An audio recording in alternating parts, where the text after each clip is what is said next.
It all began with the sky itself becoming angry at people and turning scarlet, clouds covering the horizon, and an eclipse splitting the sun into pieces. The hot sand melted under the flames of the heavens. The suffering faces of nature on the mountain peaks begged for mercy. The silence and howling wind were cut by the vile squeal of a hideous monster. Streams of mucus flowing from its toothy mouth. A man running towards him with a heavy backpack on his back shouted back, waving a small but sharp dagger in his hands. The monster that attacked the man was an alien worm with a huge mouth and many legs. Its red pairs of eyes merged with the redness of the sky. The man, breathing heavily, leaned on both hands, tormenting the soft throat of the monster from the inside. After some time, the monster fell to the ground. The worm's mistake was that, obeying its instincts and desire to kill, it recklessly relied only on its own strength. The man, stained with someone else's mucus and blood, wiped it from his face with his sleeve, exhaling heavily. Having barely recovered from the shock and the realization that he had been able to kill the monster with his own hands, his thoughts were interrupted by a scream. The man was called unawakened. There was a worm lying at his feet, but when he raised his head, the stranger was stunned, because behind the team that had summoned him, monsters of unimaginably huge and furious size had gathered. A blond man in a red windbreaker shouted that the porter should work properly and collect the drops. A guy in a mask standing nearby shook his head. The man hadn't seen any corpses at all. He nervously grabbed the straps of his backpack with both hands and awkwardly shifted his weight on the spot, showering himself with apologies. The team cursed and moved on, commenting as a parting shot that the porters had become completely useless. The man froze, thoughts flowing through his head in a painful and hot molten stream. The world changed after the discovery of the abyss, another dimension where monsters that existed only in fantasy actually lived.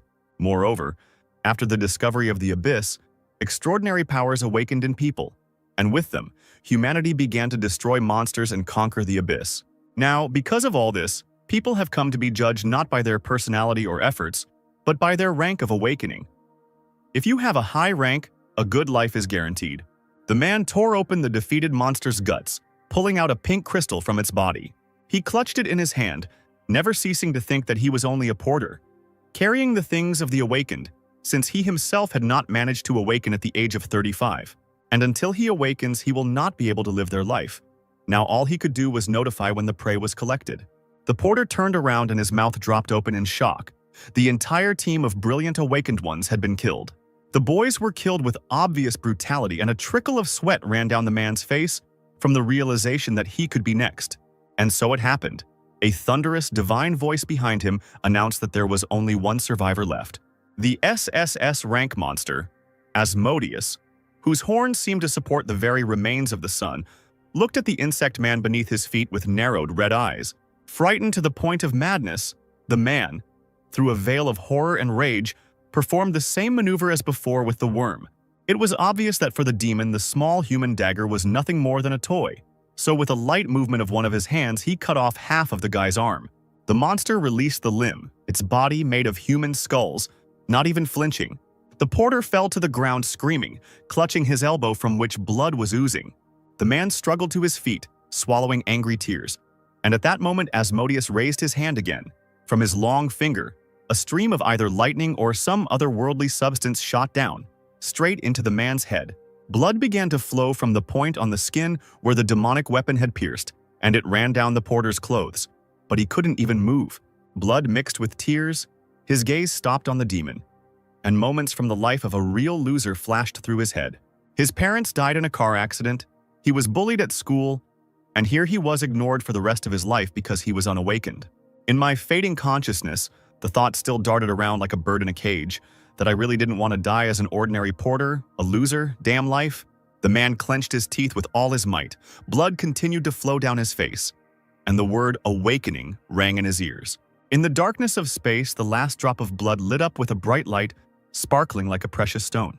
The space was illuminated by the brightness of multicolored flashes flickering in oblivion. All the conditions for awakening were satisfied. The landscape around the porter changed right before his eyes. Instead of a scorching desert, there was a planet. Instead of mountain peaks, there was a golden staircase and an unearthly deity hovering above it. The blood from his face disappeared, washed away. The man opened his mouth, looking at the majestic figure. Long white hair almost covered the face of the deity. The naked figure without signs of gender was as if carved from stone. The porter, in a momentary fit of confusion, eclipsed by horror, began to turn around. Has Asmodeus, this cruel demon who spits on human pain, really stopped? After all, a second ago the man was definitely not here. And now, like an observer, he looked at his own weakened body. The deity was already at the bottom of the stairs and was now softly laughing at the surprised man. The man fell to his knees, staring in amazement at the stately figure, asking who was in front of him. The gracefully sculpted lips stretched into a smile. The man did not need to worry about this because the deity, who was called the king, was supposed to grant the porter power. The poor man didn't understand anything. The words he was saying were all mixed up in his head. And most importantly, could this creature really have stopped Asmodeus? And although the porter did not utter a word, he realized with horror that he had heard an answer to his thoughts.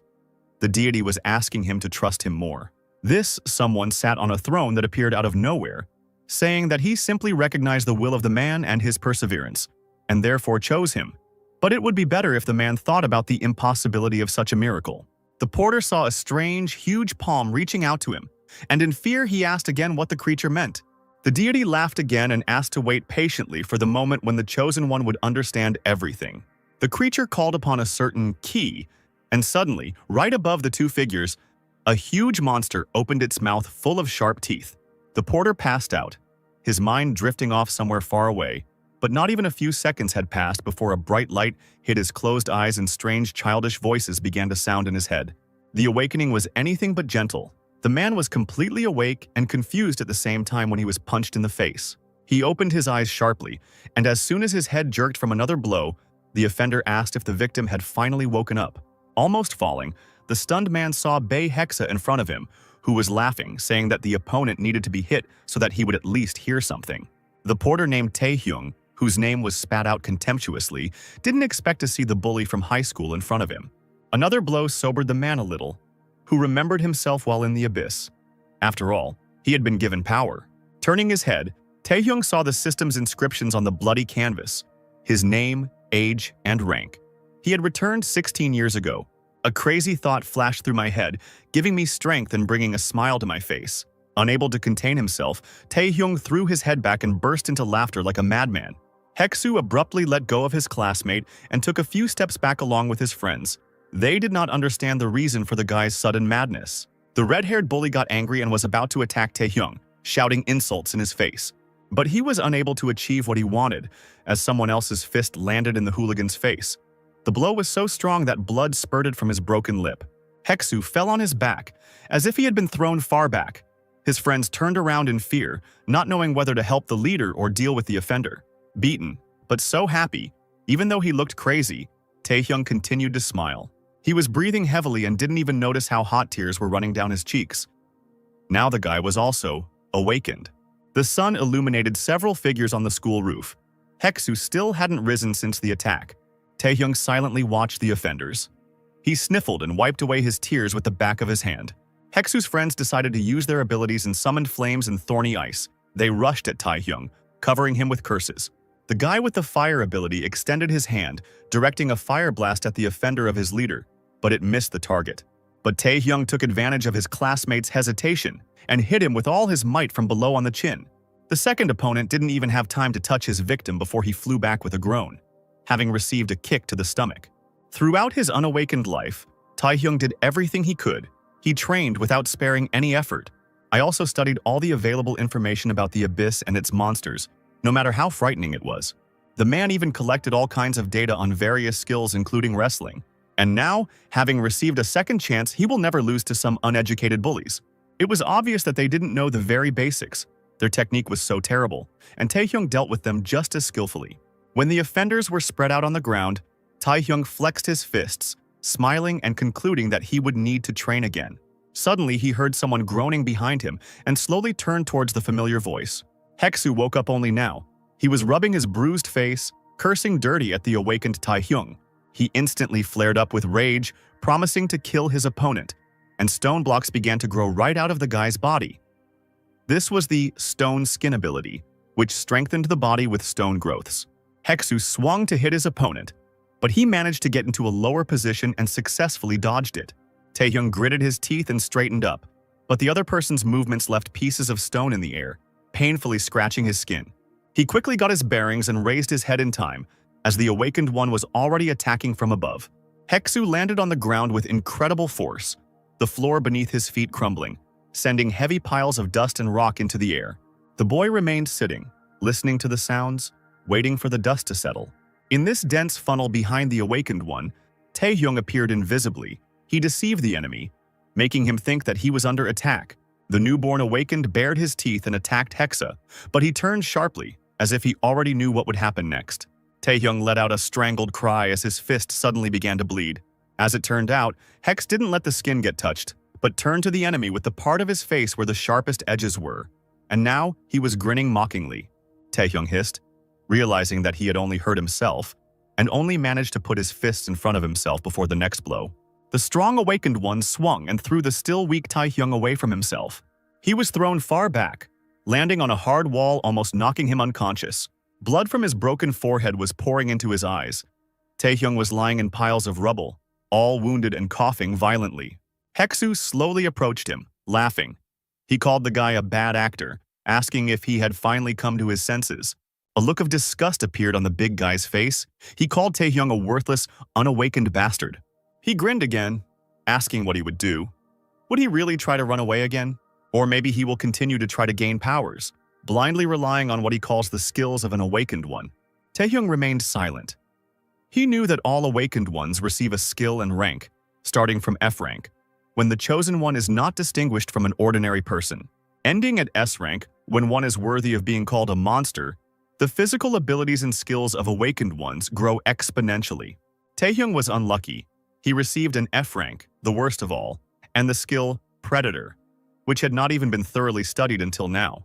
Just when Taehyung decided that he would never be able to handle Hexu, who had a C rank, something changed, and even the enemy's gaze became uncomprehending. The boy, who seemed already broken and defeated, suddenly came to life, blood-red energy flowing through his body, merging with the streams of blood.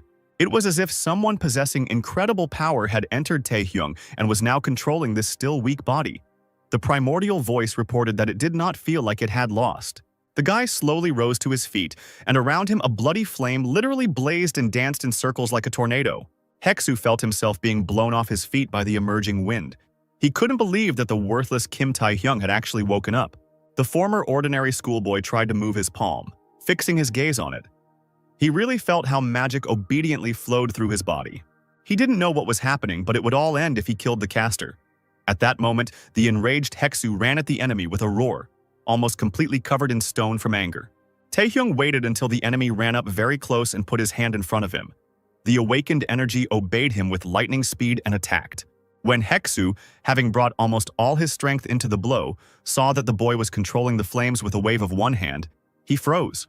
Taehyung himself seemed to be in a daze and acted on intuition. Biting his lower lip, he simply did what his newfound strength told him to do, relying completely on it. The funnel shifted to the middle, and then Hexu screamed in pain. All the stones gradually flew off him. At the same time, he lost his strength. Only small flashes could be seen in the air from afar if the students looked out the windows. But the next moment, the sky behind them turned red. Taehyung focused on his power, stretching out his hand. Explosions sounded around him and thick smoke was visible. Hex's face froze, his mouth dropped open as if in surprise and his eyes rolled back. Taehyung slowly lowered his hand, then looked down at his classmate's feet. The guy who just a minute ago was the strongest of the awakened now fell face down on the ground, raising heaps of dust. Taehyung screamed and came to his senses. His face was covered in sweat, and someone's voice in his head announced that the devouring was complete. Small stones began to appear on his hand, and as a result of absorbing the target, his rank changed to F. Moreover, the guy now had a new skill registered, Stone Skin. The pretty nurse in the school medical office turned in her chair toward the door and gasped. One shabby-looking boy was dragging along several classmates who looked no better. He greeted me hoarsely with a slightly trembling voice, and when he raised his head, blood was visible streaming from his broken forehead. After a second of silence, the nurse, having recovered from the shock, squealed questioningly. Taehyung immediately carried the children, including Bae Hexa, to the medical center after the fight. There, the nurse cured him with her healing skills using magical powers.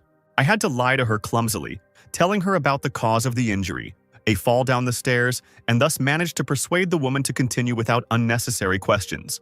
A little later, Taehyung left the school gates. He was completely healthy. He woke up and even got even with Heksu. But there remained a problem with the Predator, a new entity that appeared in the hero. Now his rank could change after the very first battle. It may be an F rank skill, but it has the power of a C rank. Now Taehyung can even absorb other people's skills.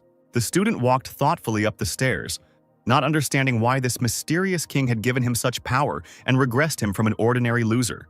Taehyung realized that he had only one thing left to do in this situation: find out more about the Predator. The guy approached a two-story house with green gates and stopped, looking at the windows. He smiled dreamily and a little sadly, muttering out loud that he hadn't been home for a long time. After the death of his beloved parents, the boy remained to live with his uncle. Taehyung literally climbed into the apartment without asking. Knowing that his uncle would be late, he planned to look for information about such skills on his own. Strange sounds were heard behind one of the doors. The guy tiptoed over and carefully opened the door. A strange picture appeared before him. 3 strangers, 2 of whom were wearing masks, and a teenager on the floor collecting money. The boy suddenly raised his head and screamed. His freckled face turned red. He shouted the guest's name. He recognized Hwang Jae-yong, his younger relative, and asked in surprise why he wasn't at school. The boy's gaze fell on the box, under which were scattered bills and coins. He remembered that even before his own regression, this boy wanted to make friends with other bandits and took all the money from the house, getting into trouble. The strangers began to aggressively ask their victim who the stranger was that had come during the day. Taehyung realized that today was exactly what had happened. The bandit raised an eyebrow and shook his head mockingly, saying that now his interest was satisfied. He learned about Jaehyun's cousin.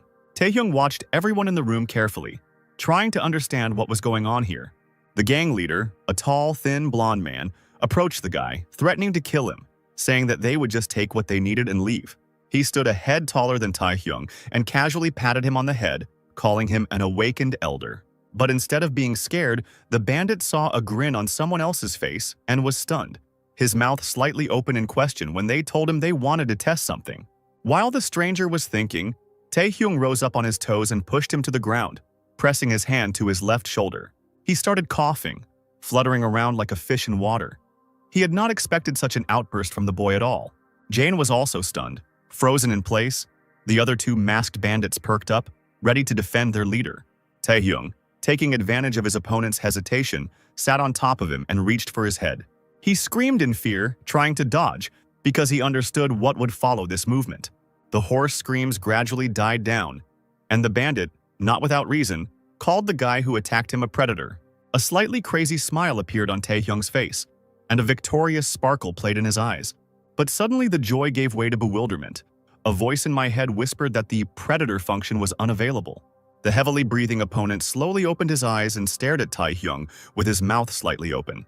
The same one was still hanging over him, with an open palm, and large drops of sweat were running down the schoolboy's face.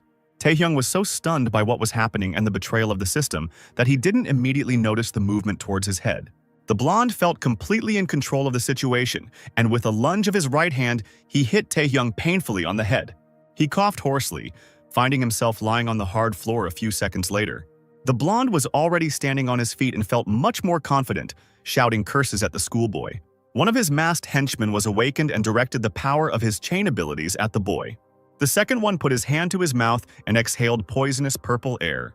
The leader, adjusting the bandage on his nose, grinned and sent poisonous vines of bleeding to his enemy. 3 awakened abilities attacked Taehyung at the same time. At first he cowered, but after a few seconds he no longer pretended to be weak, and the whole house shook. A thick column of purple smoke appeared in front of the dangerous trio and did not disperse. The blonde chuckled dismissively, muttering that the unawakened dared to pretend to be awakened and did not know his place at all. Suddenly, the system's voice was heard announcing that skill usage had been detected, and a silhouette appeared through the veil of smoke. The system confirmed the skills of chains, poison, and bleeding. Parts of the beast appeared before those present. Taehyung stood right in front of him and his defense. The resistance was obtained through mystical power. The guy grinned triumphantly, and stone armor suddenly grew on his arm. Suddenly, the power didn't work, and then neutralized the skills. The blonde froze in shock, feeling the air around him heat up. And the next moment something happened that he completely didn't expect. The weak and feeble Taehyung gained incredible strength and brought down an incredible blow on him, slamming him into the wall. The bandit, whose teeth had disappeared from his mouth as a result of the attack and whose face had turned into a bloody mess, looked at the enemy's glowing white eyes. The blonde was amazed at his strength because just a few minutes ago it had not been there at all. Taehyung stood by the window, the sunlight shining through the curtains and softly falling on his shoulders. He put his hands in his pockets, looking with a smile at the bandits sprawled on the floor. Now, Taehyung learned two things. The status window is only visible to the awakened. It displays some information about the awakened. There was no shortage of mana, but the predator did not activate. Also, the passive effect of the predator is not indicated in the description. It neutralizes all negative effects. The guy thought gradually he would be able to confirm his assumptions. His thoughts were racing into the distance, but suddenly, Taehyung noticed how Jae-young threw himself at his feet, bowing to the very ground. The boy raised his head sharply and shouted in a respectful tone that, having just seen the incredible side of his elder, he, his cousin, repented of what he had done and asked for forgiveness.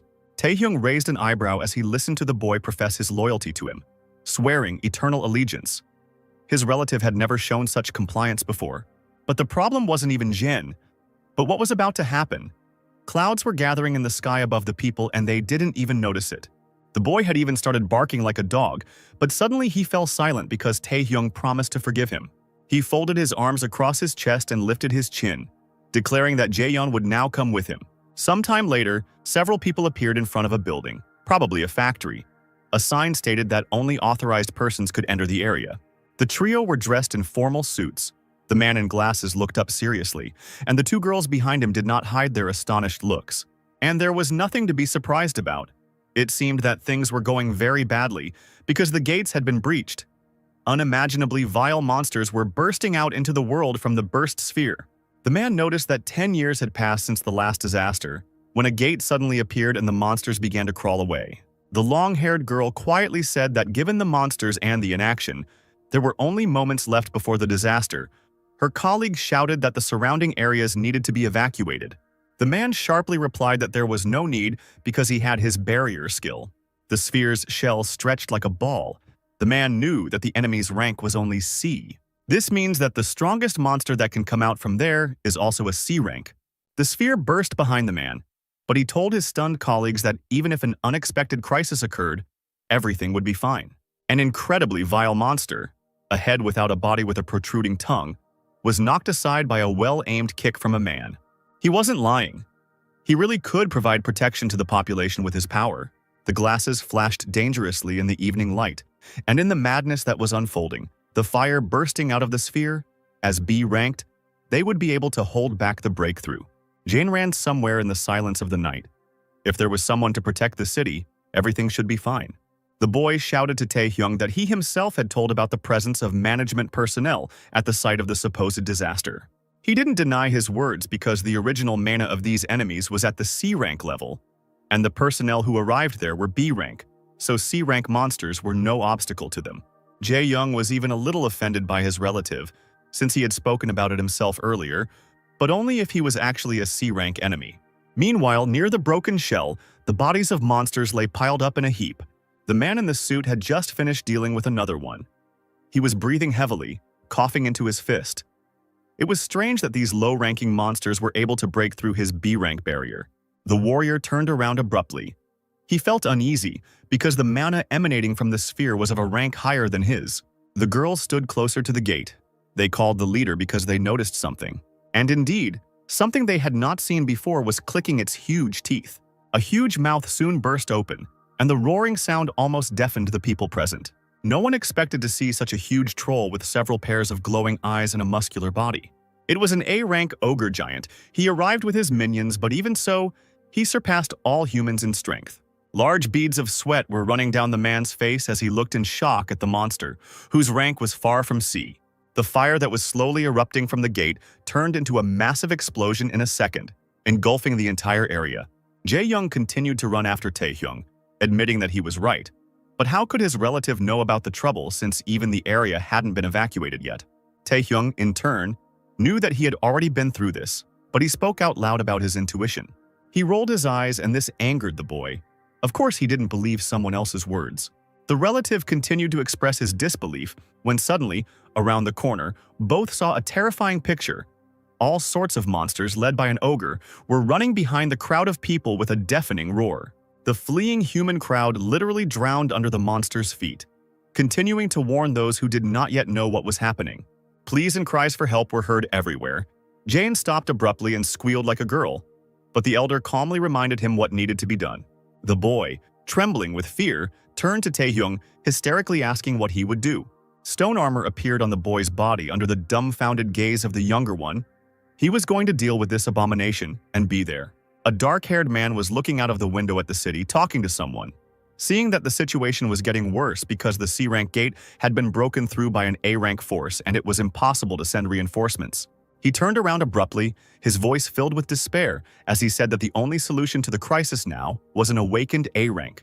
The man began shouting to his interlocutor that he was their only hope.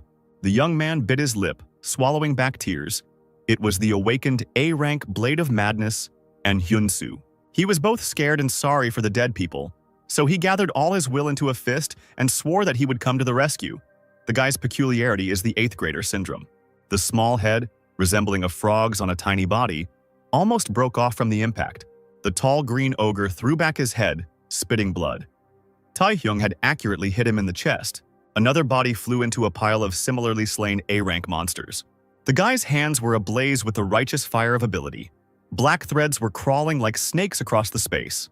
Sometimes he didn't even have to do anything, just one movement of his hand, and the monster's limbs would fly off. A grin crossed his face.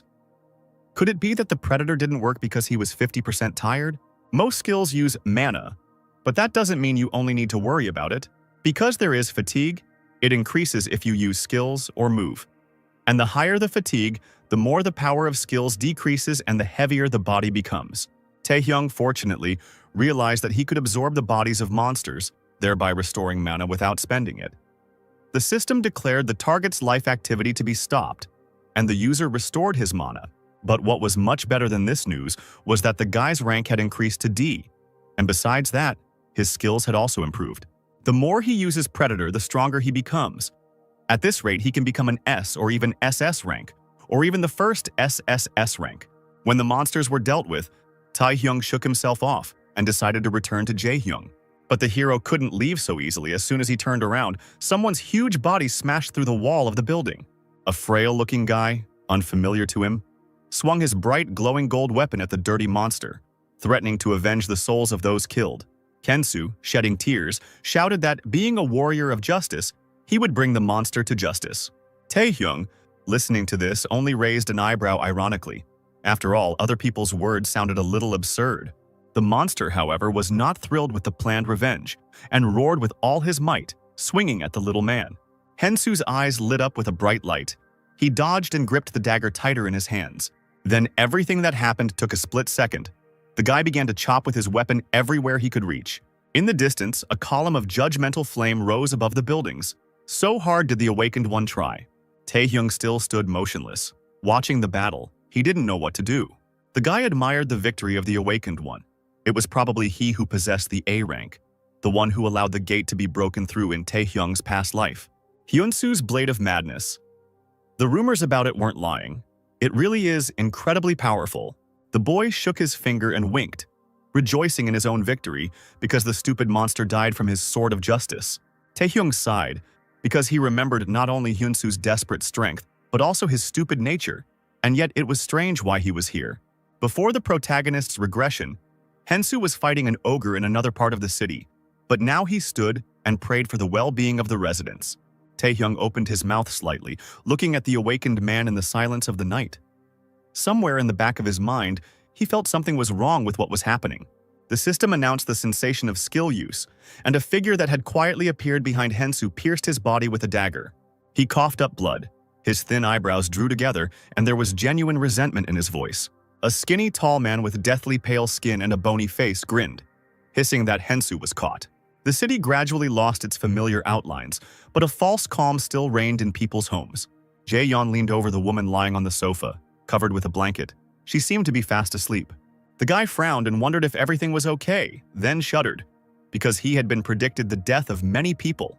Taehyung looked seriously at his relative, and for some reason focused on the imminent death of the school nurse, Choi Nayeon.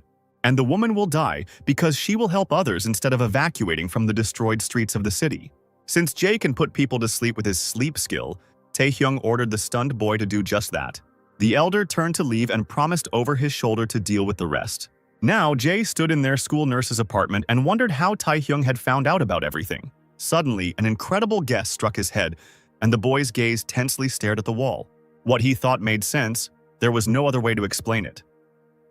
At that moment, the sleeping Nayeon frowned in her sleep. Jae vividly imagined the image in his mind, his elder, awakened with the skill of foresight. And although Taehyung would probably roll his eyes at this, the boy did not stop imagining him as a great magician.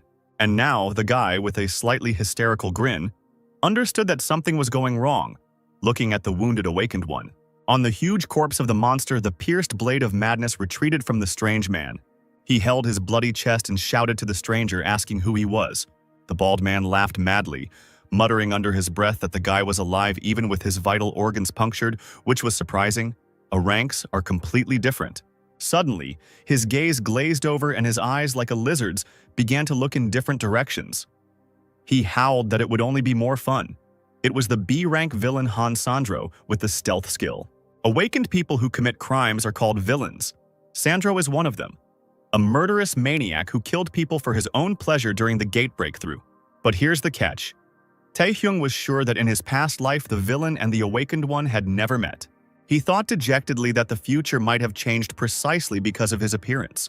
Hensu was mad with rage. Despite his wound, he continued to stand on his feet, cursing. The fiery blade appeared in his hands again, and the boy rushed at Sandro, threatening to punish him with his own hands.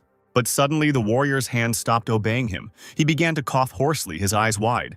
The huge blade was pulled to the side, and even the villain froze in place, peering somewhere. Inexplicably, the giant's corpse beneath their feet came to life, the huge iron pendant on his neck stretching upward. The monster opened its eyes and growled, revealing rows of dagger-like teeth. The two opponents fell to the ground.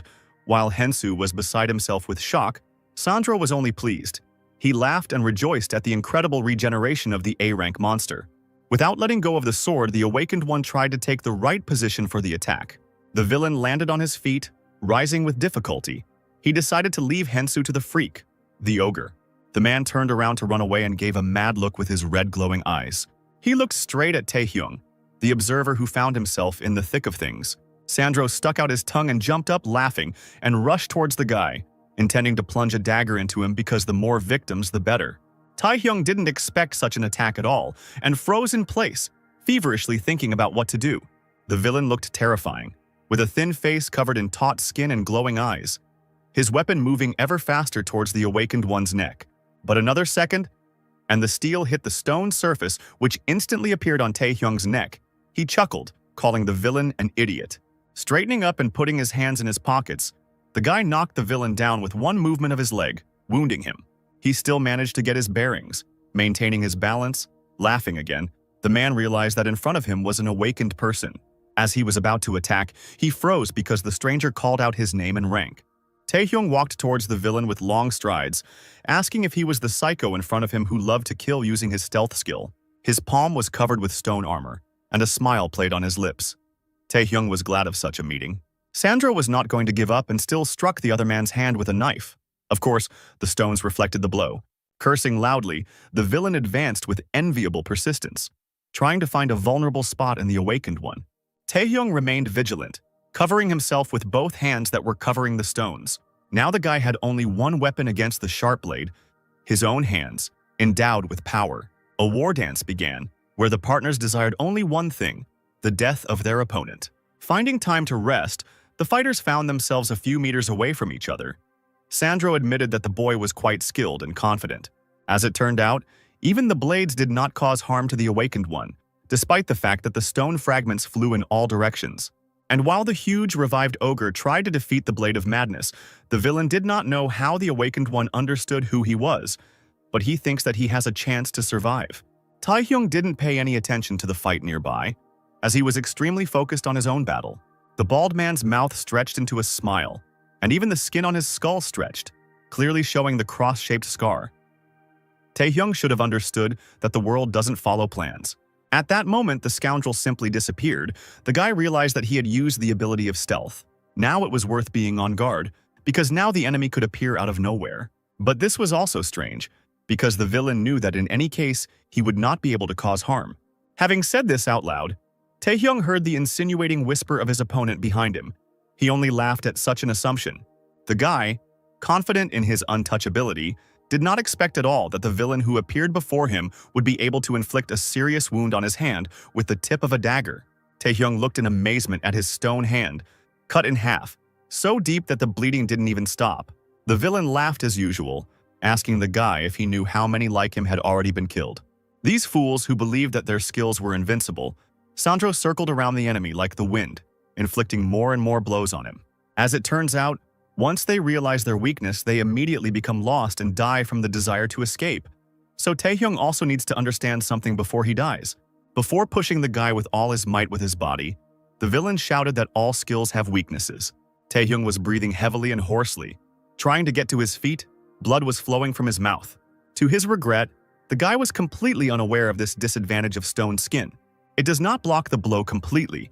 The unbearable shock breaks the stone, and the destroyed part is replaced by a stone with significantly reduced strength. Sandro knew about this from somewhere and was trying to achieve this effect from the very beginning. Taehyung smirked, but now he was absolutely sure that he could withstand a one-on-one fight against a B rank, because his physical abilities were much higher than the average D rank. The guy straightened up, and this confused his opponent, who began to examine his prey. He looked much more confident, and Sandro decided that the cornered boy had simply gone crazy.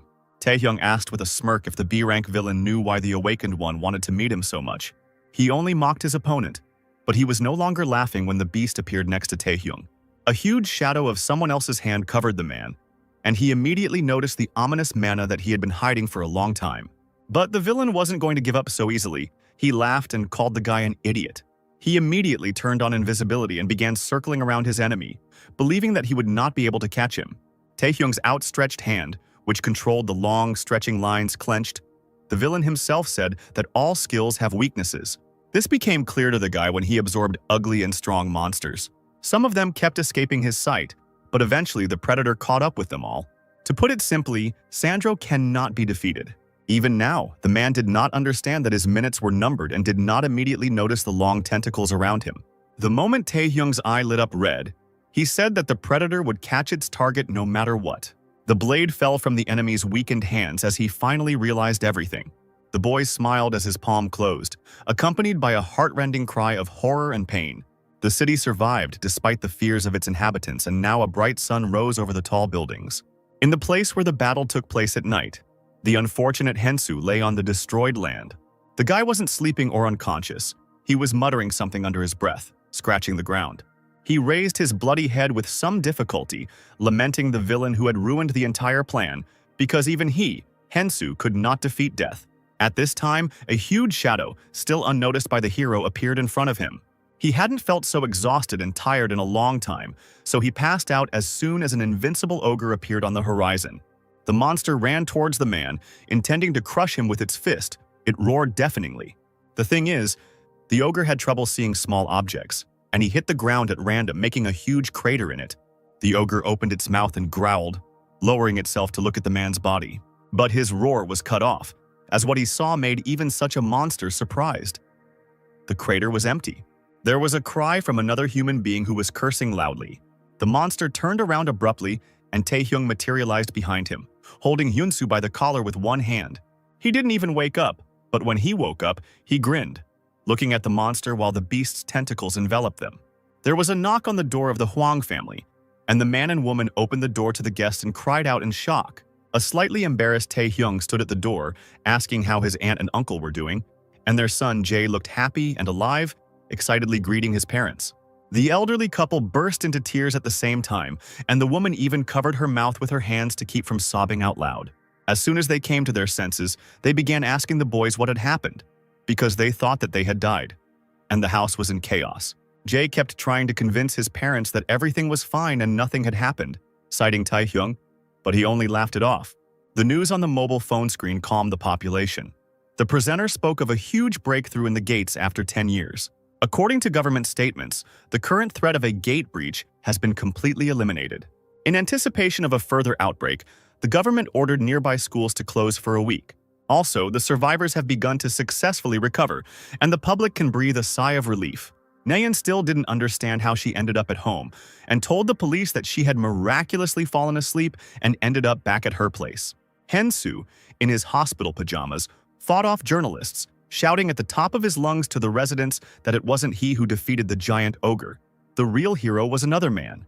But since the body of the giant ogre was not found, and the identity of the villain who attacked the people is not known for certain, people are concerned about the insufficient security measures.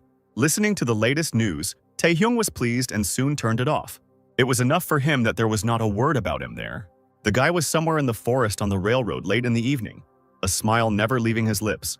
Now he had to move on to the next step. He was standing at a dark, long tunnel.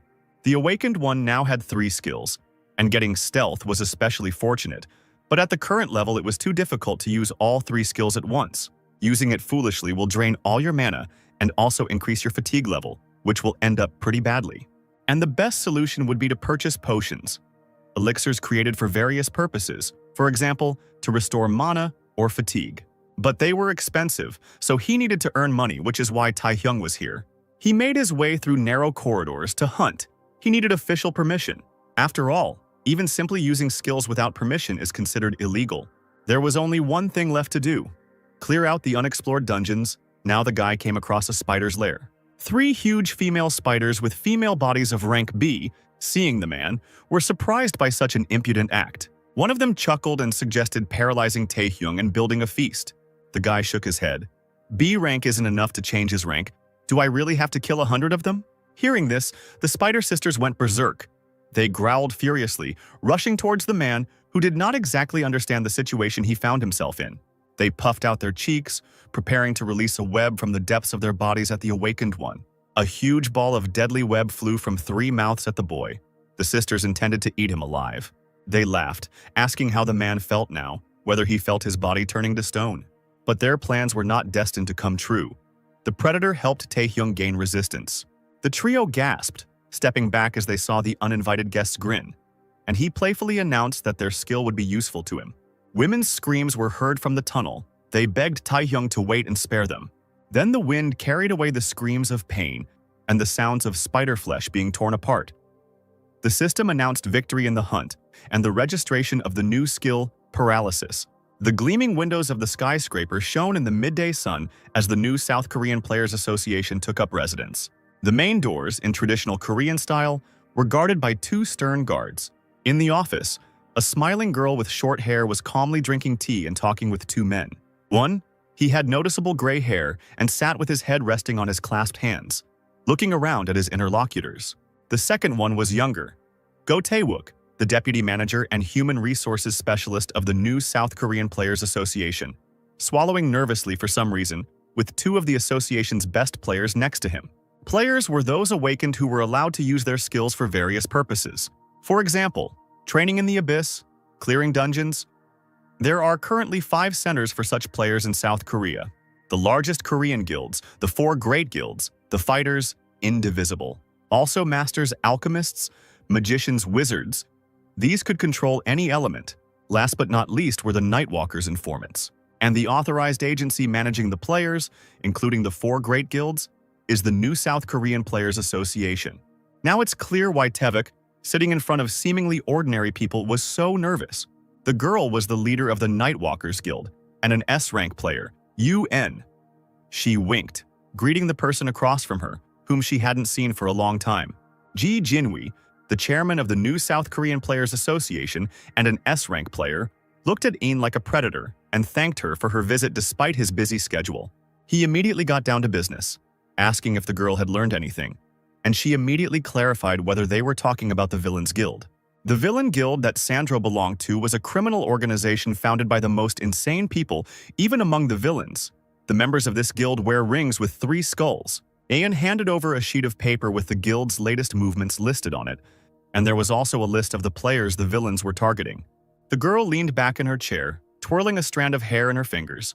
She was sure that Jinwi had not called her to personally hand over documents.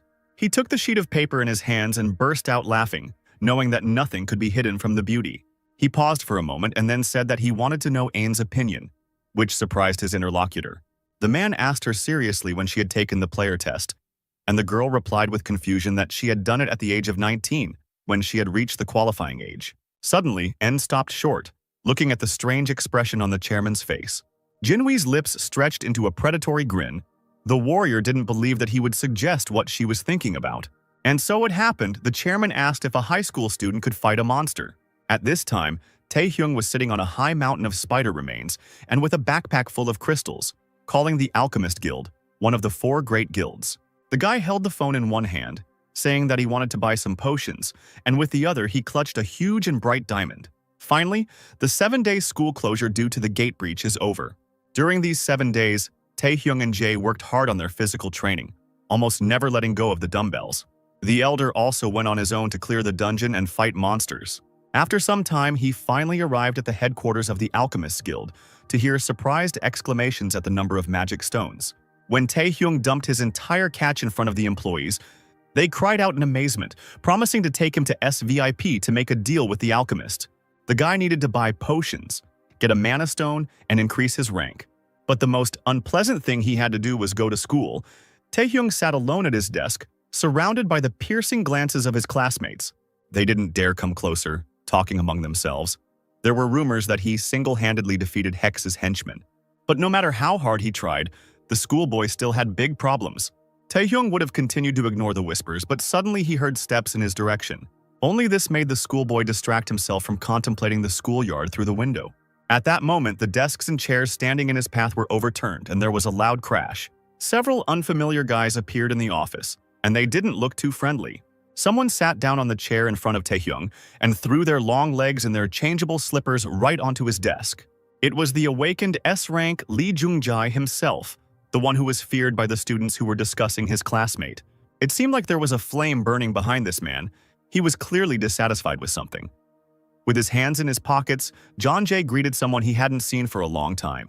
The leader of the Daesun High School gang, a third-generation chaebol of the Daesun Company, a large corporation that sponsors Daesun High School. But what's most important for Taehyung is that this bastard bullied him repeatedly in his past life. He and his cowardly friends cornered a weaker and unawakened guy in the gateways to beat him up. John Jae always stood nearby, grinning mockingly while his dirty work was done for him. He was also the main culprit who set Hexa on Taehyung just because the guy wasn't awakened. But now, looking at the stranger's feet in front of him, the guy didn't even raise an eyebrow, asking why on earth they were addressing him so freely. The beast inside the schoolboy awakened and he shouted for John Jae to get lost. One of the gang leader's henchmen immediately pointed his finger at the offender, calling him a bastard. But he immediately received a punch in the nose, which broke it until it bled, from his own leader. He stood up from his chair, kicking the small fry with his foot, reminding him that he should not be disturbed during the conversation. He returned to his conversation with Taehyung, who was still sitting in his place. A strange aura hung around John Jae when he spoke about Taehyung's encouragement after defeating Hexu. Suddenly, the chaebol stood up, his eyes blazing with a bright flame, towering over the schoolboy, warning that the enemy should not be teased by looking him in the face. Taehyung looked at the flames raging around John Jae's figure, amazed by the overwhelming magical power of the awakened S-class. Thin streaks of fire reached out to the guy. Their owner wanted to make the bastard learn respect and listen carefully when important things are said. But Taehyung already felt the predator in his hands. He was interested in the meeting of these two forces, but he was unable to verify what he wanted because a cold female voice, matching the appearance of its owner, asked John Jae to leave. The girl, without even turning around, deftly intercepted the hand of the chaebol's accomplice, which was about to dig into her shoulder, and it, accompanied by cries of pain, became covered in a crust of ice. Lim Ayong glanced around at those present, stopping at Taehyung, and she also advised him to finish. Seeing the unexpected guest, the guy's spirits perked up, and a smile appeared on his face even in such circumstances. This girl had many titles: school president, rich girl, Yu Ayan's half-sister, S-class awakened, model student, future SS rank player. Also the nobility of Oblige, the most promising in her circle. She has so many nicknames, and there will be even more names. But now this schoolgirl intended to stop the upcoming fight between the boys. She walked right up to the impudent chaebol John Jae and looked him in the eyes without fear, even though she was shorter than him. He laughed, saying that there was a misunderstanding, because now one can just observe an ordinary conversation between friends. The girl didn't react to this lie in any way. She only mockingly asked if friends really get punched in the face. The guy smiled differently. His eyes lit up with a warning red. He asked not to cross the line. Ayan looked calmly and confidently, her blue eyes fixed on the face opposite her. She promised to help him leave if Xia didn't do it himself, so let him drop everything and go away. Taehyung looked at the two flaring waves of elements and mana hovering around the guy with his mouth slightly open. If they continued, they would destroy half the class. Jeonjae fell silent, holding his head high and looking at the girl from under his lowered eyelashes. Ayeon fearlessly met the murderous gaze without even blinking. She also remained silent. A few seconds passed and Jeonjae was the first to retreat. He turned towards the door, waving his finger, saying that he was not going to waste his energy on a fight. But one could not expect submission from such a man. He shouted that such words were expected from him. Then he turned around abruptly, intending to throw a stream of deadly fire from his magic at the girl. The intercom beeped. On the second note, Ayeon also froze. She was also ready to accept the attack, freezing the sphere. Taehyung, who still hadn't gotten up from his chair, stared intently at the speaker on the classroom wall from which the melody was heard. After a few short bars, a melodic female voice announced a minute of attention. The broadcast department spoke. The Players Association will hold a special lecture in the main hall. All students must immediately gather in the main hall. The voice kept repeating that it was important, and it was about the Players Association. Hearing this, Jeonji lowered his hand with the sphere and repeated with his lips what he had said earlier. The guy's face showed uncertainty for just a moment, but he was able to quickly hide it. He looked at Ayeon, who was gesturing for him to come over to fight. The chaebol raised an eyebrow and smirked, hissing that the announcement had come at the right time. This time he actually turned around to leave, calling his henchmen after him. The guy added that the rest were very lucky. Ayeon seemed not to even hear these words as she froze strangely in a warlike pose. There was a knock. She turned to Taehyung to check his condition. The warrior had barely asked not to thank her when she discovered that the guy had disappeared from his place. He was already at the door, asking Ayeon over his shoulder why she froze, whether she hadn't heard the announcement about the gathering in the main hall. Without waiting for an answer, he shrugged his shoulders and said that he would go first. When the door slammed behind the guy, Ayeon's mouth opened in shock. No one had ever treated her like that before. After some time, all the school children actually gathered in the main hall. Everyone was wondering what the special lecture organized by the Players Association would be about. Was it really organized because of the gate breach? The students were greeted by the Deputy Director of Human Resources of the Hero Association, Go Tae-wook. The man at the lectern explained the reasons for the meeting. One was the lack of response to the gate breach, an apology, and safety training from the Players Association. Just as Tae-wook was about to tell about the second reason, the mana around his figure noticeably changed. The seething purple energy echoed its master, who, with a predatory look, informed about changes to the player exam for those students responsible for the future of New Korea. Jeonjae, hearing this, cursed quietly, calling Taehyung a real bastard. Ayeon, who was standing nearby, was biting her fingertips. She was also thinking about Taehyung, thinking that she would need to find out about him later. The subject of other people's thoughts was sitting in the hall and openly yawning from boredom. The other students looked at each other, not understanding what this had to do with them, since this exam was for 19-year-olds, and they wouldn't be able to participate this year. Tae-wook heard the youth's voices and said that the information was related to the students, which is why he came here to give recommendations. Recently, an unexpected event occurred. The gates were broken through, and now the number of monsters and dungeons has increased dramatically.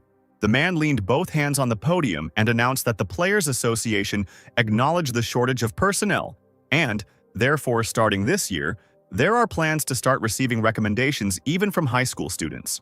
The students almost jumped out of their seats when they realized what they had heard, and the hall buzzed like a beehive. Tae-wook talked about each school's guidelines, which included testing abilities, grades, and behavior, and knew they were being blatantly lied to, especially about selecting people based on complete numerical data. And although the deputy manager said that only high school students could take the exam, the selection was already underway, right now. After all, Tae-wook had an interesting skill hidden in his aiming gaze. He was able to identify the strongest with the eye of an observer, a kind of camera, the ability to quantify the total number of abilities of the person you're looking at, and even see the player's status window information when concentrating. Tae-wook smiled at the corners of his lips as he wanted to clarify something for the children. He thought that the numbers here were definitely better than elsewhere. These school children would become great players. And most importantly, the man had been eyeing the two most amazing students at this school for a long time. Fire mana and flame magic raged under Jeonji's undisguised evil gaze. Ice Princess A Young also showed good promise. In some ways, she even surpassed the chaebol. Tuwook received a list of recommended targets from the Nightwalkers, but those are large numbers for an unprepared Awoken. The man thought that he would have to write a letter of recommendation upon returning to the association, and he turned to the students with a grin. But he was not allowed to finish. To everyone's delight, Johnza raised his hand, asking for the attention of the gentleman player. He did not expect at all that anyone would dare to interrupt him, and silently stared at the student whom he had noticed earlier. The guy paid attention to the deputy chairman's words. He said he would provide recommendations for replacing a player. So, are there any who are completely unsuitable for the position? After all, the player exam is a test to determine whether any of the awakened have the right to become a player. He glanced slyly at Tae-hyung, who was standing nearby, picking him out from the crowd with just one glance, and said loudly that the unawakened did not need to hear this. You might think that a player's main advantage is his strength, but the point was completely different. Of course, the rank of an awakened being, the ability to deal with various situations, and extensive knowledge of the abyss, all these complex abilities must be tested to become eligible to become a player. John Jay continued, saying that the first difficulty is awakening. He looked at Tae-hyung again, mockingly suggesting that the unawakened might be hurt by hearing this, and laughter was heard after such words. The guy didn't want to give in to provocations, but immediately assumed that by saying such a thing, the chaebol clearly wanted to check whether his classmate was awakened. He looked at Tae-hyung with disdain. Indeed, if he was awakened, he should quickly prove it. At that moment, Ayeon couldn't stand it. Turning around, she angrily called out John Jay's name. Tae-hyung rolled his eyes and looked at the girl unkindly, because he didn't need unsolicited help. Ayeon blushed slightly under their gaze, but shaking her head, she decided that she didn't care anymore. Let them sort it out themselves. Tae-wook, after thinking for a moment, replied that he understood what the student was talking about, but that attendance at this lecture was entirely up to the students. John Jay wasn't going to remain silent. He turned everyone's attention back to Tae-hyung, loudly asking if he could unawakened get a recommendation. Or maybe the guy wants to say that he doesn't care at all about things like testing players. If Tae-hyung can't clearly prove that he is awakened, then there will be no chance of passing the exam. The guy smiled because he knew that he didn't have to prove himself in person to get a recommendation. He knew about the deputy chairman's skill, and he actually saw two with abilities among the dark figures, and a little later a third, Tae-hyung himself. However, his expectations regarding John Jay were not met. Although the guy had an S rank, he was a simple hooligan and did not fit in. But Tae-hyung, in the opinion of the students, was unawakened, with an unknown potential level. Just as the man wanted to touch the boy with invisible threads of ability, the system suddenly announced that it was impossible to confirm the information. The deputy chairman stepped back in shock. This had never happened before, and at that moment, Tae-hyung's voice was heard, addressing the chaebol, saying that he was right in his judgment. What is the use of listening to such information for the unawakened? It will only hurt John Jay's pride in vain. Tae-hyung took a deep breath and turned to his puzzled classmate. To everyone's surprise, he showed him the middle finger, firmly saying that he was leaving the lecture. Well, let the chaebol stay and listen to the end after such an act. John Jay grimaced, calling the guy a bastard. But Tae-wook seemed oblivious to the quarrel, still preoccupied with his own failure. What caused the most misunderstanding was that he had used his abilities on different people before. Even with the association president and the guild leader N, there were never any problems.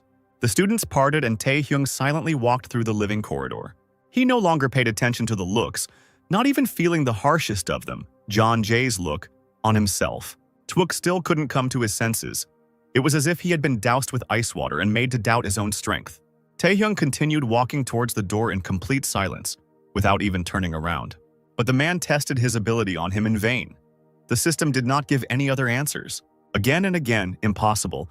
But now Tae-hyung suddenly turned around sharply, staring at Tae-wook, as if he knew everything about him. And only at that moment did the man see the light, realizing that the boy had simply allowed himself to be seen. There was something incredibly, deafeningly powerful in front of him. And the guy himself possessed remarkable strength. He was clearly more gifted than Ayeon. The next day, when he arrived at school, Tae-hyung went straight to the library. He had been studying various literature for a long time and was quite tired when he noticed shadows approaching him. Tae-hyung had been thinking about using his free time to search for clues about the king, but it seemed he wouldn't be able to do that. Janja's henchman blocked his path but did not touch him, apparently having received orders from the boss. One of the guys, the one his boss had hit, arrogantly and with a hint of fear demanded that he follow them because John Jay was looking for the guy. Tae-hyung decided to tease the rascals, and although he could no longer concentrate on reading, He lazily turned the page, stating that he didn't really want to go. But the guys weren't so simple. One with a broken nose grinned and asked if Taehyung ran his aunt's restaurant. These words made the guy suddenly lose interest in the book, and he couldn't hide his surprise. He raised his head and almost dropped the textbook on the floor, to which he was told that this was what John Jae had asked him to give. The accomplice smirked, finding Taehyung's weak spots, saying that he doesn't have parents, that his aunt has a hard time, and does her nephew really want to make her life even more difficult? When the bastard laughed, closing his eyes and saying that he would make Taehyung go anyway, he didn't have time to notice something flying into his face.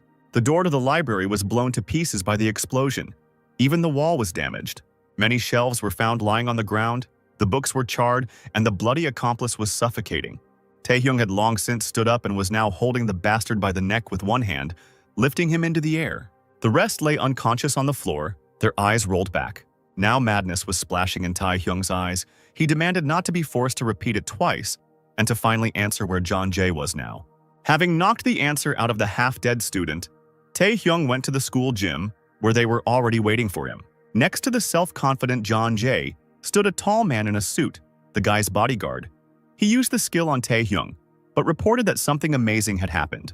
Sol Hundo, an A-rank hunter, had already used a status-reducing skill several times since the person he needed arrived. The man cried out that he couldn't do anything, and if Taehyung had such a level of resistance, then he was probably an A-rank awakened being. John Jae chuckled when he heard this news and immediately suggested that they talk as friends. Taehyung only gritted his teeth and said nothing, amazed at the insolence of his opponent. He said that he was harsh, but in fact he did not intend to harm Taehyung. He wanted to find out about him as soon as possible. The boy smiled and said that after finishing his studies he would create a guild that would become the successor to Taesun. But even a genius like him couldn't do everything alone. Taehyung only gritted his teeth and said nothing, amazed at his opponent's impudence. John Jae gave a thumbs up, saying that he needed people who weren't losers like Heksu, but truly talented ones. And his choice fell on Taehyung.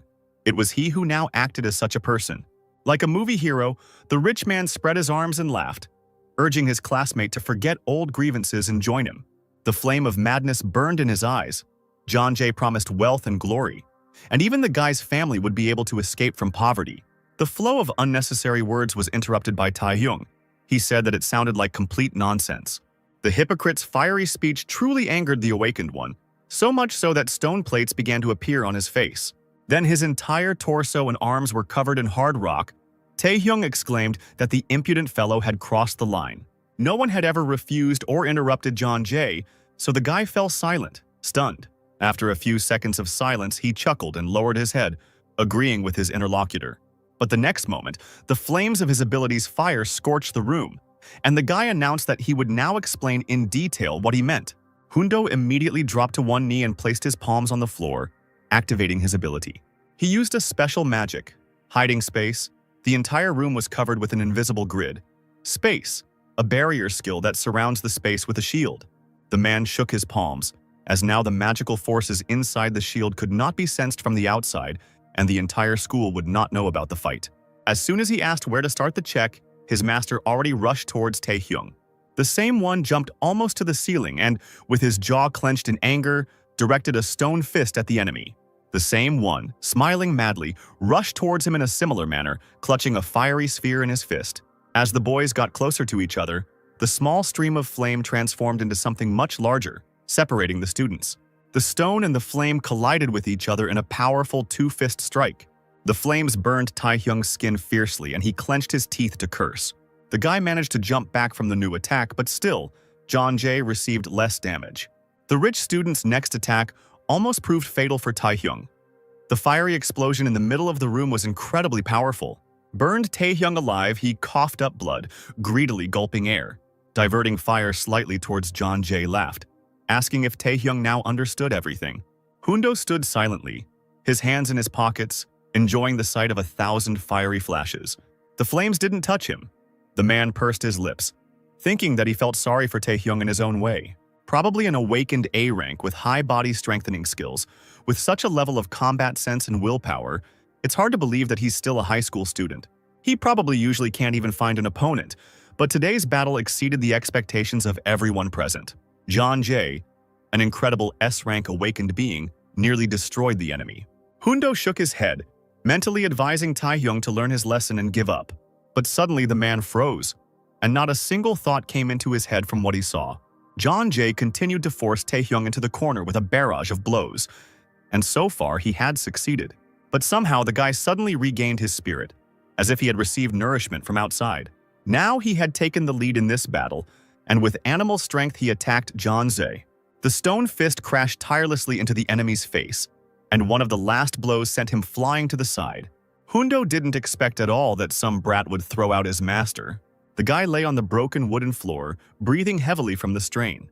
Purple lightning bolts of rage began to fly around Yoongjai's head. He screamed that Taehyung had no right to touch him, and now he couldn't even move after the attack. The schoolboy's security guard froze in shock, mouthing that his master couldn't get up. Isn't Taehyung's skill limited by armor? What kind of person is he?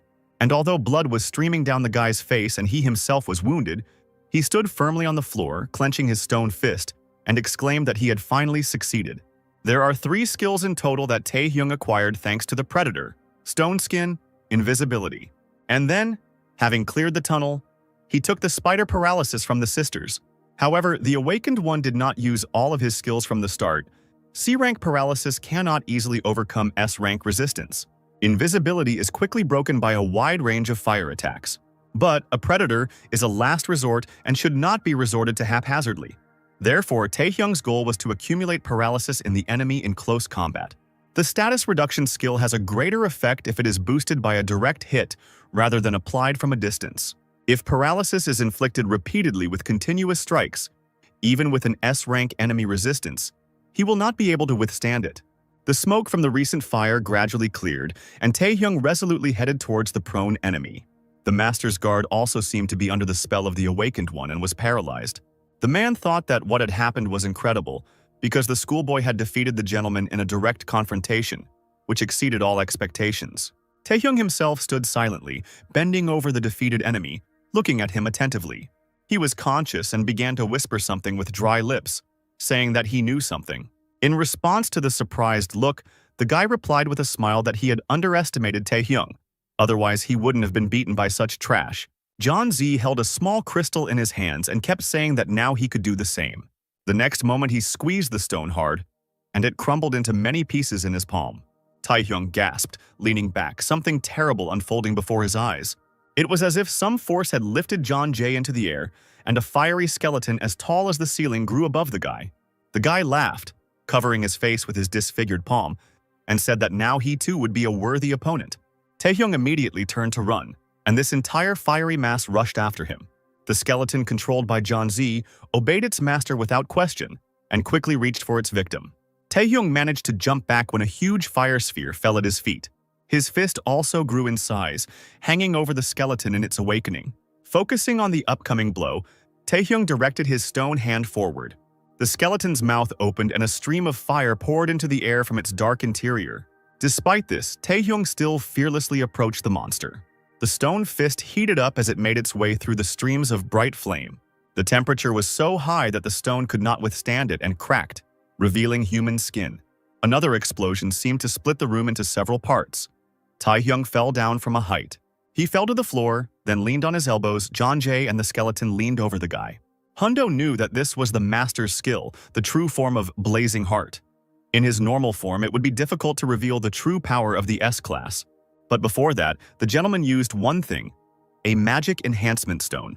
The magic stone is the heart of a monster, as it was also called, a product obtained through processing. It temporarily enhances magical power, giving the wearer the ability to emerge victorious from the game. If Hundo was right, then his master was now capable of unleashing his S-rank power to its full potential.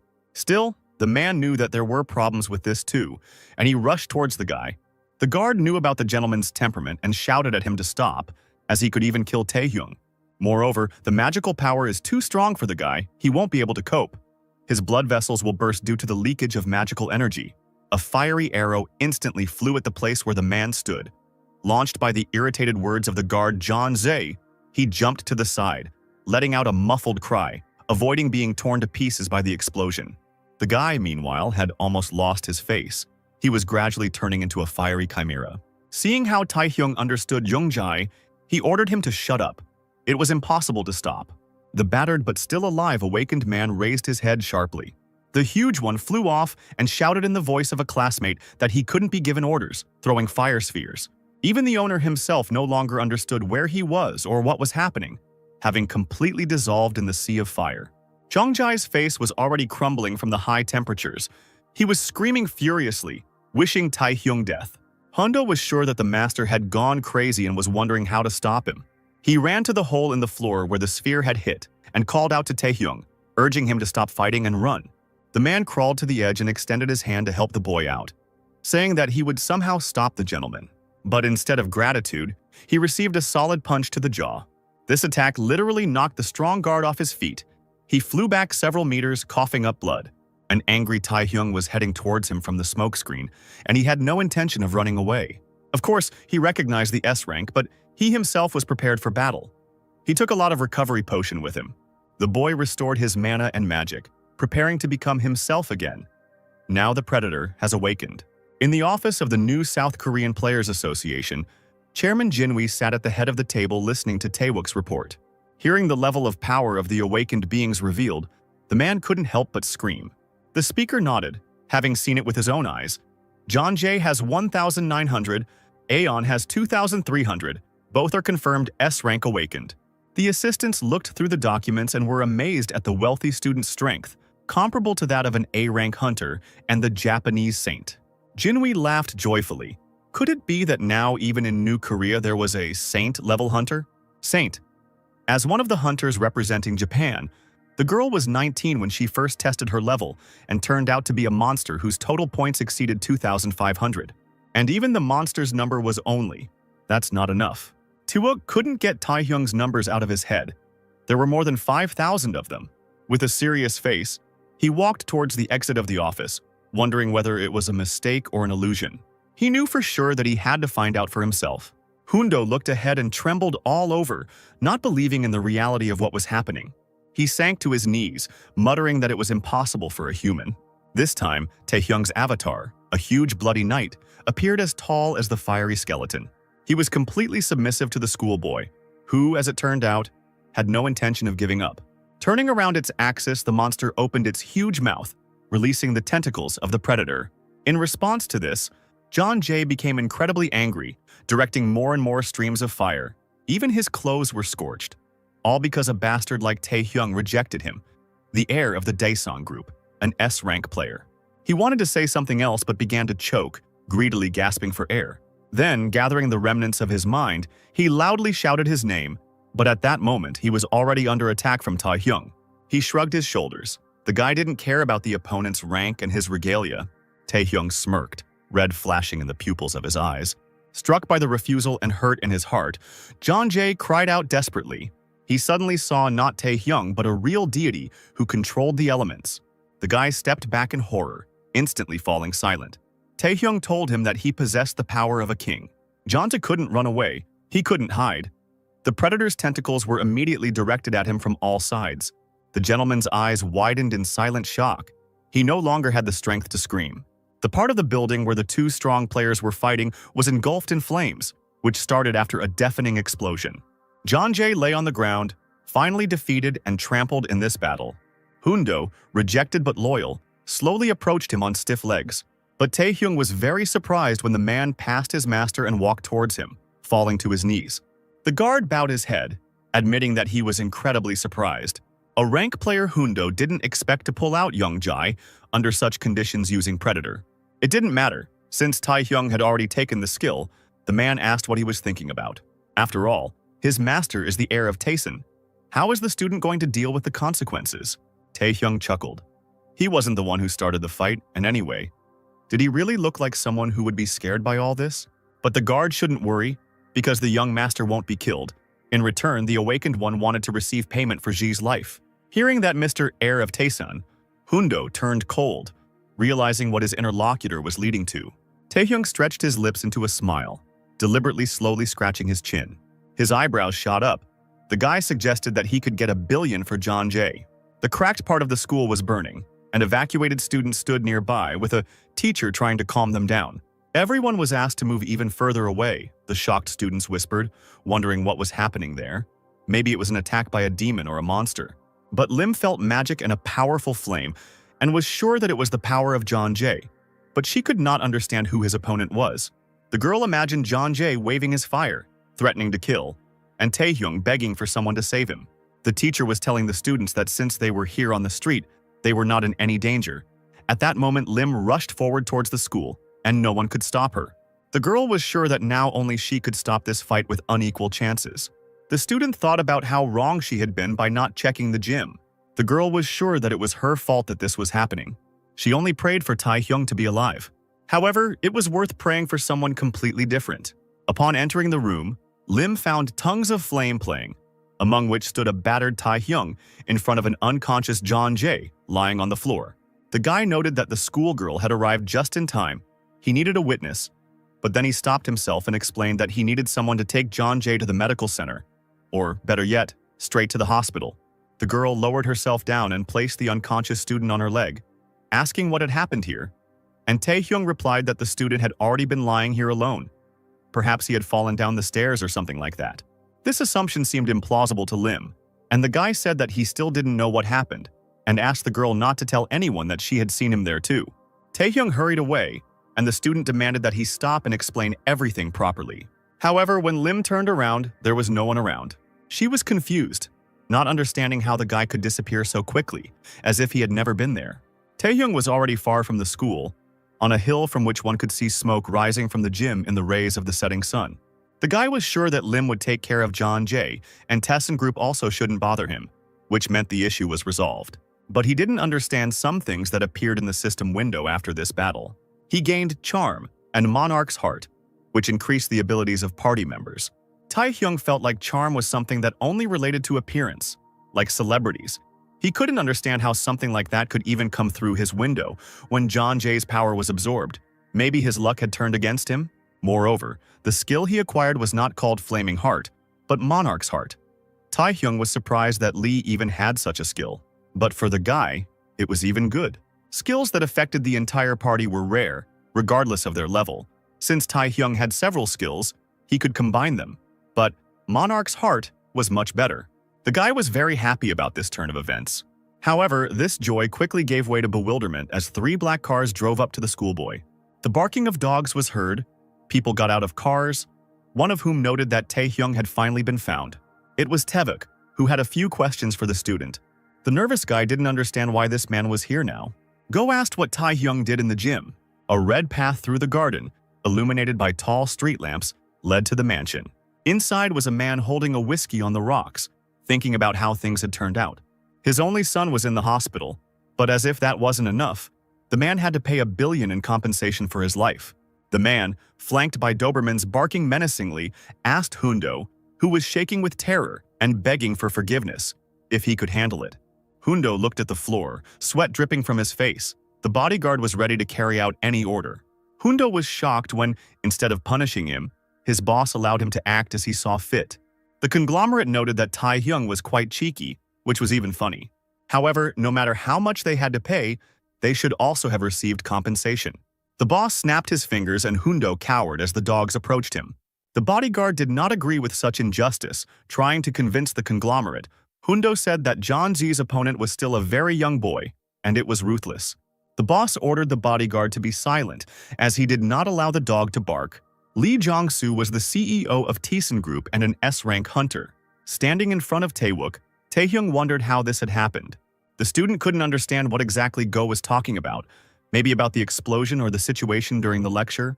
Taewook was the deputy director of the association. The chances that he would personally visit the scene of the fire were slim, but still, this person might already know that Taehyung was the culprit and make his move.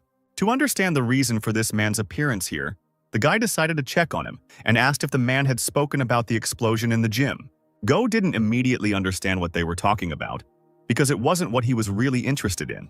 Taewook explained that other people were supposed to deal with the fire behind him. Having received no answer to his question, the deputy asked again what Taehyung was doing at the gym.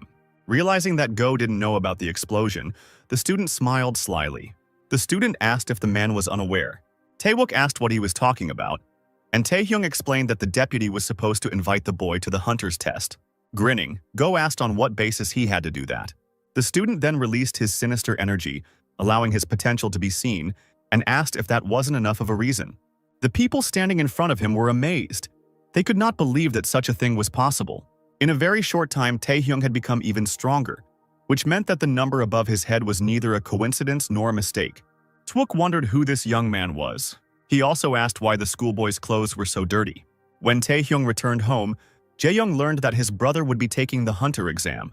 Bursting into the room, the guy asked if Taehyung was really going to turn him in, and the young man who was lifting a dumbbell replied that it would happen in a month. Jaeyoung froze, his mouth hanging open in surprise. The cousin began to actively bow, calling the high school student a king and deifying him, and Taehyung considered it a joke. Taehyung was confident that the Daesun group would take care of the gym incident, and Taewook's suspicions would likely be dispelled. The exam was only in a month, so the guy could focus on training. The schoolboy had just thought that there shouldn't be any more problems when suddenly the phone rang. Also at that moment, there were 3 people on the roof opposite Taehyung's house. One of them, wrapped in bandages, his face hidden under a white mask, was strangling a man in a business suit, not content with the fact that for some reason the association's hunter was guarding the house of some pathetic high school student. He talked about how it irritated him. And the second one, in black with torn socks, 3 rings on his lower lip, and a mask like a robber, explained that their target was probably one of those who participated in the upcoming hunter test, because that was how the Hunter Association took care of rising stars. These guys were 2 assassins called Black and White Brother. The elder brother Black was an A-rank villain with stealth and body enhancement skills. The younger brother White was a B-rank villain who only had the stealth skill. He asked how their victim could be a rising star if he was just a child with little experience. Chorney chuckled and replied that even if he was a promising hunter without enough experience, he was a non-entity. The elder brother declared that they would show everyone what true awakened ones are. Turning around, Black saw how someone was beating his brother, holding his hand up to his throat. The angry man rushed towards the stranger and asked who he was. Then Taehyung abruptly let go of White, and giving the killers his sinister grin, turned to the second opponent. Black's blood gushed out as the young man's knee hit him in the nose. And only after this did the schoolboy answer that he was the very same little thing the men were talking about. A few hours before, Taehyung was in the burning gym and demanded $1 billion for John Jae's life. Hundo said that even if he kept silent about this incident, he could not independently decide matters regarding such large sums of money, which Taehyung knew without him. The high school student wasn't such a bad person that he would hold his subordinates accountable. He just wanted Hundo to simply do his best to reach an agreement. A chain began to form around the student's hand, accompanied by a purple glow, and a black system window appeared in front of him. In case his bodyguard betrayed him, Taehyung decided to make a deal. The Awakened Oath was a way to enter into a contract created by the Awakened using magical power, which, if broken, would result in a permanent random penalty. The guy put forward quite simple conditions. Firstly, along with paying 1 billion won in compensation, Daesun Group had to completely conceal the cause of the explosion in the gym. This condition was met. The news said that the fire in the gymnasium of Daesun Middle School was caused by a gas explosion. Fortunately, there were no casualties. Taehyung's recent call came from Seoul. It was Hundo who alerted the schoolboy to the murderous brothers. According to the terms of the contract, he had to inform Taehyung in advance of any attempts made against him for the purpose of revenge. Black made lunge after lunge, but all these attacks missed the schoolboy. Seizing the moment when his opponent seemed to be open, Taehyung tried to perform an uppercut. However, the blow flew through the air unhindered. Somehow, Black found himself behind the schoolboy and was advancing on him again. The man dropped to the ground in hopes of neutralizing his target, but all that was hit was the roof. Taehyung noted that, according to rumors, the Black and White brothers' specialty was sneak attacks using invisibility. As the student thought, there was nothing outstanding about them. The senior student loomed over the killer from behind, causing him to feel fear. Taehyung said that apparently he had already seen everything they were capable of. The city was enveloped in a dark night, through which light from windows and headlights of cars driving along the highway tried to break through. In one of these black cars was UN, who had heard that the selection of participants for the hunter's exam had ended, which was supposed to gather promising hunters from all over the country. While speaking to the chairman on the phone using an earpiece, the woman asked who he expected to see there, probably Shin Yun-bok from Busan S rank. Of course, this man was magnificent, but it was not him that Jinhui wanted to see.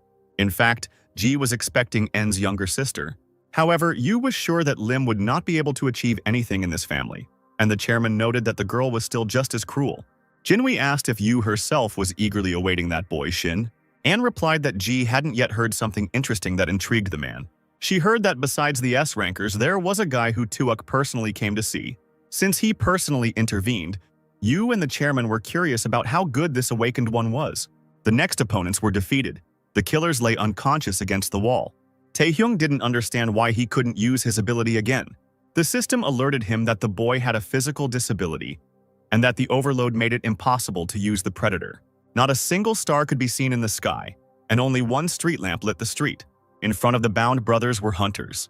One was outraged that these black and white brothers not only dared to contact a member of the association, but also tried to attack a high school student, while the second noted that these villains had become too much of a gangster lately. Go thanked Taehyung for alerting them to the killers and asked if he had any ideas on who might be behind it. As he pondered the question, the student glanced at Taehyung, then turned away, lowered his head, and replied that he wasn't sure. The deputy assumed that the list of participants had somehow leaked online and decided to strengthen security for the future hunters. Taehyung understood that if he had involved the Taesun group in this, not only would he not have been able to sort everything out properly, but he would also have put himself at risk. Besides, they weren't that big of a problem. The guy was most worried about his lack of physical capabilities and the inability to use the predator until the reboot was complete. It turned out that the young man could not use his main skill until his physical capabilities were sufficient. Taehyung wondered what was wrong with this ability. All he had to do was increase his characteristics. To increase his rank, the high school student fought monsters or other awakened beings. But to do this, he needed a predator. Apparently, Taehyung only had one option left. Recently, the guy visited the Blackhead Training Center with Jae-young. There they were met by a cheerful girl named Yura, who, out of habit, introduced herself as their guide and handed them registration forms. Winking, she asked how she could help and only then realized that they were school children. Jae-young was confused by the fact that Taehyung continued to confidently move forward, because in order to enroll in this place, you had to meet the criteria and have money. Feeling awkward, Yura explained to the children that it was a training center, but Taehyung still asked to register the two of them. He then handed the girl a black and gold card. The guy asked if that was enough, and Yura was surprised that this high school student had an SVIP card for one of the 4 alchemist guilds. The girl wondered how it ended up in the hands of a simple schoolboy. Perhaps he was a relative of a high-ranking hunter, or was the owner of this card. Yura was worried. She didn't know what to do, because if the girl made the payment and something went wrong, she could have problems. Suddenly, a muscular, red-haired man with a beard and a mohawk appeared behind Yura, in a strange pose. He laughed, noting that the girl seemed to be in a dilemma. The man explained that this wasn't a place you could just pay to enter. The man was Strongest Kangchul, an unawakened B-rank trainer, a rookie killer. He had developed himself and obtained the skill Muscle Strengthening. Kangchul flexed his muscles, making Jae-young admire him, while Taehyung just looked at him like he was crazy. The coach began to introduce himself loudly, attracting the attention of others, the surrounding men. Seeing this, could only sympathize with the poor schoolchildren. Kangchul noted that everyone trembled when they heard his name, and if the boys left right away, he was ready to forgive them. But Taehyung asked what the weakling was talking about. The coach was unhappy that some young man dared to call him that. Yura and Jae-young became alarmed, realizing that a showdown could no longer be avoided. The man was unhappy that Taehyung imagined himself stronger than the coach. Since Kangchul didn't believe it, the student proposed a bet. The loser would have to pay a membership fee for 1 year. The man claimed that the boy didn't know his place and agreed to the bet. Kangchul and Taehyung were transported to a virtual world teeming with monsters. The coach and the student were in real life, sitting in chairs while members of the center gathered opposite them, watching their actions in the virtual world. Jae-young was worried and asked what it was. The virtual world was very similar to an abyss. Yura explained that it was a virtual training program called Porter. It was a competitive workout that required carrying maximum weight. It was also necessary to defeat the maximum number of B-class monsters and reach the destination in the shortest possible time in a virtual reality completely identical to the abyss. When it came to fighting for supremacy in the training center, this was the most common method, but it was too disadvantageous against the opponent of the strongest Kangchul. The confident man laughed, feeling the excitement. He believed that the schoolboy had challenged him in vain, since an inexperienced boy would hardly have been able to hold out in such a place. Showing off his muscle-enhancing skill, Kangchul struck one of the monsters. The trainer's agility and dexterity were ideal for the virtual porter, and the weight he could lift was on a completely different level. so Kangchul could easily demonstrate his superiority over the schoolboy, killing 2 monsters at a time, or even more.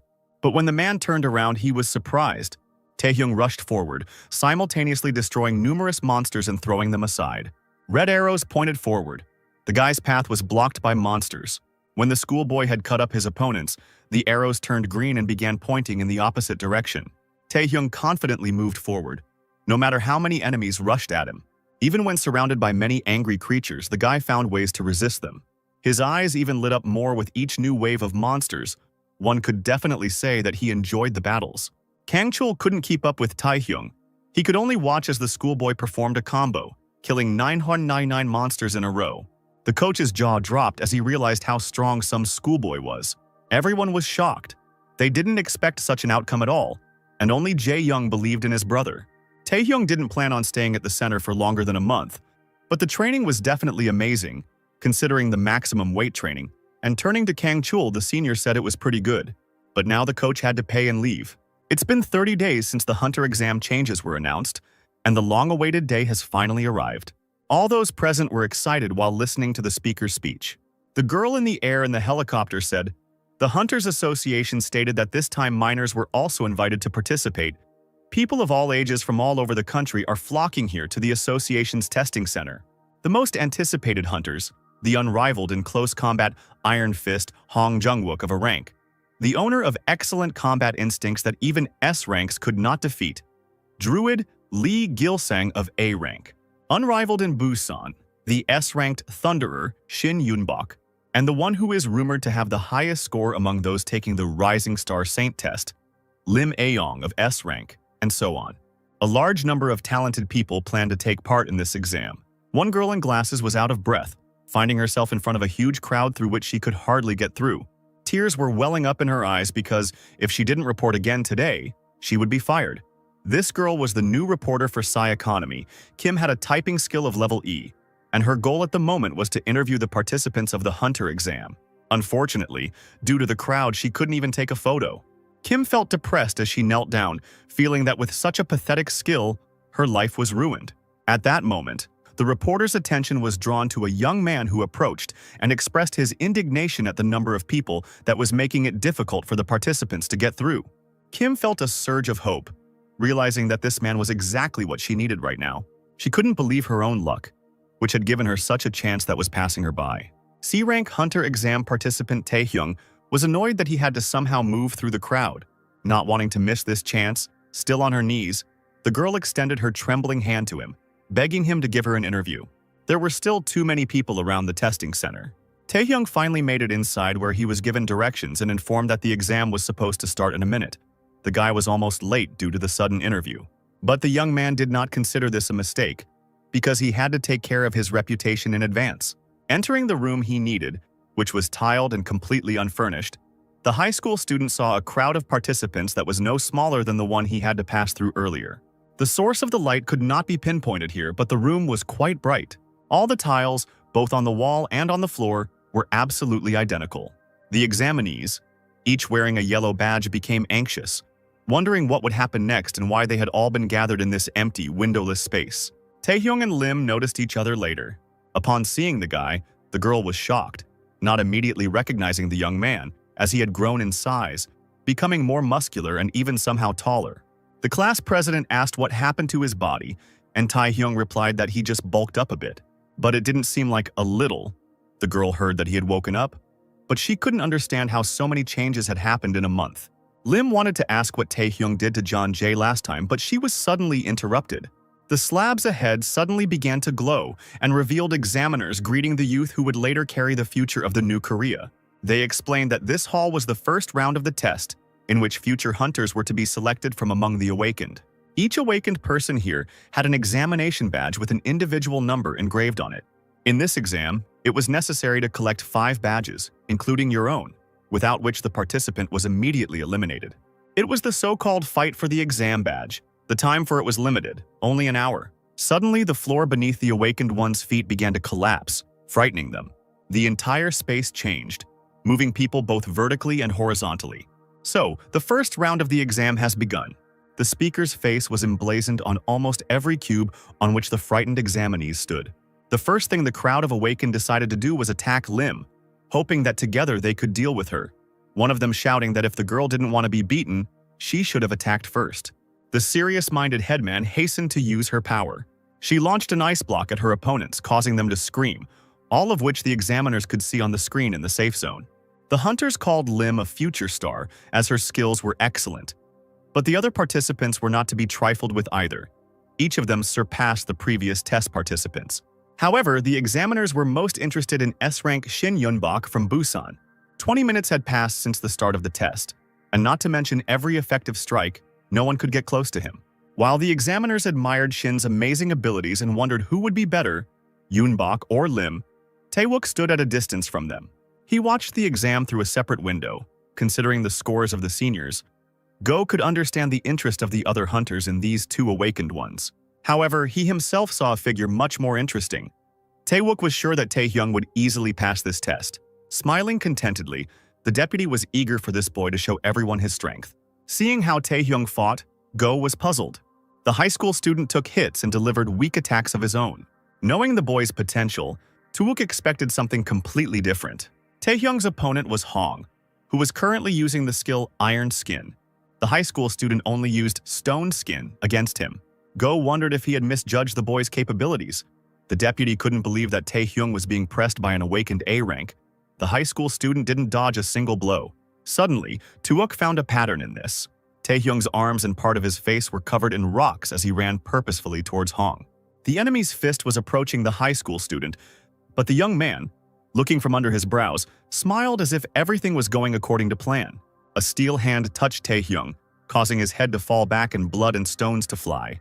An indignant Jungkook shouted out that the guy had really decided to challenge him. Hong stated that Taehyung's stone was just a pathetic parody of his steel, and that even if he fought the Iron Fist up close, the boy's blows would never be able to reach him. Hong's eyes widened as Taehyung voiced his displeasure at this chatter. He explained that all this was not just for nothing. The guy's endurance and charm were increased by 1 unit. Even after a month of training, the block on using hunting did not lift. Perhaps Taehyung's stats were still not good enough? One of the training options was to load his body to the maximum. So the best way was to fight to the limit of his abilities, so the guy's training was not yet finished. Taking another blow to the face, Taehyung attacked Hong, applying enough force to make his opponent stagger back, his armor shattering into pieces. Falling to the floor, an astonished Jungkook called the guy a monster. Exhausted, Han wheezed and lost consciousness.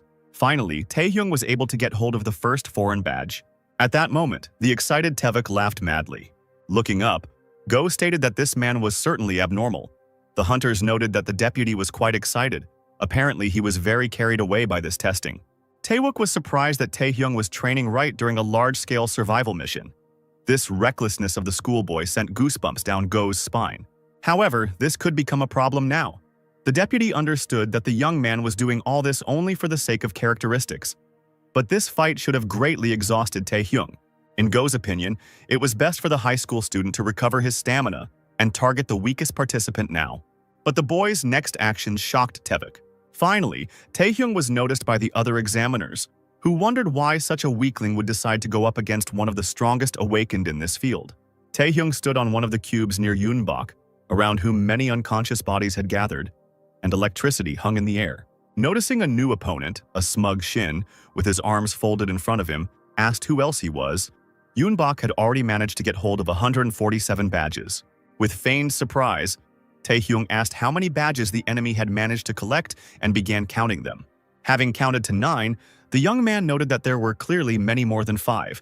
On the platform, thick dust and electricity merged into a single dance. Yunbok actively sent charges at Taehyung, which the boy deftly dodged. Not a single lightning bolt managed to reach Taehyung before he made the jump. Strengthening his leg, the young man flew back to his opponent, nothing stopping him from reaching Shin. But the stone skin on the leg, having met with lightning, still flew apart. Yunbok noted that the high school student was quite quick. However, Shin noted that the enemy could not even see his attack. An earthstorm raged across the platform again, obscuring visibility.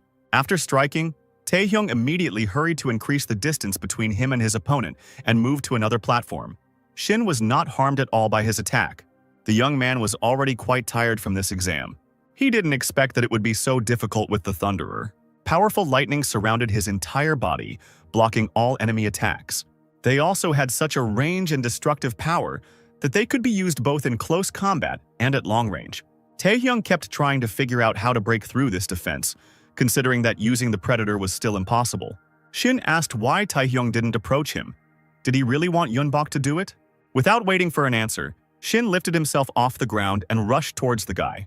Taehyung managed to dodge the fist coming at him, and then the blow to his leg. So Yunbok decided to engage in close combat, passionately pursuing Taehyung, who was trying to escape from him. As if playing with a cat and a mouse, Shin asked where the enemy had run away from him. This time, Taehyung didn't manage to distance himself in time. Electricity coursed through all his muscles, causing the boy to convulse. Yunbok laughed maliciously, saying that since the opponent wanted a fight, he didn't need to run away. Clenching his jaw, Taehyung remained silent, unable to say anything. But, having finally found the strength within himself, the young man created a stone block around his hand and rushed at Shin. Insulting his opponent, Yunbok destroyed Taehyung's creation with another bolt of lightning. A bright light filled the room, blinding the young man. Shin's attack knocked Taehyung off his feet, causing him to now fall downwards, passing all the platforms. The high school student felt uneasy, realizing that a new wave would soon follow. The next attack was so powerful that it collided with one of the platforms and destroyed it. Feeling pain and covering his eyes with his hands, Taehyung screamed. Shin laughed, surprised that his opponent could endure such a thing. Yunbok thought about how such a difficult person like Taehyung ended up in this place. All this time, the other exam participants were running away from Shin. He thought that the only one who could entertain him during these qualifiers would be Lim. But it turned out that Taehyung was here. Another interesting toy. Suddenly, a stone hit his forehead. Confusing Yunbok, for the first time in this arena his blood was spilled. Shin couldn't understand what had happened. Taehyung was standing on the half-destroyed platform and he threw this stone. Just as Yunbok was thinking that the boy couldn't reach him, the young man swung again, throwing stone shards. Several of these projectiles hit Shin's body, causing him to lose his balance. Yunbok coughed up blood, not understanding how this was possible. Of course, the stone skin could not pierce the wrath of the Thunder God, even when going beyond its limits. Such blows left no trace. But here the examination hall was different. Because it was originally made of a material that could withstand the power of an awakened being, unlike stone skin, it did not lose its properties even if it was crushed. So, if used as a weapon, it was the only way to overcome the wrath of the Thunder God. Taehyung was sure that Yunbok was not his equal. Before being defeated by his opponent's powerful attack, Shin gave him a hearty insult. Besides the lightning striking in all directions, blood was pouring out of Yunbok's mouth, and some of the badges were being torn off his clothes. Not only was Shin injured, but the platform beneath him began to collapse. The examiners gathered around the screen were stunned, unable to understand how a C rank could defeat an S rank. Taewook was still standing behind them, smiling as he thought that only Taehyung had managed to make these people nervous. But now Go also became worried, seeing something on the screen. While Shin lay unconscious, Taehyung collected 3 badges. Since the guy already had the required amount, he was just going to wait for the time to run out. At that moment, an ice flow flew at him, which he miraculously managed to avoid. For Taehyung, encountering ice was a bit of a surprise. Above him, he saw a rather large blue snowflake. It began to spread quickly, turning into thin ice. Gradually, a sphere formed around the platform on which Taehyung was located. Finally, the dome was completed, but its walls continued to thicken. Lim, who was standing opposite the guy, slowly approached him. Taehyung's mouth dropped open in surprise. He hadn't intended to fight the class president in this exam, and he was already running low on strength. The young man wondered why Lim was next to him, and since when she had been watching the fight. Puzzled Taehyung, the girl said that she thought that with power came responsibility. She said that power without responsibility was just violence. Taehyung turned out to be very strong. Lim didn't expect that he could defeat Shin. The guy didn't understand why the girl suddenly started talking about this. The headman stated that this was probably how Taehyung defeated John Jae. Before reaching the crack in the platform, Lim directed her power at the guy. The ice sparkled dazzlingly above this warlike maiden. Snowballs fell onto the floor, aiming for Taehyung. When they touched the ground, they lost their integrity and scattered snow all over the area. These snowballs were exactly like bombs, which, although partially, reached the guy. Just as he was thinking that invisibility was useless in this situation, Lim knocked him down with a kick to the head. The remaining stone pieces on the boy's face were unable to protect him. The girl shouted that she believed him back then in the gym. As the headmistress launched ice spears at the boy, she said she believed Taehyung was different from guys like Jung Jae and would not act for personal gain. However, after what she saw, she realized that John Jae, Bae Heksu, and Taehyung were to blame for everything. An ice block that grew out of the ground lifted the boy up, injuring him, and then also disappeared. After this, Lim pinned the young man to the ground with another block of ice. The mayor stated that using the skills without a license was illegal, and that the two ended up in the hospital.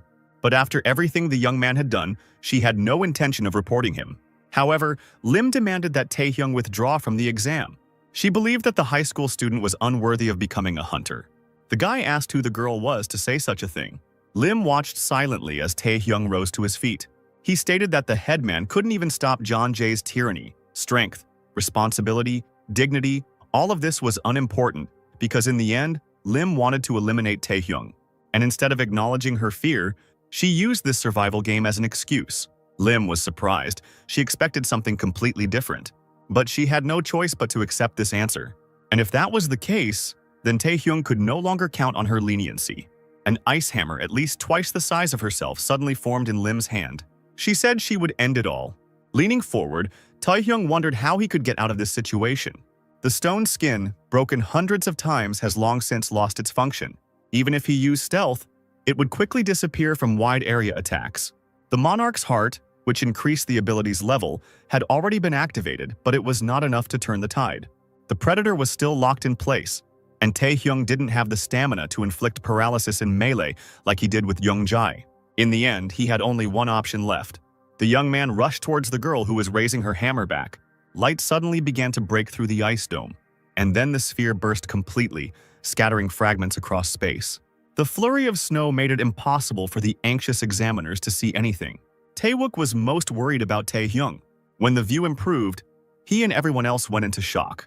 Everything around crumbled, and cold steam emanated from the platform where Lim and Taehyung were standing. Finally, it was possible to make out first silhouettes and then a clearer picture. Taehyung hovered over the girl lying on the floor, intertwining the fingers of his right hand with hers and merging in a kiss. For the headman, such an outcome of the battle was too unpredictable. She wanted to say something coherent, but she could only mumble. Let's rewind time a little back to when Taehyung just rushed towards Lim.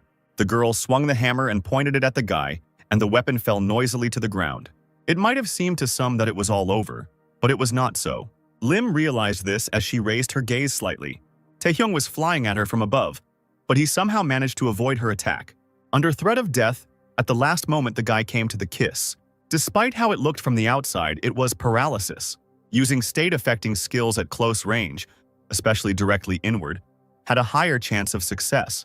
So Taehyung put the paralysis into his blood and forced Lim to swallow it, of course.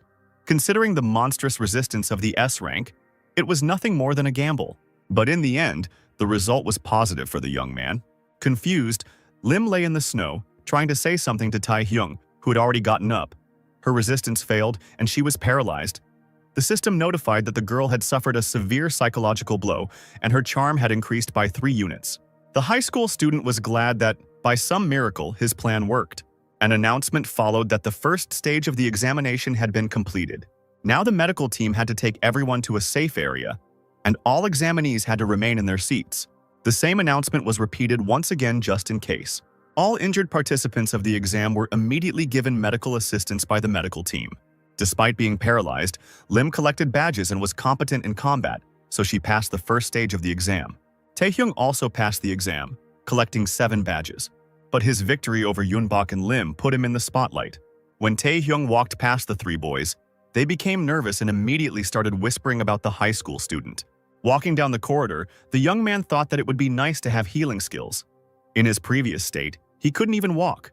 Suddenly, someone shouted the schoolboy's name, attracting his attention. It was Yunbok, who had already come too close to Taehyung and directed his electric charge at him. The schoolboy held out his petrified hand in front of him, but the defense was quickly destroyed. Shin stated that Taehyung wouldn't be able to do his tricks here. To the brawl, who suggested that Yunbok wanted revenge. For these observers, it would only be better if there was one less successful candidate, so the examinees began to actively support Shin. But Yunbok didn't care about these people or their opinions, so the angry Shin told them to shut up. Without even trying to control himself, He sprayed electricity over the entire crowd so that the examinees would know their place. Yunbok challenged Taehyung to a fair fight, and the student responded by calling him crazy. Shin wanted to prove that the schoolboy was a loser without his dirty tricks. As if confirming his madness, Shin laughed madly. But this laughter was interrupted by a terrible, crushing force. Unable to resist it, Yunbok slammed into the floor, but Taehyung still remained on his feet. Yunbok wheezed, pressing himself deeper into the floor, and the upperclassmen began to sweat from the force that fell upon them. A blue-haired man in a black suit and sunglasses was approaching the troublemakers, emitting those very vibrations that made everyone go down. He was unhappy that the boys were not letting the others enjoy their rightful break. They dared to squeak without knowing their place. This person who interrupted the conflict was the same speaker who announced the start of the first round. He was the S-rank hunter Park Sang-jin. Pak was one of the top hunters in the new South Korea Association and a future SS-rank hunter. Sang-jin was surprised that Taehyung was still standing. Pak applied even more force, but the young man, although hunched over, continued to resist. Taehyung had heard that the skill level of S-rank awakened, and S-rank hunters were different, but he didn't think it was that different. Pak decided to test whether the schoolboy could withstand what even veteran hunters could not bear. He began to increase the pressure, not fearing to harm the young man. Sanjin was stopped by the doctors who arrived and asked what he was doing. They asked what Pak was doing with the children who had just finished treatment, and whether he really wanted to exclude them even before the second test began. Sanjin explained that he was simply disciplining the boys, but this was a lie. The man did this at every selection to test the candidate's skills. The doctor said that if the hunter did it again, he would report it to the association president. But Park no longer listened to this, turning his attention back to Taehyung. He asked the young man's name and he introduced himself. Now Sanjin knew what the one who defeated Yunbok and Lim with his C rank looked like. Pak's lips stretched into a smile. No one had been able to interest him this much in a long time. Sangjin placed his hand on Taehyung's shoulder and asked if he was right in his assumption that the boy wanted to become an S-rank hunter. As he passed by, Pak waved his hand and said that he would wait for this. The schoolboy stood there, puzzled, watching the hunter go. Asking where Pa had run off to, the doctors started chasing after him. All the candidates who had passed the first test gathered in the forest thicket in front of the podium where Sanjin stood, and behind him, portals hovered in the air. The anxious participants tried to predict what they would have to face this time. Pak cleared his throat, drawing everyone's attention to himself and silencing them. He asked if everyone had time to rest, since the second round of the qualifiers for the title of hunter was now beginning. To reach the location of the second part of the exam, participants had to enter through the gate into a D-rank dungeon. Some awakened ones began to feel fear when confronted with real monsters. They were to split into teams of 5 and explore the dungeon under the supervision of a hunter. While exploring the dungeon, every action of the participants was assessed. Necessary items such as weapons and consumables were provided by the association. Now, after the explanations, the awakened ones could enter the portals one by one. Even newbies shouldn't have any problems in such low-ranking dungeons, especially under the supervision of hunters, but only if it wasn't an S-rank Apocalypto double dungeon. In Taehyung's past life, while exploring one of the D-rank dungeons, the first dual dungeon was discovered. Countless hunters, including the first group, died inside, and this led to the appearance of a mass of rifts. It would be good if Taehyung could prevent it this time, but no one would believe his words without confirmation. Even if the truth was revealed, he would be the first one to fall under suspicion. It was unfortunate, but Taehyung had his own things to do. As long as he wasn't a member of the first group, he would definitely be able to find a way to survive. Time passed and the candidates gradually left the forest, moving into another space. Taehyung was the last one in his group. 5 people were gathered, and now it was time to move out. The observer of this group was the A-rank hunter, Ma Do-hak. He was the one who discovered the double dungeon. Taehyung realized that it would not be as easy for him as he had hoped. The team encountered earth monsters. Using their skills, the awakened ones deftly dealt with their opponents. When the monsters were reduced to nothing but lumps of dirt, Do-hak clapped them. As he approached the participants, Ma praised them. He noted their determination in battle.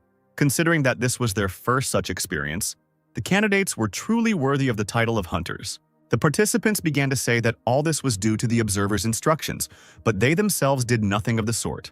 Taehyung couldn't understand why, out of all the teams, he ended up on the doomed first research group. There was no doubt that on Do-hak's hand was a ring, which was a unique item belonging to the first explorer of the double dungeon. It was a sage's ring, with a unique rank. It increased the power of endurance, speed, and mana by 10 units.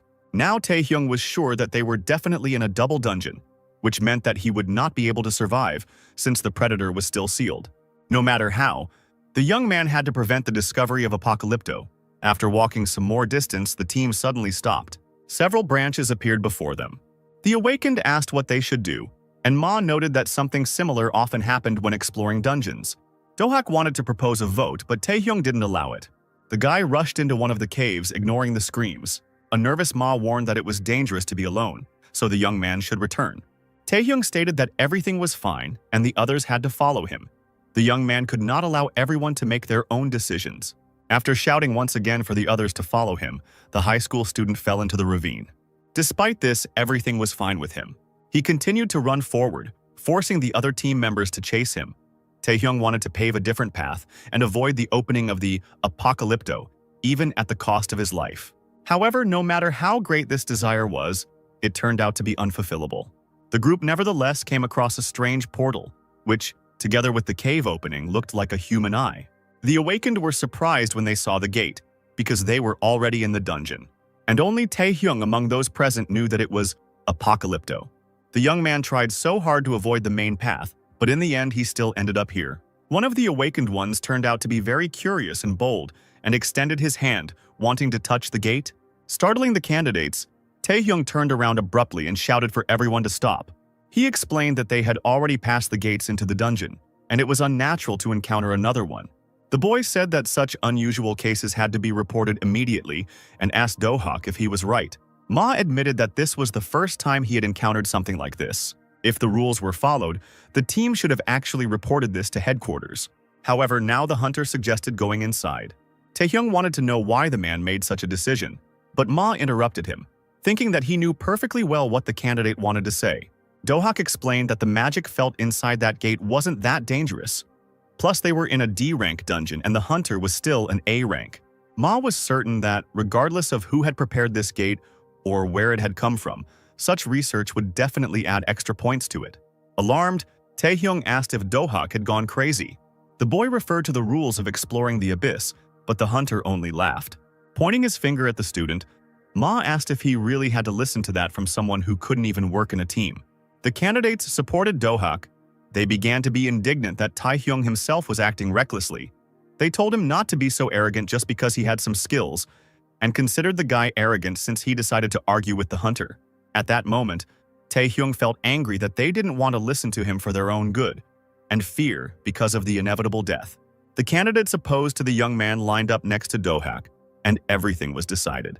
Cold sweat ran down Taehyung's face. He asked Ma to stop and think again, but Dohak didn't listen. He raised his hand up and snapped his fingers, and then there was a flash. The colors of space seemed to fade, and everything turned into black and white, and soon people disappeared in this flash. Taehyung was scared, not knowing what to do now. Nervous Ma didn't understand how it all happened. He didn't expect to end up in such a place. The candidates felt that something was wrong. They wondered if this was really a D-rank dungeon. They were in a space where red hues reigned. Along the edges of a long brick platform, there were columns that, when connected, formed an arch, and at the end of such a corridor stood a figure with a halo. The figure resembled a knight in armor with a cloak, its hands resting on a sword thrust into the ground, and instead of a face there was a skull hidden under the cloth. A cloud of dust raged in front of the motionless knight. The worried candidates asked Dohak how this happened, and if it was definitely a D-rank dungeon. The dust cloud grew, reaching the team. Taehyung demanded that everyone be silent and look ahead carefully.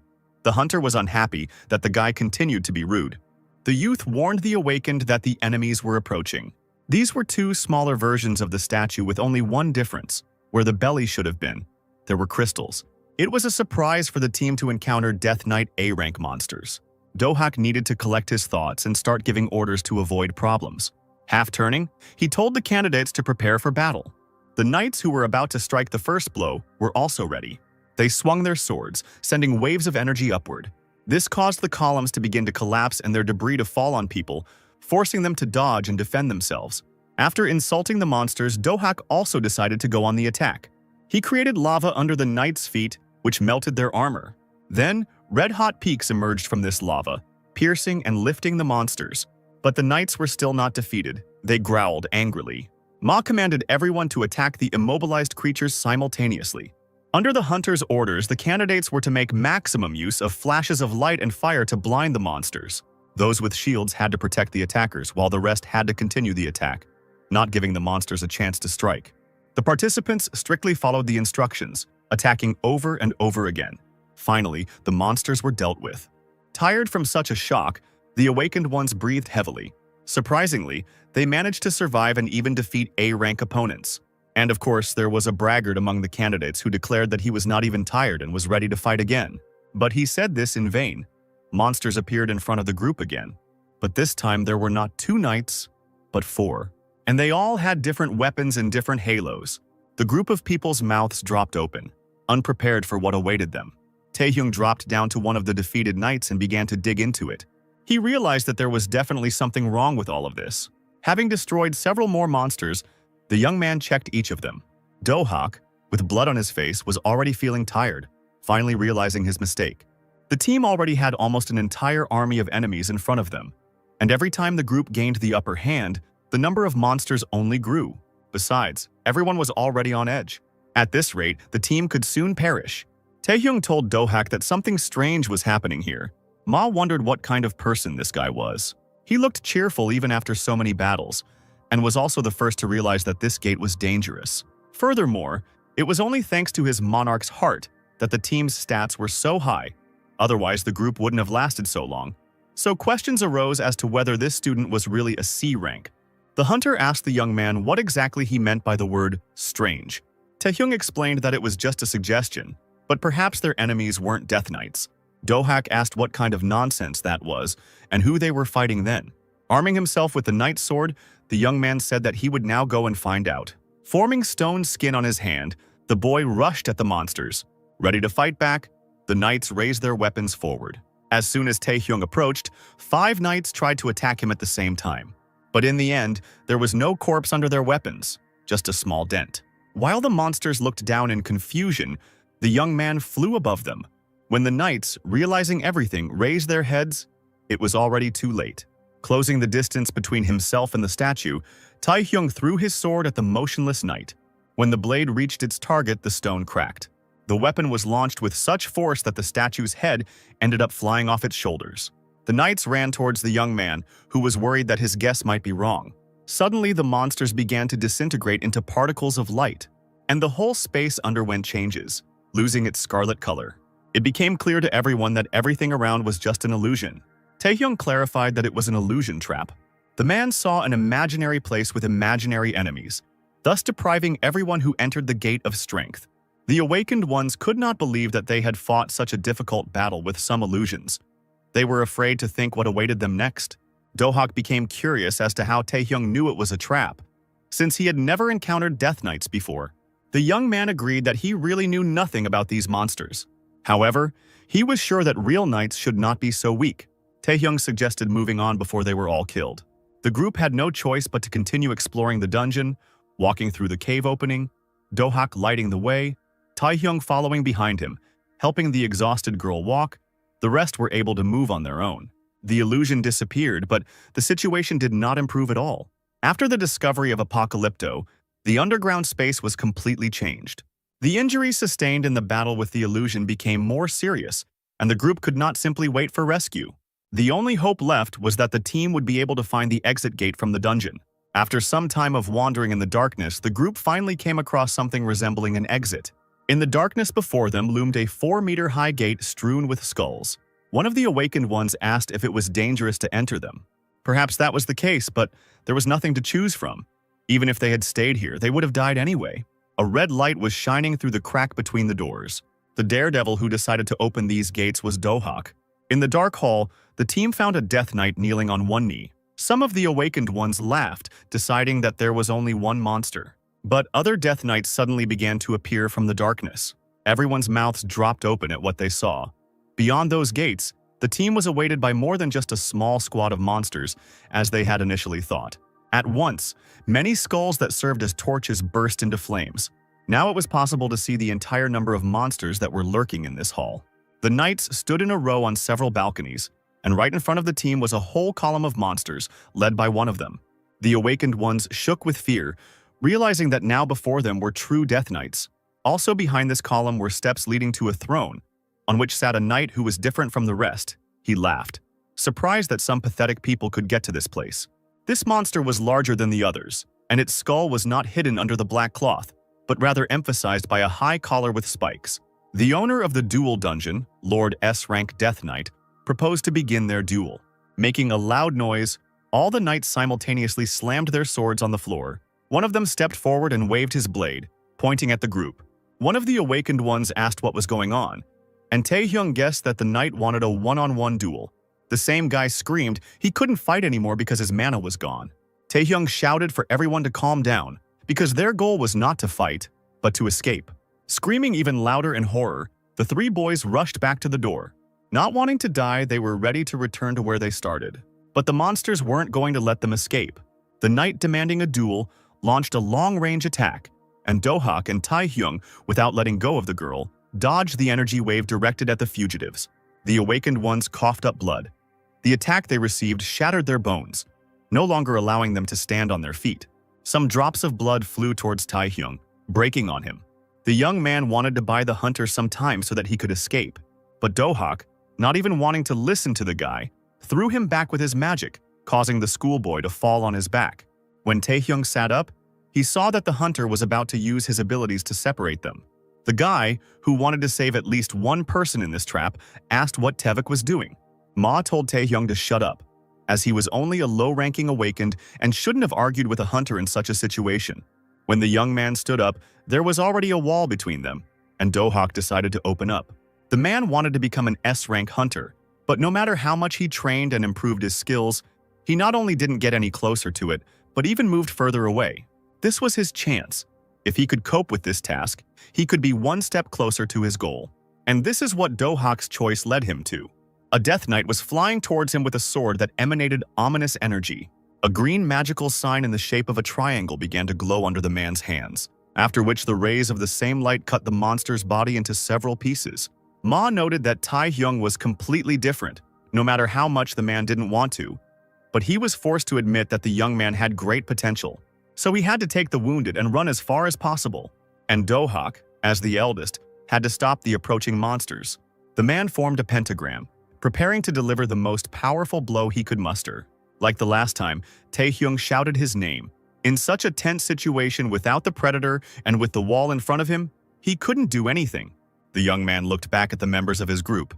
Their lifeless bodies lay on the cold floor. The injuries they had sustained were too serious, and without prompt medical intervention, they simply had no chance of survival. The stone wall behind Taehyung, built by Do-hak, collapsed with a roar.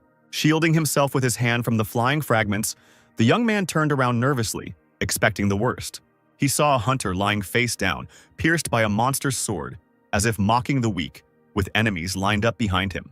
There were stones lying on the bloody maw, and broken glasses lay next to the dying body. The killer walked forward and the others followed him. Alarmed, Taehyung was dumbfounded. He didn't know what to do, and death was getting closer. His entire team, including the hunter, perished, and he was unable to help them in any way. The young man looked at the crowd of monsters in fear. He wanted to prevent all those deaths that had already happened, but now he felt weak again. Do-hak's blood dripped from the knight's sword. The monster raised his blade, challenging the boy to a duel. Everything repeated itself. The entire first group was dead. But now the time to die for Taehyung came much earlier. The young man did not move. He wanted to run, scream, do anything. But any movement would lead to death in this unequal fight. The boy watched as drops of blood collected on the tip of the sword, just as cold sweat ran down his face. At that moment, he noticed something flashing, lying on the ground directly under the enemy's sword. It was a wide gold ring with a rectangular ruby, the very same ring of the sage that belonged to Do-hak. Without waiting for the young man's answer, the knight drew back his sword. In an instant, Taehyung dropped down, grabbed the ring, and ran away from his opponent, whose sword eventually hit the ground with a clang. Now the ring of the sage was his only way to survive. Putting it on the index finger of his left hand, Taehyung prayed for it to work. The Death Knights approached the boy. Enclosing him in a circle, black rays like lightning began to emanate from the artifact. Transforming into scarlet, the lightning spread further and further, making this cave even brighter. The Lord of the Death Knights looked at this disgrace with bewilderment. Everything around Taehyung was covered in a red fog. The monsters were thrown back by an unknown energy, falling apart in midair. The Lord could not understand what kind of power this was. Thanks to the ring, all of the guy's abilities increased by 10 units. Since all the conditions were met, the block on the Predator was finally removed. The bodies of the first group members, along with some pieces of the knights, were outside. Although the gates were open, it was impossible to see anything in the doorway. One could only hear the sounds of battle coming from the hall. The explosion caused by Taehyung scattered the monsters in all directions.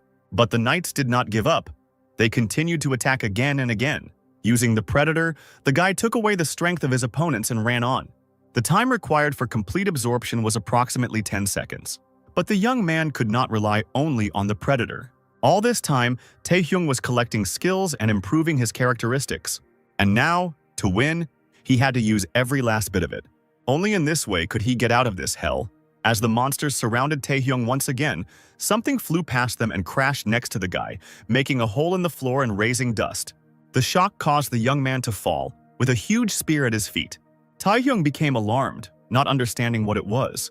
His attention was drawn to the Lord standing by the throne, from whom purple lightning was flying. It was he who owned the spear that landed next to the young man. The guy became nervous, realizing that now the boss had also decided to take part in the battle. Looking up, Taehyung saw a multitude of weapons looming over him. He ran away, hoping to avoid injury. By forcing the weapon to plunge into the floor at great speed, the Lord harmed his own knights. Taehyung tried his best to dodge the peculiar projectiles falling everywhere. He was still hit a couple of times, so now he was bleeding. The guy tried to direct the Predator towards the seemingly unattainable Lord. Red, spiky tentacles reached out to the skeleton, but another power was growing in his hand. With a wave of his hand, the Death Lord interrupted the use of the skill, preventing himself from being absorbed. Taehyung was thrown back, feeling his hope slowly leaving him. The Lord noted that the guy was quite strong. However, this was still not enough to defeat such a high-ranking monster. With great force, a pile of weapons fell to the ground again. The skeleton thrust his sword into the guy lying on the floor and put his foot on his head. Before killing Taehyung, the monster decided to ask him a question. The Lord was curious as to who had given the young man such power. The skeleton's energy spread throughout the room. The boy screamed in pain from the fact that the Lord pressed harder on his head and tormented him with his abilities. The system announced that the resistance to the Lord's roar and his fighting spirit was partially successful with the help of a mysterious force. The skeleton was sure that, unlike the others, Taehyung understood the language of monsters. He asked the boy to tell him what the nature of his power was. But in response, the young man only screamed, coughing up blood. Taehyung's consciousness moved to another dimension. He stood in front of a horned giant with 6 arms. Part of his body was made of skulls. The guy looked at this creature as if with some kind of regret. Turning around, he saw Dohak and the others who had died in this dungeon in the river of blood. Lord appeared behind Taehyung. The young man thought that nothing had changed. He did not understand what the essence of the Predator was, and why he, being a human, suddenly began to understand the language of monsters. Without knowing anything, he gained strength and opportunity, but nothing changed. The Lord's sword was approaching his neck, but Taehyung didn't move, thinking only about why the king gave him power. In the bright light, the young man again saw the silhouette of the king, who stated that he had already explained this. The man said he was simply impressed by Taehyung's will and determination. The guy didn't need to change at all. He just had to keep moving forward. After this, the young man opened his eyes in his own reality.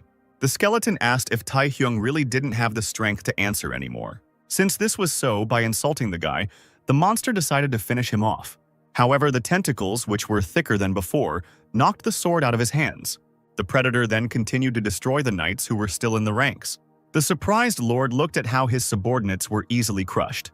Laughing, the skeleton asked if Taehyung really intended to continue fighting in this state. The young man rose to his feet and shouted as if it were a battle cry, his mana gradually beginning to increase. The skeleton was only amused by this. He was sure that this battle was the last for the guy. Throwing himself at Taehyung, Lord was pleased that they decided to entertain him until the very end. Using his abilities, the skeleton lowered his sword and a bright purple beam shot up. As the light faded, the Lord saw that Taehyung had not only survived, he had been able to repel the blow. The guy asked if the monster was truly curious about the nature of his power. The young man then added that the skeleton needed to feel it for himself. The Predator ability pierced the Lord, raising him up, thus Taehyung's rank was raised to B. The tentacles once again rushed towards the already falling skeleton. Armed with a nearby weapon, Taehyung pushed off the ground and headed towards the Lord. With all the fury he had, the boy struck the monster with many blows, causing irreparable damage. The Lord was unhappy that some weak man dared to treat him like that. Using his telekinesis, the skeleton picked up unattended swords, axes, and the like and pointed them at the young man, whose weapons shattered. But Taehyung didn't care about the lack of a sword. Power was raging in his veins. Clenching his fist, he used his predator, which flew like a hurricane at the enemy. The Lord looked on in shock as his end approached. The boy explained that it was not human strength, but the strength of a king. Only before his death did the monster manage to learn this terrifying answer, which he should have heard even before the fight began. A huge fanged mouth appeared in front of the Lord and swallowed him up. Not a single piece of the skeleton remained. And as he fell, Taehyung heard that he had registered a new skill, King Knight's Spirit. People and ambulances crowded around the portals, not understanding what was happening and worried about the lives of the examinees. The closest to the gate was the nervous Sanjin. He asked what the power level was and was told that the portal emanated S-rank magic. The order for evacuation had already been given, but it was delayed due to deformations inside the dungeon, and there were doubts whether reinforcements would be able to arrive before the breakthrough. Worried, Pak wondered where S-rank magic came from in a D-rank dungeon.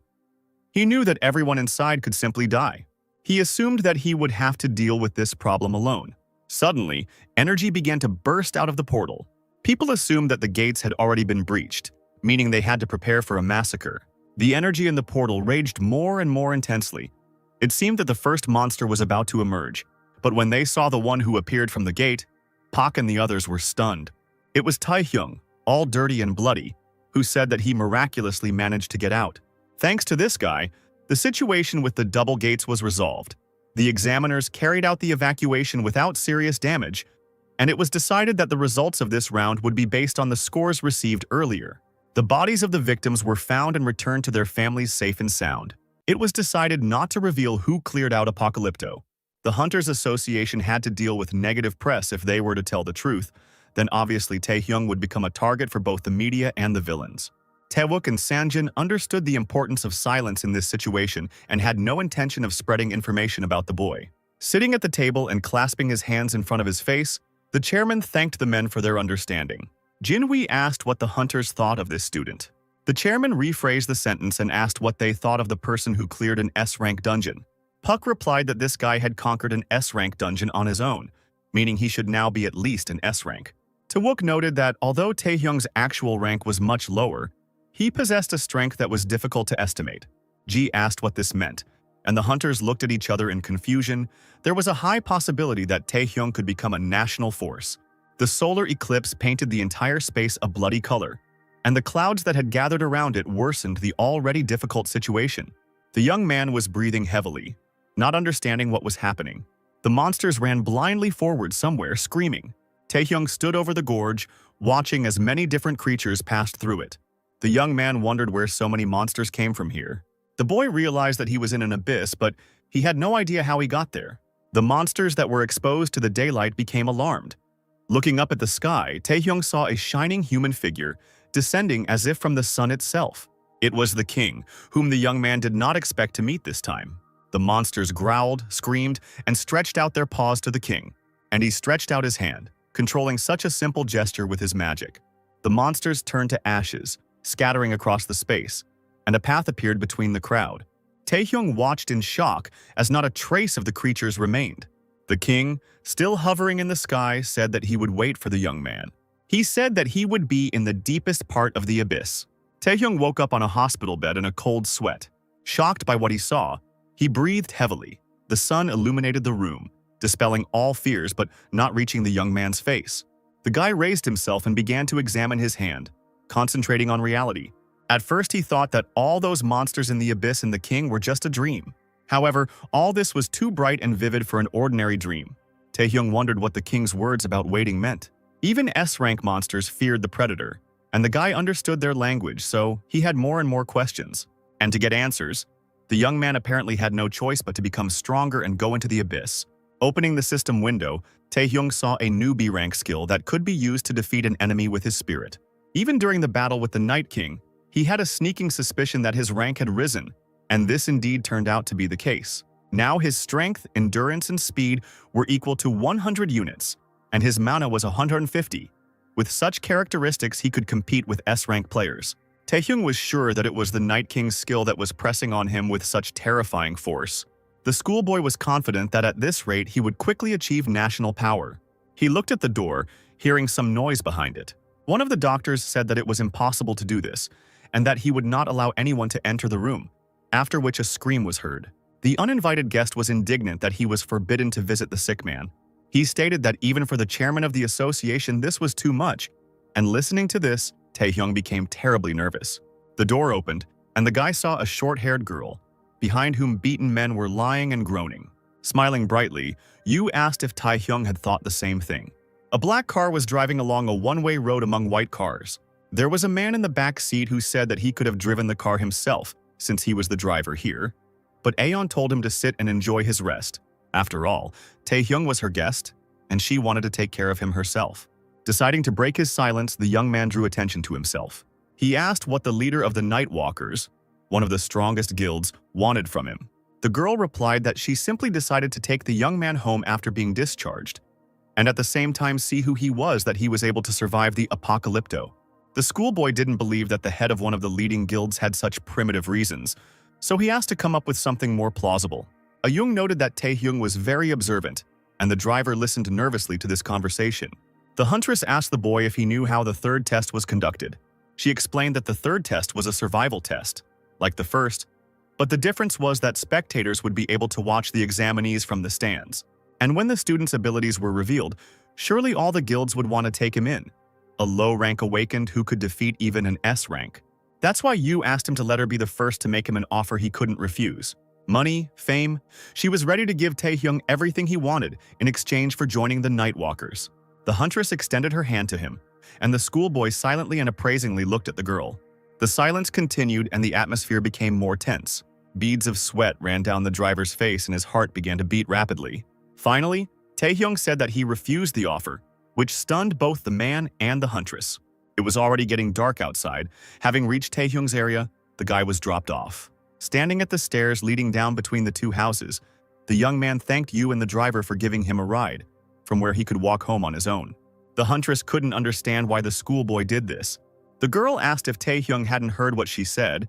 She asked him to give the reason for the refusal and was ready to solve any problem. The huntress wondered if the guy had already received an offer from another guild, or if he had simply misunderstood something. Her attempts to lure the young man to her side began to irritate Taehyung. The schoolboy replied that he had no particular reason to refuse them. After passing a few thresholds, Taehyung asked if the Night Walkers were really so special that he had to join them. In any case, the guy simply wasn't interested in such a thing.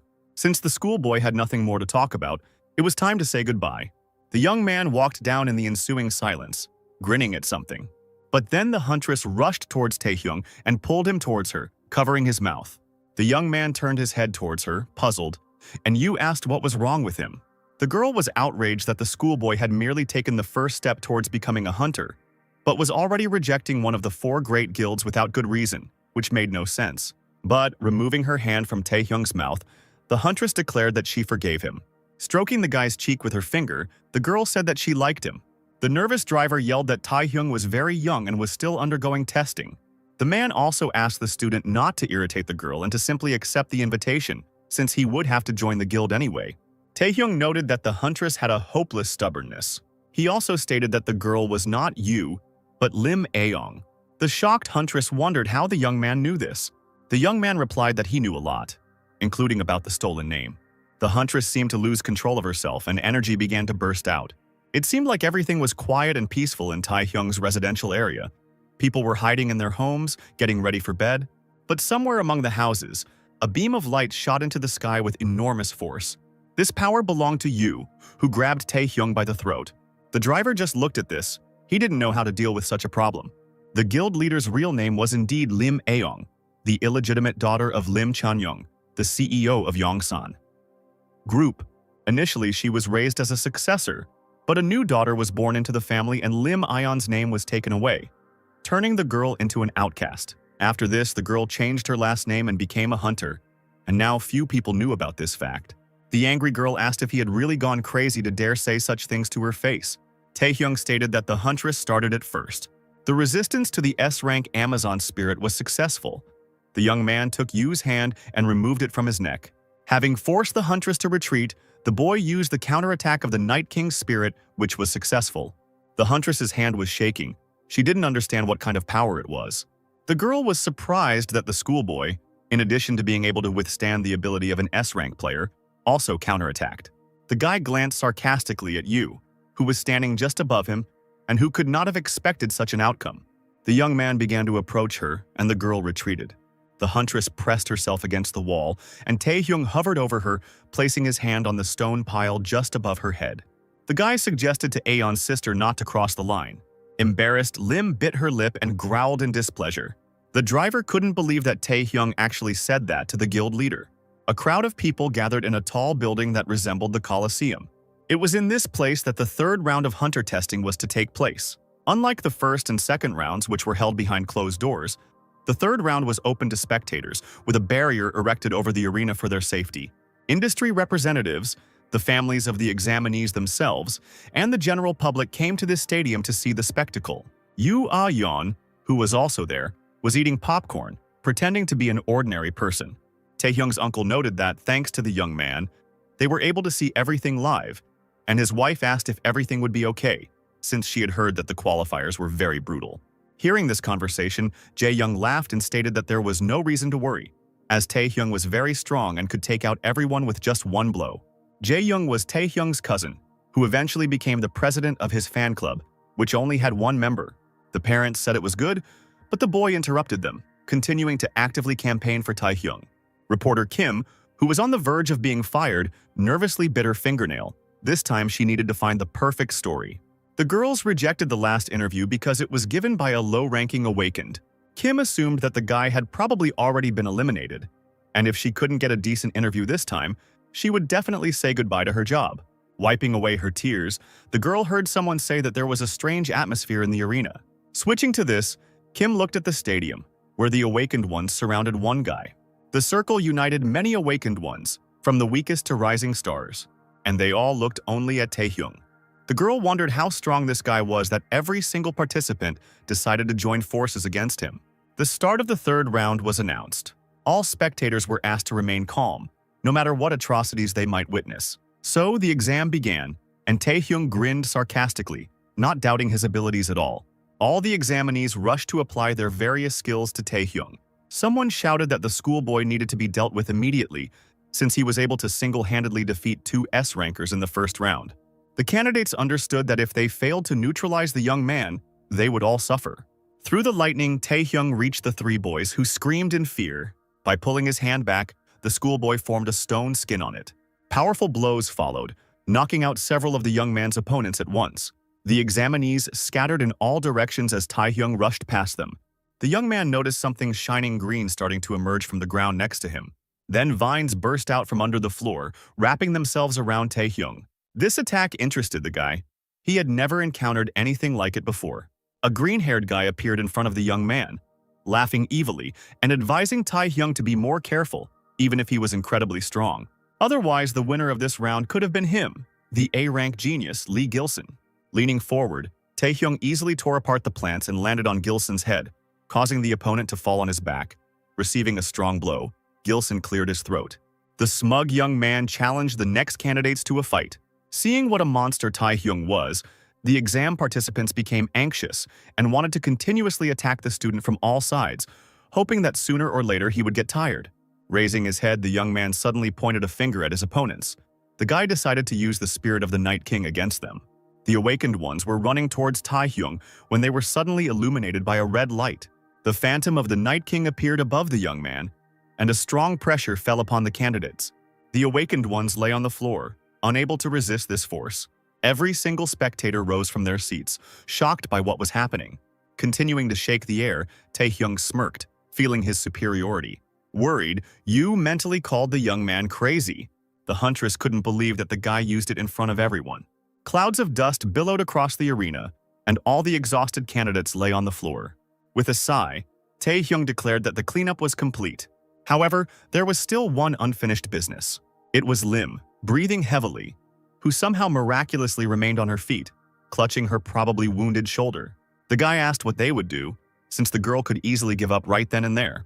Ayeon listened to the young man without rushing to answer, She was not a coward and always achieved her goals to the last. Taehyung mockingly stated that if she didn't give in, he could remind her of the first round.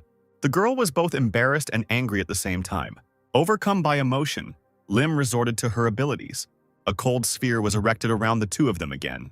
With his hands in his pockets, though a little nervous, Taehyung exuded arrogance.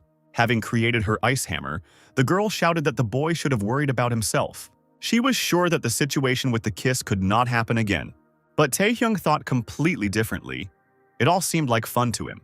Ice blocks were sticking out of the floor. This battle was no longer so easy. Lim's damaged hammer lay among the stone and ice debris. Some parts of Taehyung's body and clothes were covered in frost. He stood slightly behind Aeon, who leaned forward. The girl's muscles were unable to move, and she collapsed onto the gray tiles. As much as Lim wished things had ended differently, she still found herself paralyzed again. The girl was no longer able to hold back the barrier, so it began to disintegrate. The guy noted that in this round, Aeon was, of course, the most difficult opponent for him.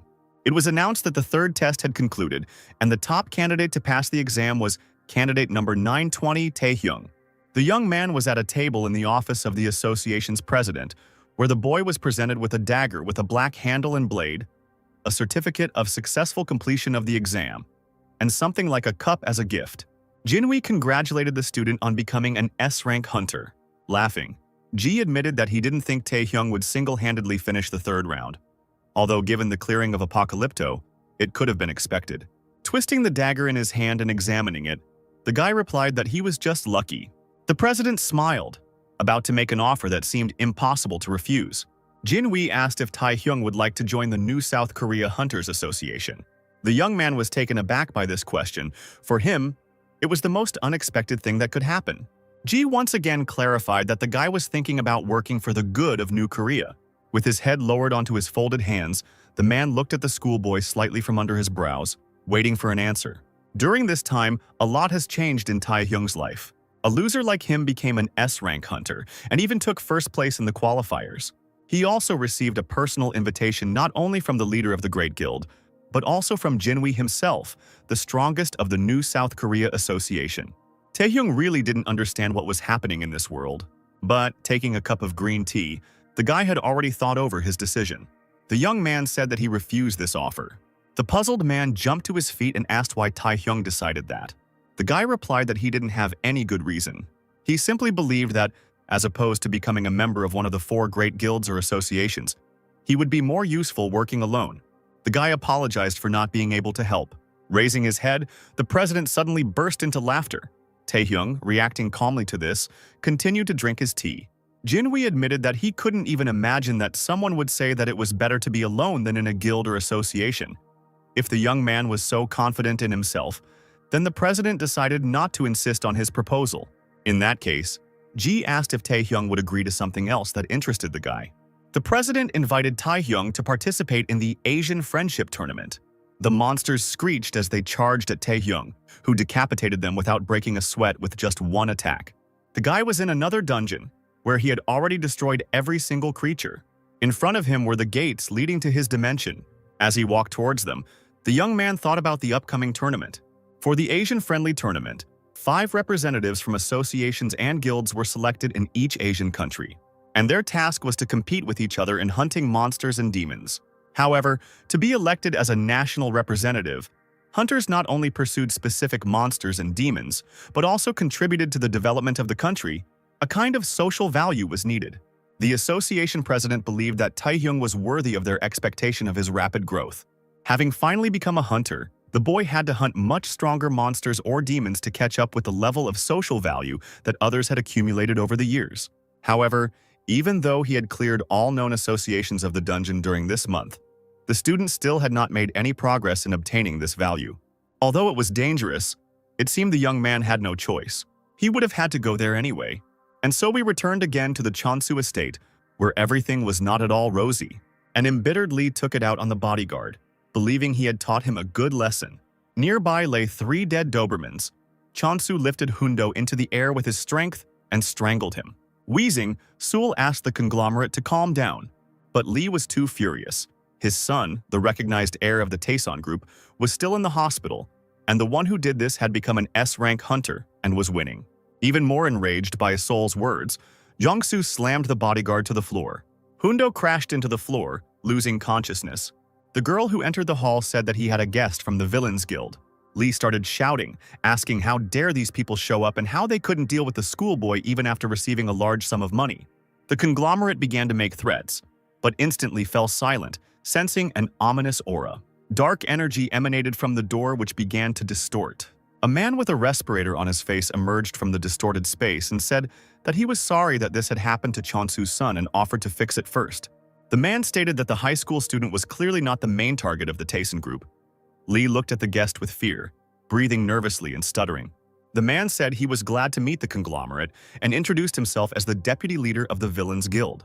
This man was called Shadow, and his rank was unknown to anyone. In the middle of the alley there was a purple portal. Taehyung emerged from it, stepping onto the tiled path. He was immediately greeted by an unfamiliar plump man in a business suit. The man held a piece of paper in front of him with the inscription, "The youngest S rank is Taehyung." A little nervous and stuttering, the man said that he would accompany the young man to the auction house. The man introduced himself and said that it was a great honor for him to meet Taehyung. Park Gun-woon was an A-rank hunter invited to guard during the auction. He was a member of Taehyung's fan club and had the skill of controlling the gate. Park noted that the young man had demonstrated an amazing victory in the third round of the hunter exam, which resulted in Gun-woon becoming his fan. The man asked if he could get an autograph from the high school student, and Taehyung was clearly depressed by this attitude. East Point was Asia's best auction and the largest venue in the country. East Point had many advantages, such as great auction lots, instant transfer support, and so on. Park, who received the coveted autograph on his forehead from Taehyung, said the best part of the auction was maintaining public peace. The guild guards participating in the auction, like Gonin, also played a role. But since the teleport point changed frequently, it was practically impossible to enter this place without an invitation. Perhaps this is why not a single security problem has arisen for decades. In Taehyung's opinion, this place deserved to be called the best in terms of safety. However, today, a terrorist attack by S-rank villains was supposed to take place in this place. Auctioneer Girl cheerfully announced the new lot. The best item at this auction was a Phoenix Potion, which, when consumed, increased stamina and mana by 20. Taehyung was the highest on the balcony. Now all he could do was wait for the terrorist attack. His opponents were supposed to be S-rank villains, and by dealing with them, the young man would be able to gain social value. The only problem was that the guy had too little information. Before the regression, Taehyung only knew that East Point's losses were serious, and that the main culprit of the terrorist attack was the S-rank villain Narendra Nehru. But the young man had no idea who suppressed the terrorist attack. Pak approached him, holding 2 ice creams. The schoolboy asked him who was responsible for security here. Hearing this question, the man became nervous. Taehyung explained that he was just curious about something.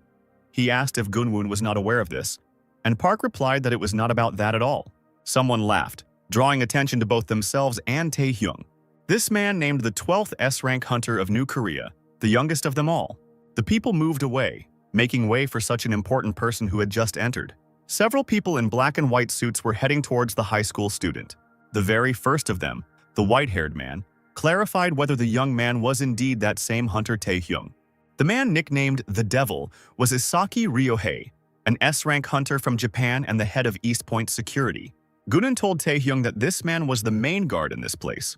Pak also whispered to the high school student to be careful. Ryohei even killed his colleagues for his own gain, which is why the hunters nicknamed him the Devil. Extending his hand to the boy, Isaki said that he had heard that a rare genius had appeared in New Korea, but he hadn't expected to meet him here in person. Taehyung found it strange that Isaki extended his left hand to shake his hand. When the men's palms touched, the young man felt Ryohei's strength on himself. Thousands of little lightning bolts ran through his body. The boy clenched his jaw and wheezed, feeling the pain. Watching the boy's reaction, Isaki giggled. There was madness in his gaze. His laughter became louder. The man was amused by the fact that Taehyung could withstand his strength, which was truly characteristic of an S rank. The young man mentally insulted Isaki, not knowing what was the best thing to do. Hearing someone's wheezing, the guy turned his head towards the sound. 5 people clutched their throats and fell to their knees, unable to breathe normally. The boy could endure the attacks of Ryohei's power, but he was worried that ordinary people were also drawn into it and suffered. Laughing again, Isaki noted that he had apparently gone too far with the joke for a boy who had just achieved S rank. The man finished the handshake and stood close to Taehyung, casually throwing his arm over him, almost hugging him. Ryohei whispered into the boy's ear that he would understand that not all S ranks were equal. Isaki didn't know why the young man had come to this place, but he advised Taehyung not to do anything stupid and to leave quietly. Ryohei chuckled mockingly and pulled away from the boy. Walking away, passing between his subordinates, who were lined up in 2 rows, Isaki wished everyone a fun auction and laughed again. Watching Ryohei go, Taehyung held his reddened hand, while Park, whose hands were covered in melted ice cream, looked at the guy with concern. Now the young man understood that everything would be more complicated than he thought.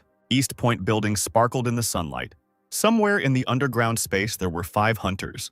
A crowd of unknown masked people was approaching them, led by a bearded old man who looked like a yogi with a turban on his head. It didn't matter who these people were or where they came from.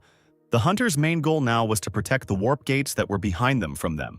The leader of the defenders, who had an A rank, said that he would deal with it himself, and the rest would only be there to help. However, this man turned out to be too self-confident. The fight was short-lived. All the guards met with death. The last one was an A-rank hunter, whose head was in the mouth of a monster controlled by a yogi. The creature's grip was strong. Its disgusting drool flowed down the man's shoulders, and muffled screams could be heard.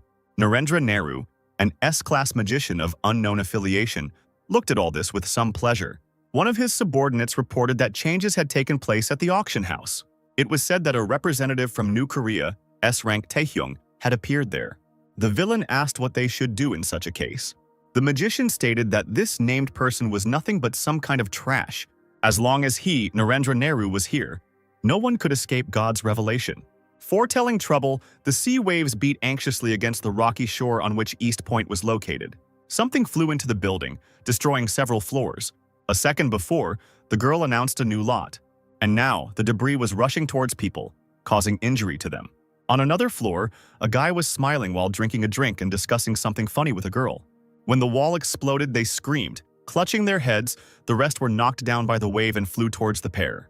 This explosion was followed by many others. Screaming, Gunwoon asked Taehyung if he was okay. He said that the young man needed to evacuate immediately. The guy got nervous. He knew that a terrorist attack was about to take place, but he didn't expect that the entire building would be mined. Another explosion happened, people ran away, and Taehyung wondered where the villains were hiding and when they planted all these bombs. But now something else was more important. The young man heard people screaming. He saw people running. He saw someone in a mask and dreadlocks, holding one of the East Point guests by the collar, shooting at the ceiling. He commanded everyone to lay down their arms and take all the money and valuables to the ground. There were other villains behind him. This guy also said that if there was any attempt to resist, he would shoot straight in the head. Before he could come to his senses, his head was already cut off by Taehyung, who also wounded the other villains along the way. Pak looked at this in bewilderment. He was not as brave and strong as the young man. The boy told Gonan to immediately report the incident to the association and ask for help. Taking out the dagger he had given him, Taehyung said that he would catch those who had caused this disaster.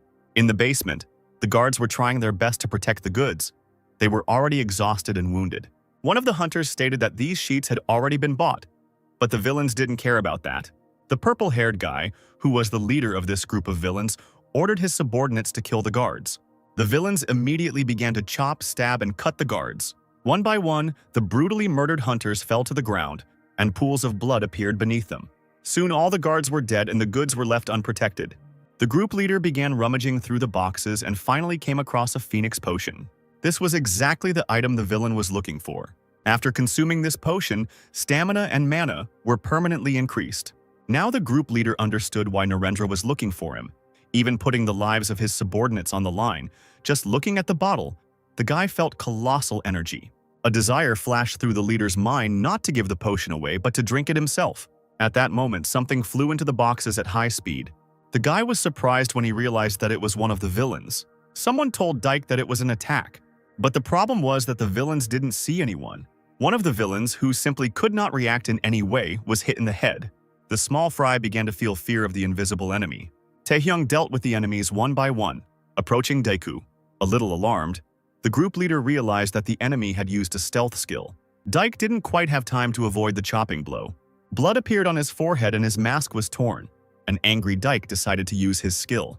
A chain began to stretch across the entire underground space. Thus, Taehyung was captured and suspended in the air by the villain's skill. Dike began to insult the guy for using such a low trick. The leader insisted that Taehyung would now meet his death. The guy analyzed that the villain had a skill that allowed him to track enemies in stealth mode. The young man decided that it would be a good idea to use the predator on him. All the guards were killed, and the ordinary people were tied up and gathered in a group. All floors of the room were strewn with disgusting monsters. And all this took place in the Warp Gate control office. Narendra was pleased with how smoothly everything went. He stated that now those who believed in God would now become even more afraid of his existence. Now all that was left for Nehru to do was to get his hands on the Phoenix Potion. A frightened subordinate reported that a message had arrived from Dike. However, there were some problems with this. The villain held out a radio, which was supposed to connect the magician with the leader of one of the groups. After checking the connection, the voice asked if he had spoken to Narendra. Not recognizing the voice, Nehru asked who it was. Dike has already become related to the wall, having experienced the predator on himself. Taehyung explained that he had what the magician needed, and if he wanted to get it, then he needed to come to the young man right now. Narendra was filled with rage and couldn't understand how Dike had managed to lose to some arrogant boy. There was silence in the basement. Everyone was dead except Taehyung.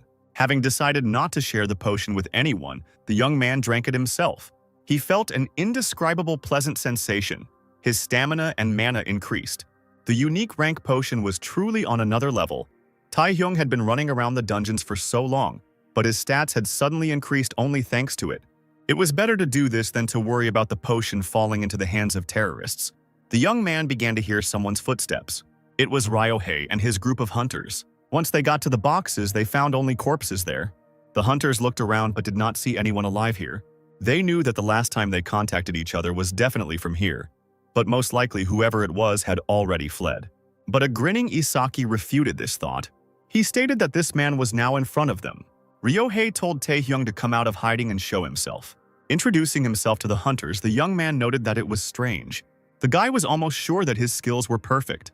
Isaki asked what an S-rank hunter was doing here. Taehyung replied that Ryohei himself was the head of security and had to run everywhere in an attempt to stop the terror. Giggling, Isaki explained that he needed to find one thing.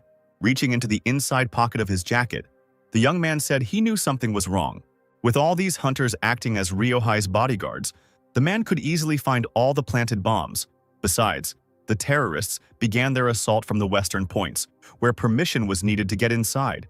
Taehyung guessed that the villains had an accomplice in East Point, but it was hard to imagine that the head of the security service himself would turn out to be a traitor. Isaki noted that he had been very kind in warning the young man to stay away. Just like Taehyung before, Ryohei suddenly disappeared from everyone's sight. But the young man was no simpleton. He pulled out a dagger and repelled the invisible attack. Isaki demanded that they give him the thing, and Taehyung suggested trying to take it away. Golden lightning emanating from the evil Ryohei spread throughout the entire room. Taehyung also took advantage of stealth. Now the hunters did not see the two strong fighters, but only heard the sounds moving from one place to another. The predator skill was also used, which was unable to keep up with Isaki, destroying the boxes. The frightened bodyguards huddled together, understanding that this was a fight between S-rank hunters and they shouldn't interfere. Besides, Ryohei was called the Devil, and if the boys interfered with him, the man could tear them to pieces. Without seeing Isaki at all, Taehyung still tried to reflect his attacks and attack him. The young man could only predict the direction of the blows by the sound and the deadly aura. And judging by Ryohei's attacks, the boy was sure that, unlike him, Isaki saw his opponent, even while he was hidden. Taehyung didn't manage to determine in time where the next blow would come from. Ryohei's attack sent the boy flying, wounding him in the chest and stomach, and his stealth skill stopped working. Both Isaki and Taehyung used invisibility, but there was a huge gap between their skills. Now the bodyguards could see that the young man was on the ceiling directly above them. The guy decided to use the predator. He was sure that after using the potion, he definitely could not lose. The bodyguards didn't understand what was happening. They were scared by what was pulling them upward. Taehyung's arm, reinforced with stone skin, was stretched forward, and he himself, hunched over, held onto the dagger thrust into the ceiling. The hunters rose up screaming, and a terrifying force pressed them into the ceiling, damaging their internal organs. Not finding Isaki among them, Taehyung wondered where he had gone. Some laughed, noting that it was a clever decision. But stealth was indeed inferior to skills that worked over a wide area. The young man raised his head and saw Ryohei below. The hunter stated that if the guy wanted to find him, then he should have used this skill on himself. A blade imbued with energy was approaching the guy.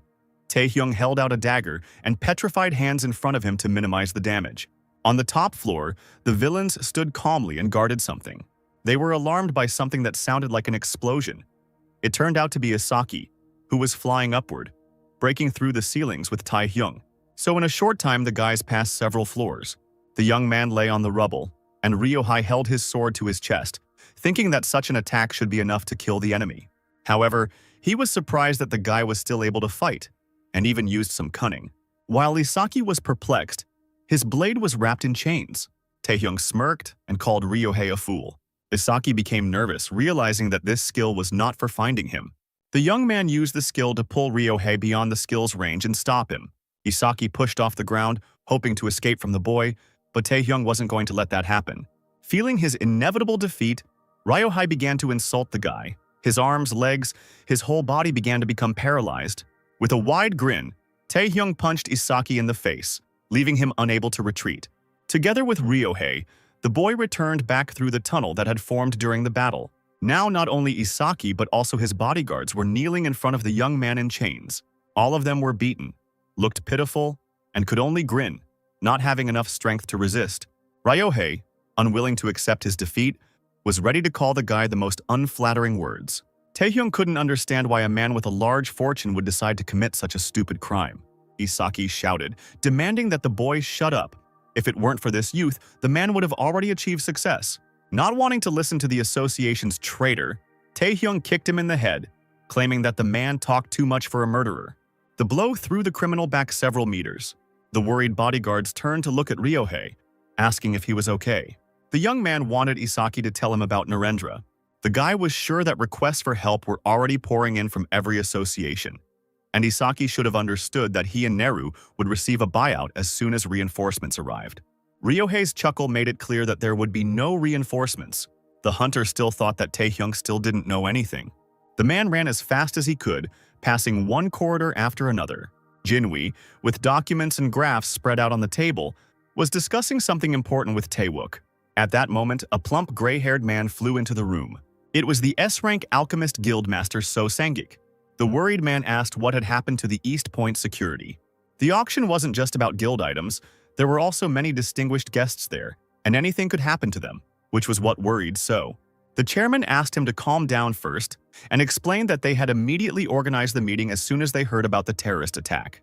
The reinforcements consisted of experienced hunters led by Sanjin.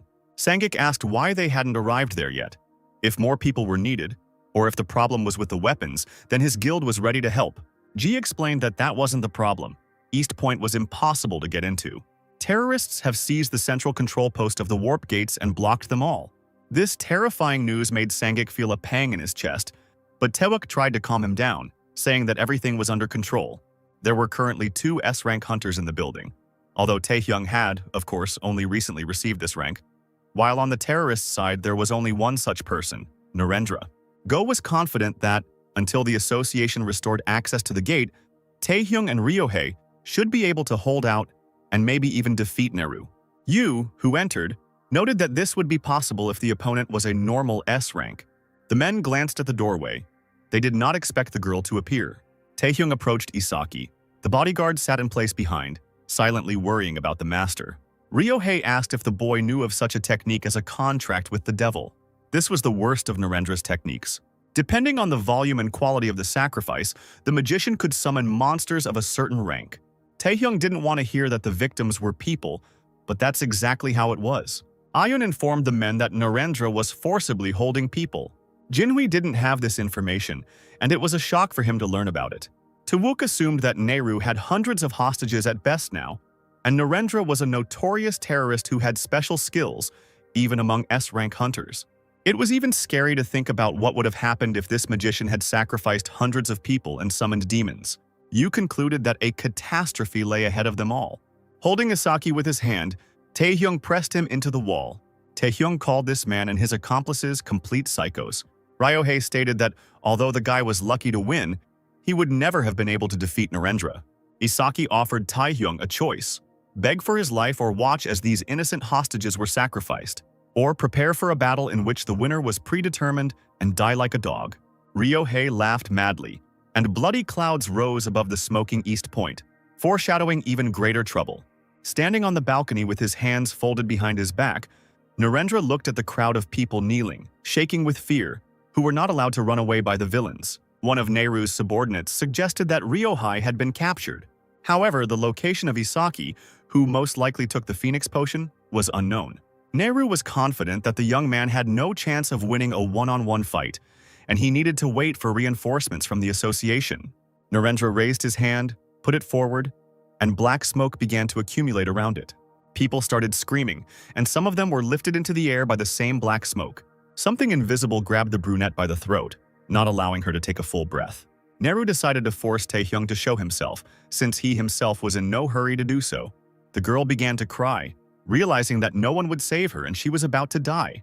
Narendra proposed to start a festival in the name of his god. After these words, the light suddenly went out, puzzling Nehru. The auction guests wondered what had suddenly happened to the light. The villains complained that they couldn't see anything, and they couldn't understand why the problems had occurred now, since all the bombs had already exploded long ago. The victims that Narendra was holding disappeared in an instant. Behind him, hidden, was Taehyung, chains coiling around his reinforced arms. Out of the corner of his eye, Nehru noticed the boy's movement, but it seemed he had no intention of reacting. Making a sudden move to dodge, Narendra seemed to start falling. The guy's chains wrapped around the magician. The young man was confident that he had managed to catch his opponent. But then, from under the turban, fanged, six-eyed snakes, breathing fire, began to burst forth. Having freed themselves from the chains, they began to release spheres of flame. The balls aimed at Taehyung caused small explosions. But the young man remained unharmed after jumping from this floor. It was unexpected for him that the magician hid monsters even on his head. Showing his indifference, Narendra, whose silhouette was visible through the fire, folded his hands behind his back. The people near whom Taehyung landed recognized the guy and asked if he had really come to save them. They screamed, begging to be untied and promising a reward for it. But these auction visitors only hindered the guy, who, without any unnecessary emotion, scattered the screaming people to the sides with his chain. After this, raising his head, the young man saw various kinds of monsters flying towards him. They all landed almost at the same point, striking. From the outside, it looked like the creatures had managed to deal with Taehyung by crushing him.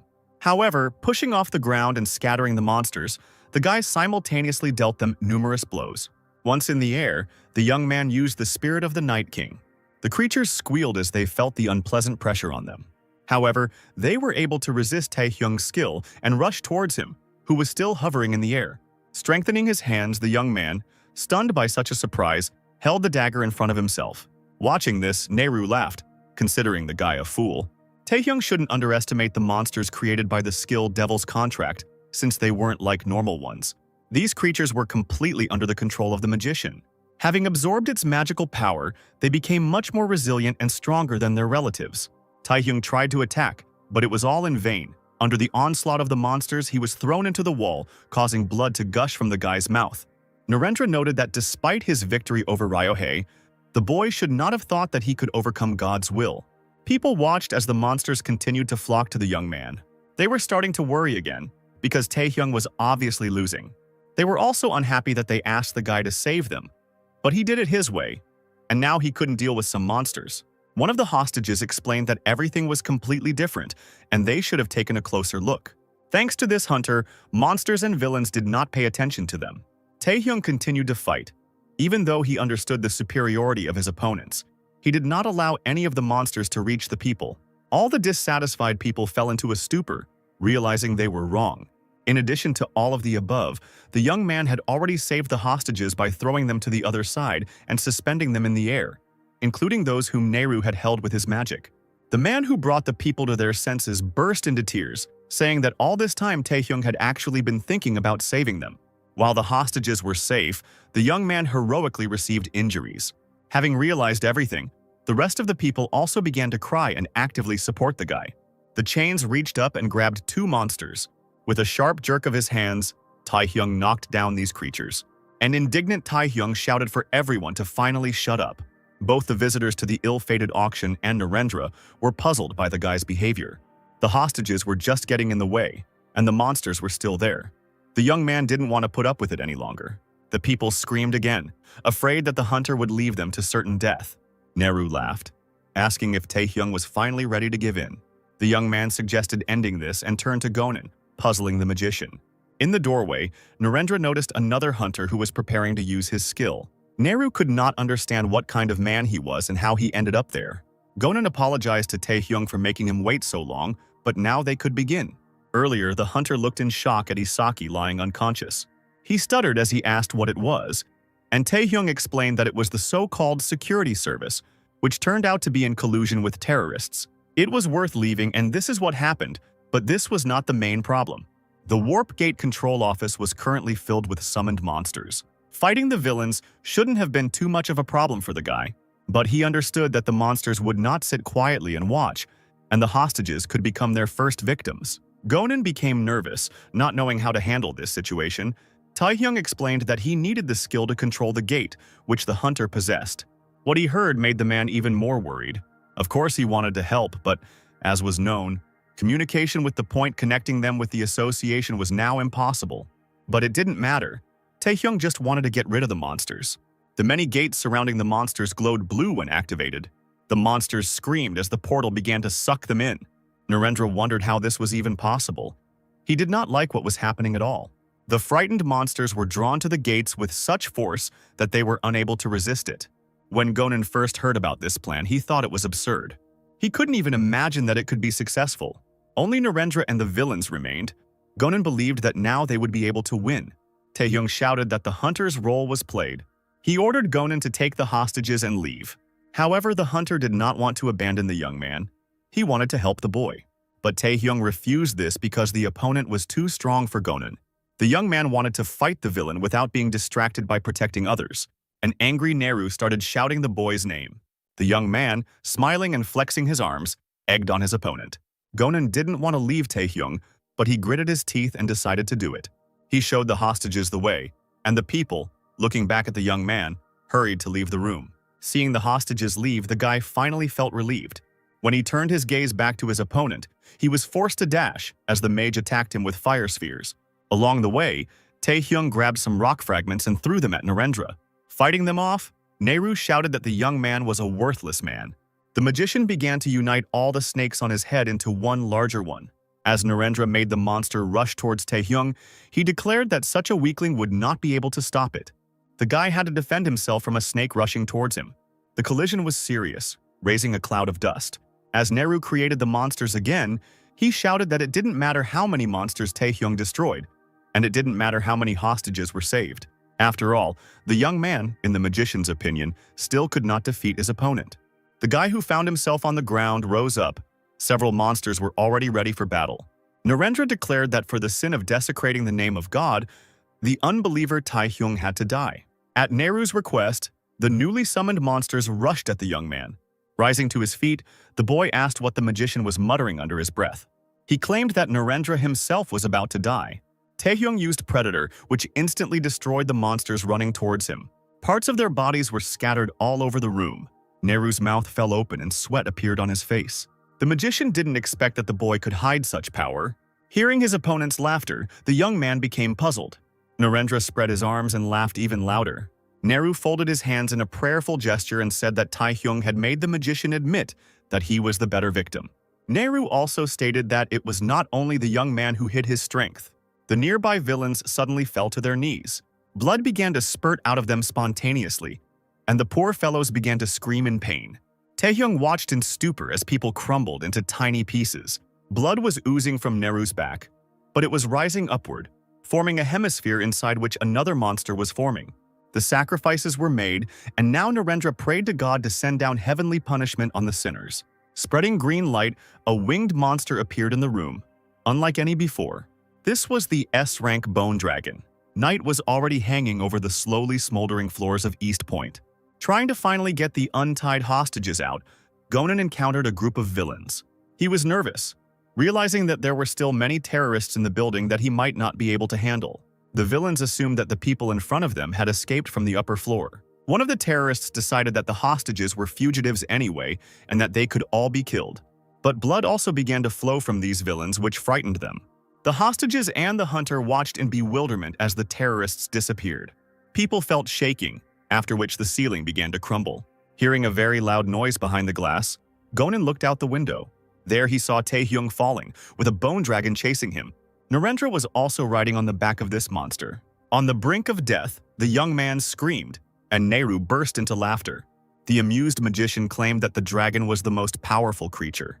Not wanting to lose, the stubborn guy threw the chain into one of the holes in the building.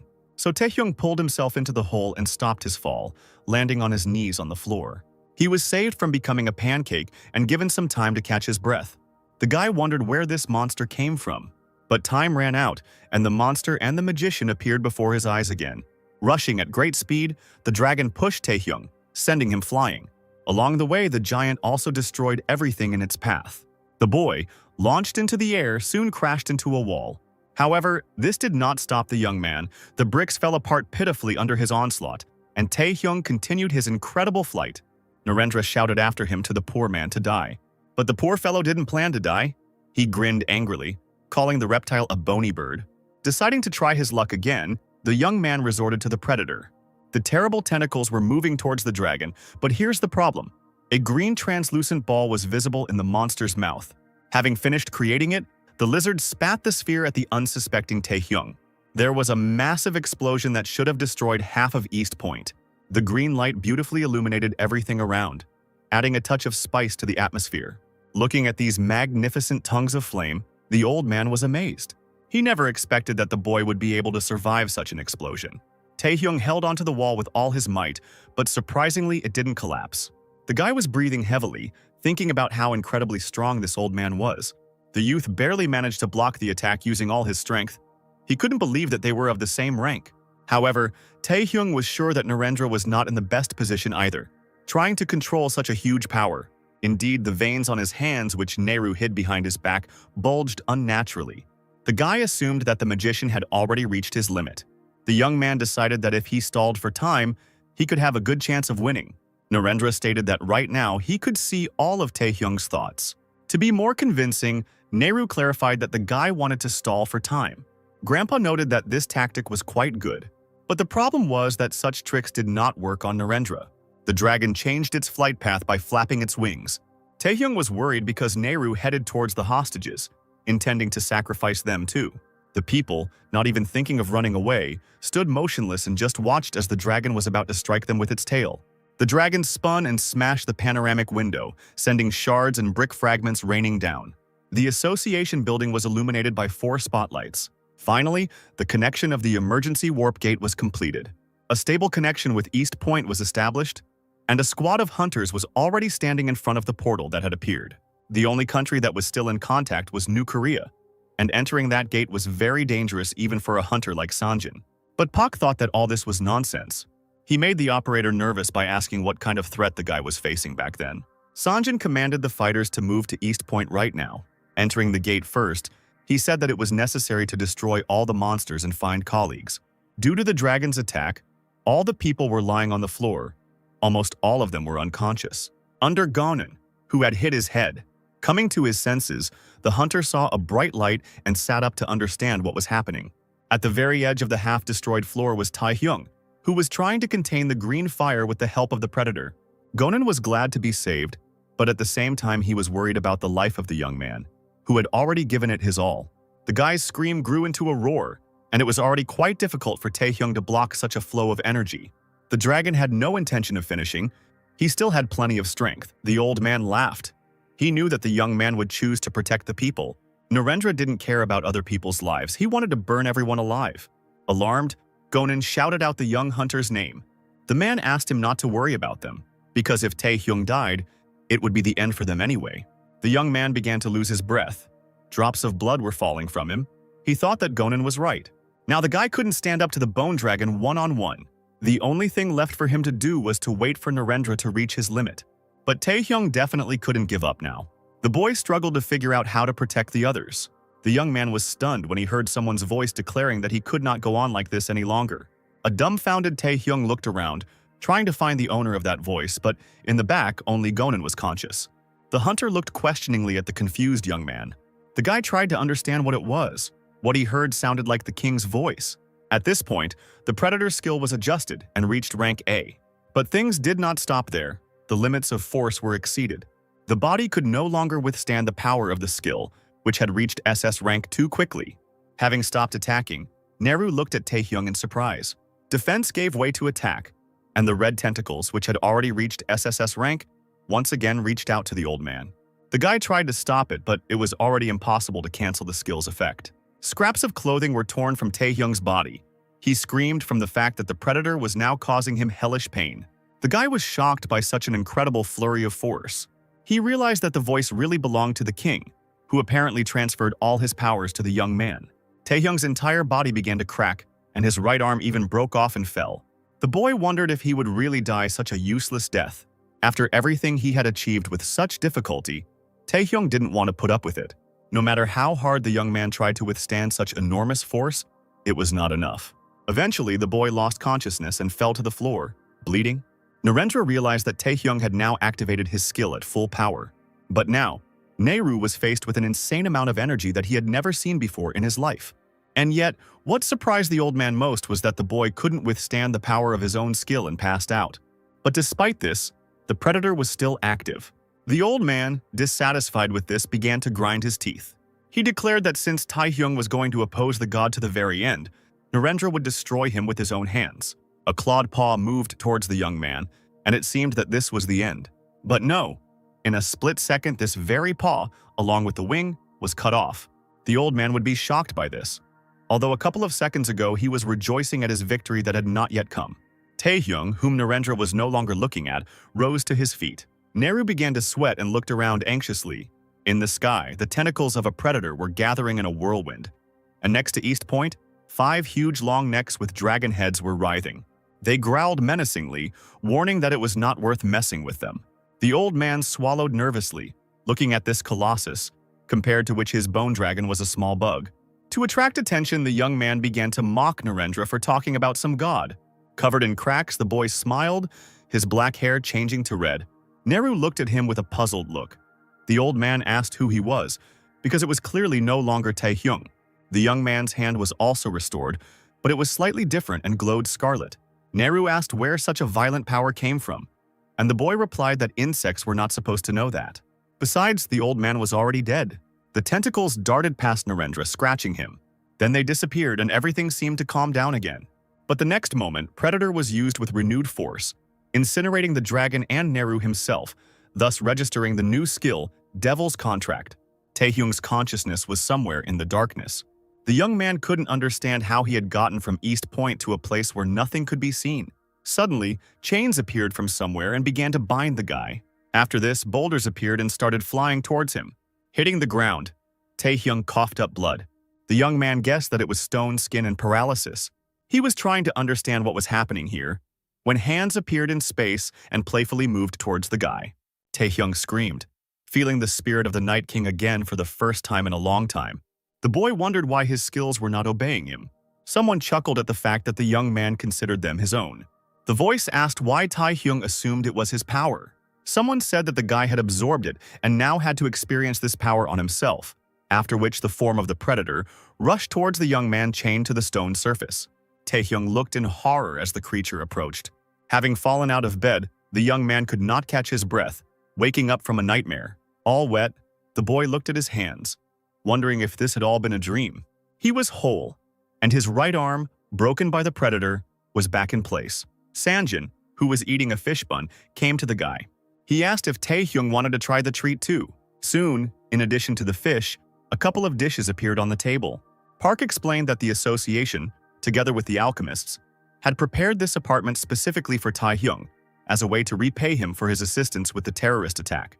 Thanks to the young men, they discovered Ryohai's connection to the terrorists, and now he has been arrested. Surprisingly, many were able to survive, given the scale of the attack. The hunter reported that different people came to visit the boy. Among them, besides the crying relatives, was the chairman. Sangjin reported that, according to preliminary test results, Taehyung had no health problems, and he also clarified that he stayed because he was afraid that villains or journalists would drop in on the guy.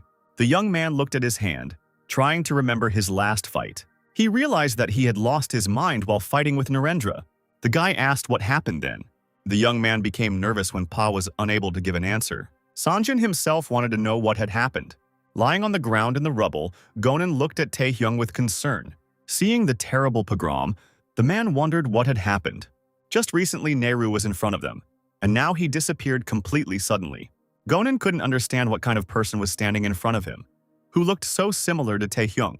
Shouting, the hunter asked what this unknown person had done to the boy. Seeing Taehyung's burning eyes and the terrifying energy around him, Gonan was stunned. The man hesitated and leaned back, feeling a strong urge to run. Suddenly his eyes rolled back and blood began to pour from his nose and mouth. Then the hunter was pressed to the ground. Suddenly, it was as if fragments began to fall off the guy, and his body took on its usual shape. The one who had taken possession of the young man realized that this was already the limit. Smiling, this someone noted that nothing could be done, and he was forced to leave. The presence of the unknown was enough for today. Taehyung's exhausted body fell to the ground. Only at this moment did help arrive. Sanjin ran up to the guy and, turning the young man over and laying him on his lap, shouted, asking Taehyung to wake up. The remaining hunters, checking on the unconscious people, reported that survivors had been found.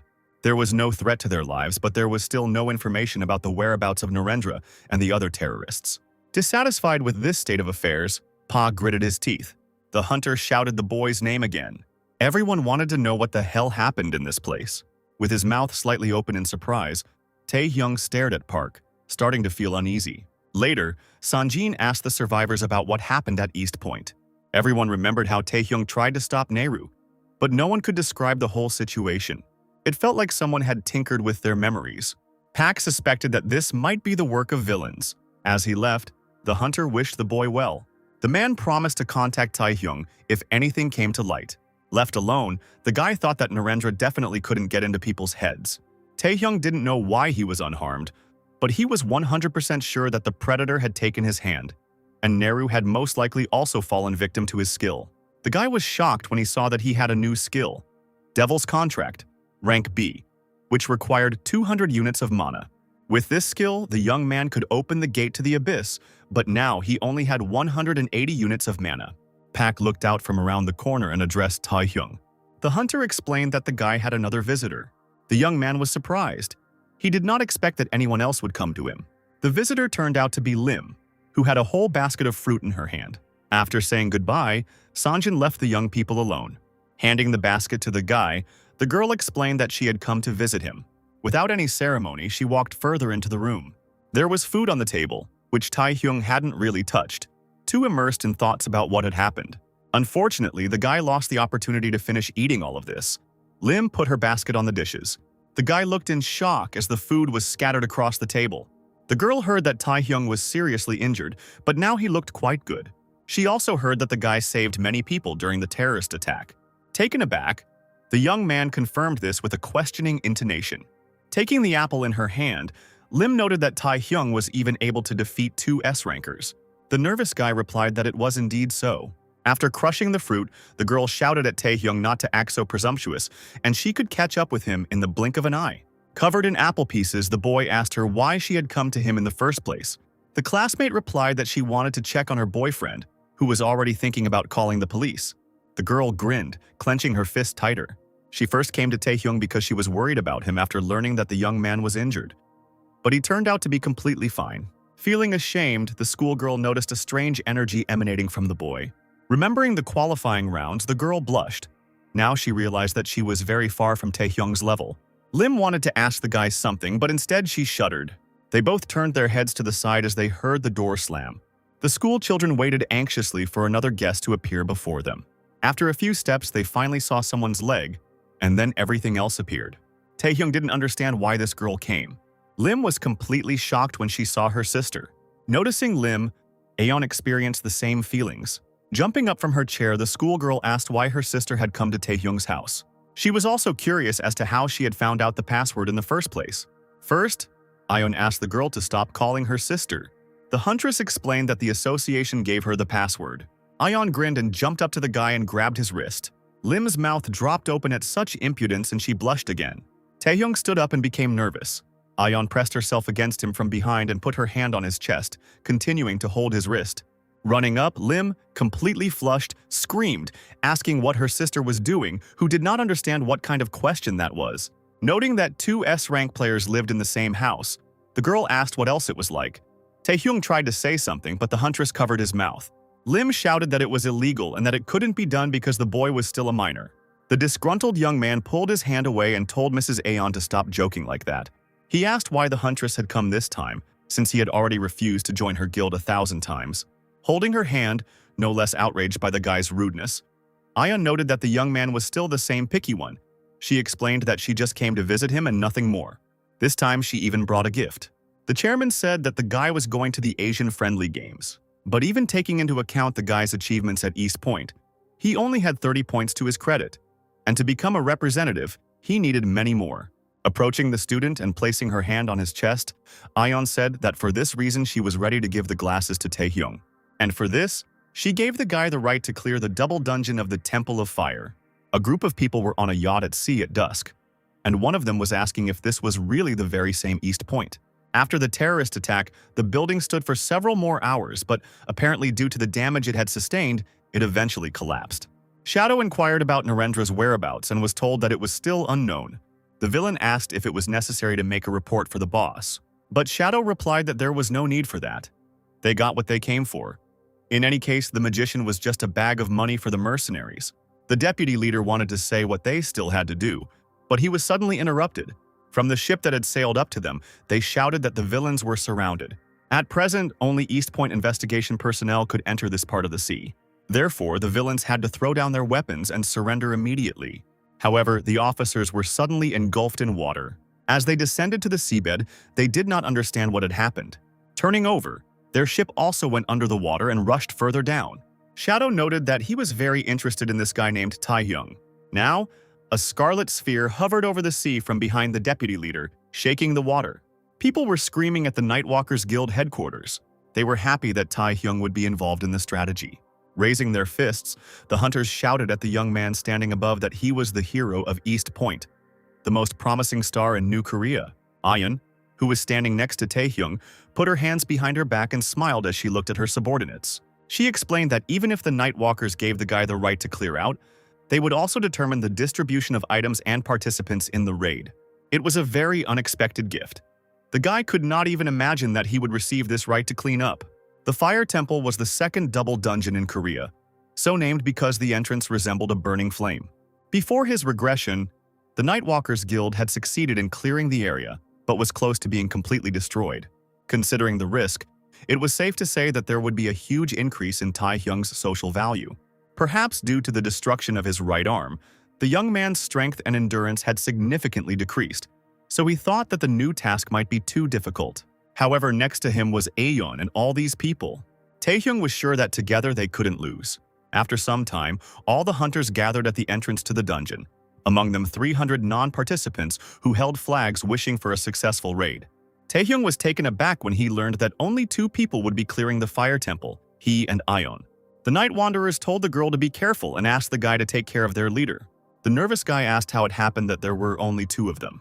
The girl smiled and replied that they were on a date, which greatly angered Taehyung. So the girl and the boy entered the portal together. Finding herself in the dungeon, Aeon was delighted. Seeing a crack in the wall with sparkling blue veins, the guild leader remarked that it was phenomenal. The energy here was very different from that of ordinary dungeons. The girl wondered if all double dungeons were like this. They looked into the abyss, and Taehyung noted that the apocalypse was the same from the inside. Aeon wondered how it was possible to go down into this hole, and the guy advised her to be careful because it could be a trap or a monster. After these words, tentacles reached out from the abyss towards the huntress.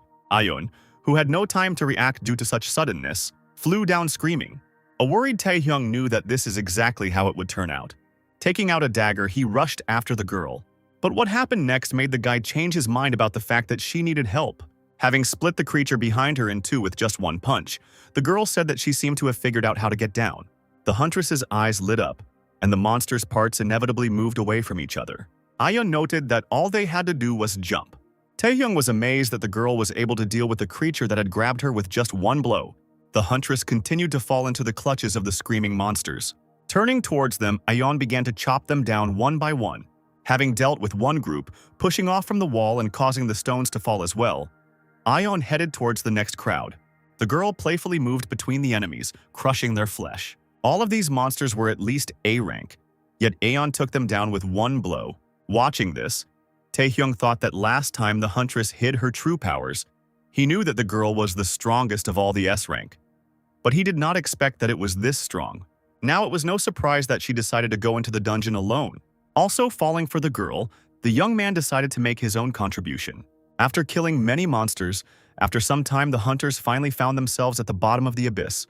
Stretching her shoulder, Ayeon was glad that it was finally over. The indignant girl wondered how deep they were if they took so long to fall. The number and levels of monsters impressed Taehyung, but even in this situation, they were unable to become a serious threat to Ayeon. So now the guy wondered what led the Nightwalkers Guild to complete destruction. The girl turned to the young man, wanting to give him something. Coming closer, she placed the ring in his hand. It was a warrior ring of a unique rank that could quickly increase strength and endurance. This item was more than enough to restore the characteristics reduced after the loss of the right arm. The huntress admitted that by handing over the raid rights to Taehyung, their guild received its own benefit, so it wasn't exactly a gift.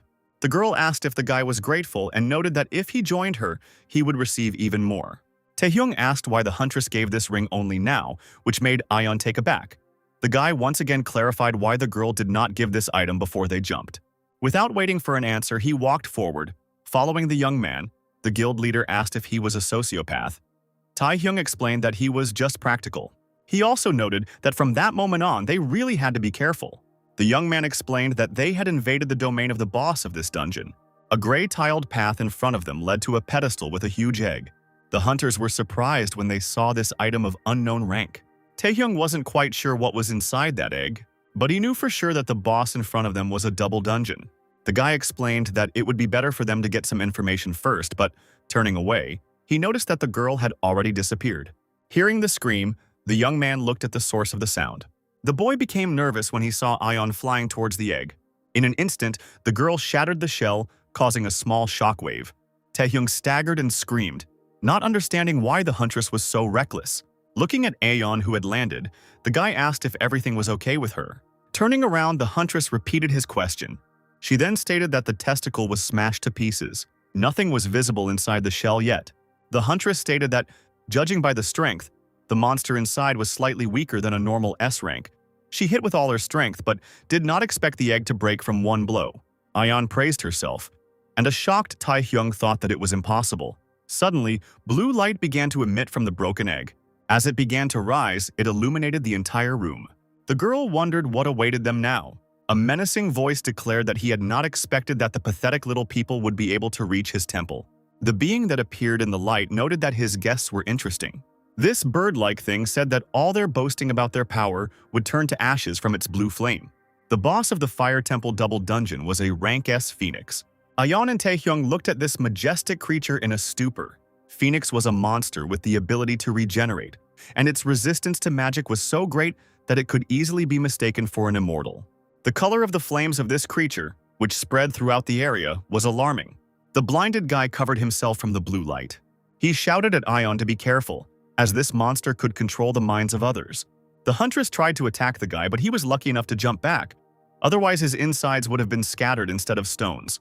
At this time, the girl was already under the control of the phoenix. Watching the huntress prepare to attack again, Taehyung thought about how much of an experienced hunter she was, since she wasn't even able to resist the monster's influence.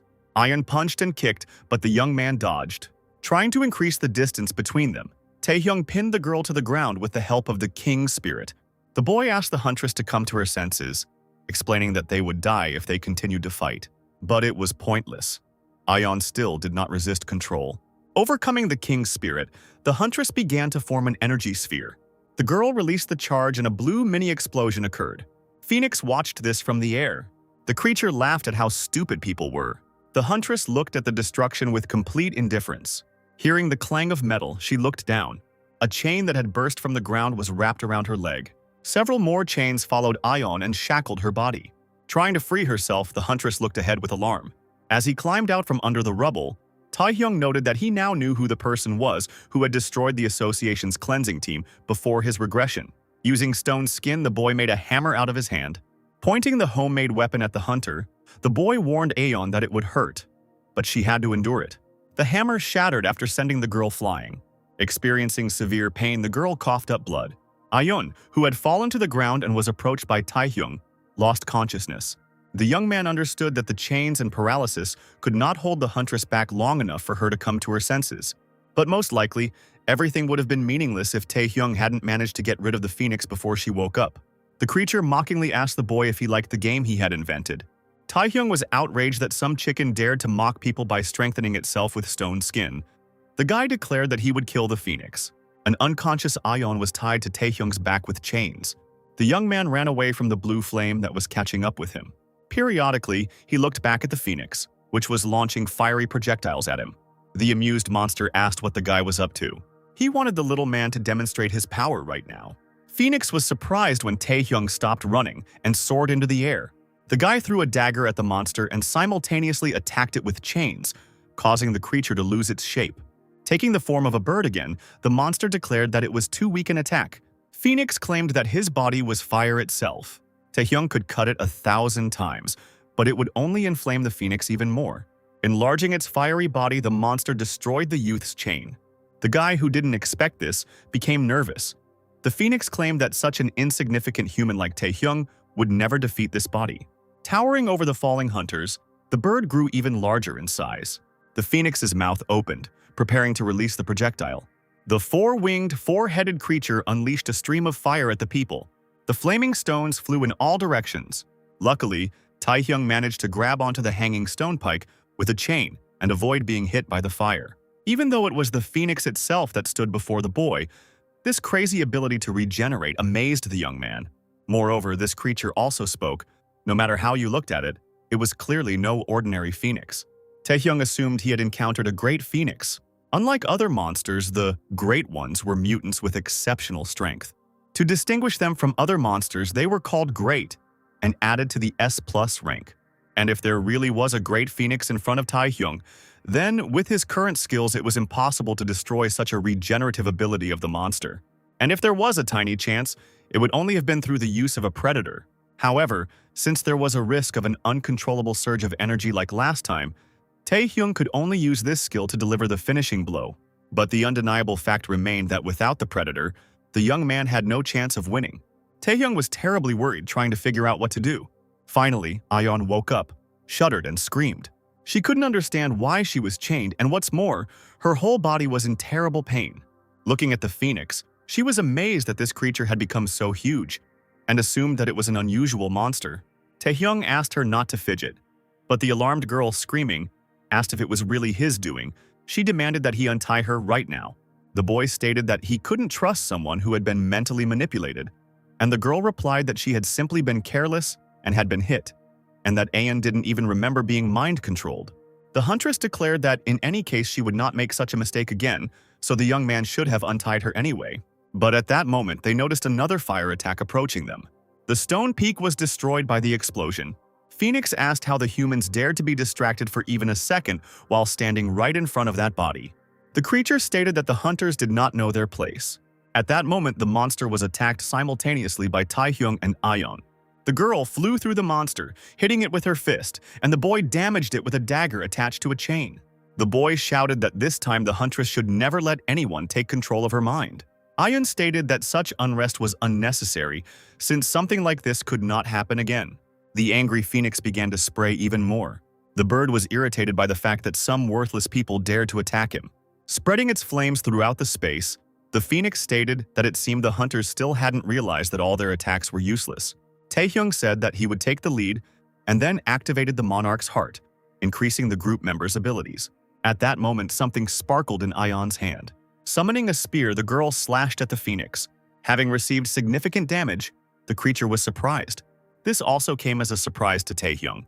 The girl, who suddenly grew long green hair and a triangle on her forehead, told the boy to entrust this job to her older sister. This is what the splendor of an S-rank Amazon looked like in Berserker mode. Splash. The activation of all skills by the outpouring of magical power was denoted by such a concept as a surge. Most hunters tried to avoid this method, as it could cause irreparable damage to the body. But if a hunter could control this power even for a moment, then we were talking about a power that exceeded human limits. When Ayeon threw her spear at the monster again, only the phoenix's head remained. A huntress loomed over the falling body part, which was stubbornly trying to recover. The girl delivered a powerful blow, and fiery pieces rushed downwards, Catching up with the regenerating phoenix again, the girl attacked him. With another blow, so much energy was released that it felt like an explosion. Thus, the dungeon was subjected to serious destruction. Ayun was breathing heavily and her body was covered in cracks. Her strength was running out, so the huntress collapsed unconscious to the ground. Having shrunk considerably, the bird, which did not have time to regenerate properly, began to scream. The monster was outraged that an insignificant little man dared to do such a thing to him. Phoenix rushed towards Ayun, declaring that he would finish her off. But suddenly, chains grabbed the monster right by the throat and the remains of its wings. Having lost its unprecedented strength, the creature was unable to break free. After activating the predator, Taehyung noted that the way to defeat regeneration was to use a more destructive force, and he also said that people should not be underestimated. Lifting Ayun into his arms, the boy said that his pride had been a little hurt, but he wanted to leave behind at least the last blow. The hunters were nervous on the other side of the portal. Ayun and Taehyung were too late. The Night Wanderers were worried, wondering if everything was okay with them. One of the hunters said that there should have been no problem, since they both had S rank. But the problem was that when the guild leader entered the battle, she became too reckless, so one could not be sure that everything would be alright in such a situation. After some time, the Night Wanderers finally saw Taehyung coming out of the portal. Rushing towards him, the hunters asked if everything was alright. However, they immediately stopped when they saw their wounded head in the young man's arms. Finally reaching them, Taehyung said that the fire temple had been cleared. The moment when Taehyung was holding Ayun was broadcast live, and people who saw it started spreading rumors that the two were in a romantic relationship. When Ayun, who was lying on the hospital bed, saw this, her hand trembled. The huntress, flushed with shame, was indignant. Turning to her subordinates, she asked what the hell that was. She couldn't understand how information about a secret raid in the dungeon could leak out, and with such shameful content, the huntress was sure that the guild members were to blame. One of them justified it by saying that since the raid was so important, it was difficult to maintain secrecy. The second admitted that he had only told a couple of close friends, but they all promised to keep the secret. The third one said that it was unfair, because he only wanted to help the guild leader. And there was not a drop of deception in his intentions. Ayun smiled and noted that today was a wonderful day for a collective death. Jinwei burst into the room and reported that he heard the girl go into berserker mode. He wanted to know if everything was okay with her. Seeing the chaos in the room and the injured Night Wanderers, the man realized that everything was normal. Walking through the hospital courtyard, the girl asked who the chairman thought she was. Ayun had trained for a long time to control herself in this state, and a minute's activation could not harm her. Ji asked what kind of abilities Taehyung had that she was so eager to test. Looking at Jinwei, the huntress hesitated before answering. She explained that, after all, while the huntress was unconscious, it was Taehyung who fought the Great Phoenix and defeated it. Besides, only 2 days had passed since the fire temple had been cleared, and he was already heading into the depths of the abyss. Aeon wondered how much stronger this guy wanted to become. Clenching his hand into a fist, the chairman said that this was definitely a stunning growth rate, which was good for New Korea. The girl looked at the chairman with some suspicion. Ayun explained that this was precisely why it was not clear to her. Everyone had the desire to grow, but after reaching a certain level, people usually stopped and became content with what they got. But Taehyung didn't seem to have any intention of giving up. Rather, on the contrary, he gave his all to continue moving up. The huntress asked Ji why the young man was so eager to become stronger. As Jinwei was thinking about this, a light breeze blew green leaves past them. The man soon stated that he thought he understood it. The girl was surprised that the chairman probably had an answer to this question. However, the man revealed that Taehyung was striving for the top out of patriotism, which left the huntress taken aback. The chairman explained that in an era when monsters and evil awakened beings roamed everywhere, the young men were driven by a burning desire to overcome all difficulties for the sake of their country's prosperity. With all due respect, Young pointed out that Jinwei was wrong. Somewhere in the depths of the abyss, there was a castle with a bloody roof. Inside, a vampire sat on a throne, and in front of him, on the red carpet, lay a multitude of corpses. They were mostly hunters killed by swords and arrows, their blood now decorating this hall. The man in the black robe kissed the vampire's clawed hand. Now he and the creature were bound by a blood oath. This vampire was the Grand Duke of the Abyss and Vampire Lord Igmoon. The man thanked his blood lord. The bloodsucker asked what it was like to gain the power of their clan. Removing his hood, the man replied that until now he had had many rivals comparable to him in strength. But now, China's national-level hunter Zhang Linping was supposed to be the strongest. There were two hunters standing at the portal that led into the depths of the abyss. Through it, one could see that the dungeon had a bloody sky in which an eclipse was visible. When Taehyung entered, right in front of him he saw a hunter's camp with the number 22 written on their tents. The guy smiled and noted that he was finally back. At this point, Taehyung was greeted by a man wearing glasses. The man introduced himself as Paul Becker. He was an A-rank hunter, the governor of the 22nd Abyss region, and a member of the World Hunters Association. While seeing Taehyung off, Paul noted that, according to the records, this was the boy's first time visiting the deepest part of the abyss. In that case, he should have hired hunters who could become guides or mercenaries. The World Hunter Association set up bases everywhere that acted as safe spaces, called hunter zones, to aid in the exploration of every open area of the abyss. But it was important to remember that the depths of the abyss were such a dangerous place that one could never know exactly when and where powerful monsters might ambush them, so even the hunter zone was no exception. So, even if the boy was an S-rank hunter, he should still have hired hunters who could accompany him. But Taehyung stated that he didn't need that, which surprised Becker. At that moment, a knock was heard and the ground began to break apart. The centipede-like monster emerged from under it and screamed. A worried Paul shouted that there was a monster behind the guy. However, the young man dealt with this creature in the blink of an eye, dividing it into several parts with a dagger. The guy explained that he just wanted to take a little walk. So the young man continued to travel alone through the abyss, destroying monsters. He sent Paul back, and now, having come this far, Taehyung thought it was unlikely that he would meet anyone.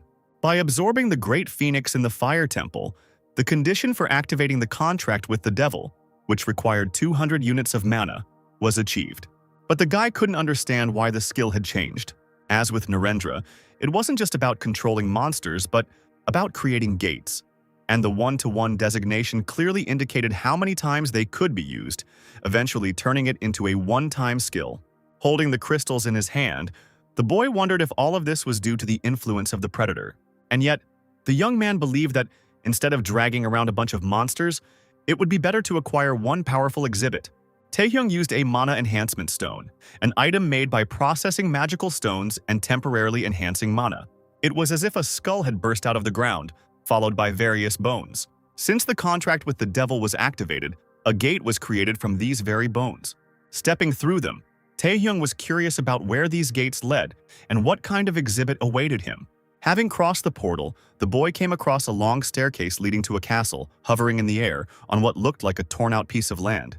The sharp roofs of the towers jutted into the night sky where the northern lights played. Seeing such a majestic building, the young man was stunned. As he climbed the steps, he thought that he had never heard that there was such a place in the abyss. Of course, Taehyung knew that he had maximized his skills by using the mana enhancement stones, but he still didn't understand where he was headed. As expected, he was left to figure it out for himself. 3 winged demonesses appeared behind him.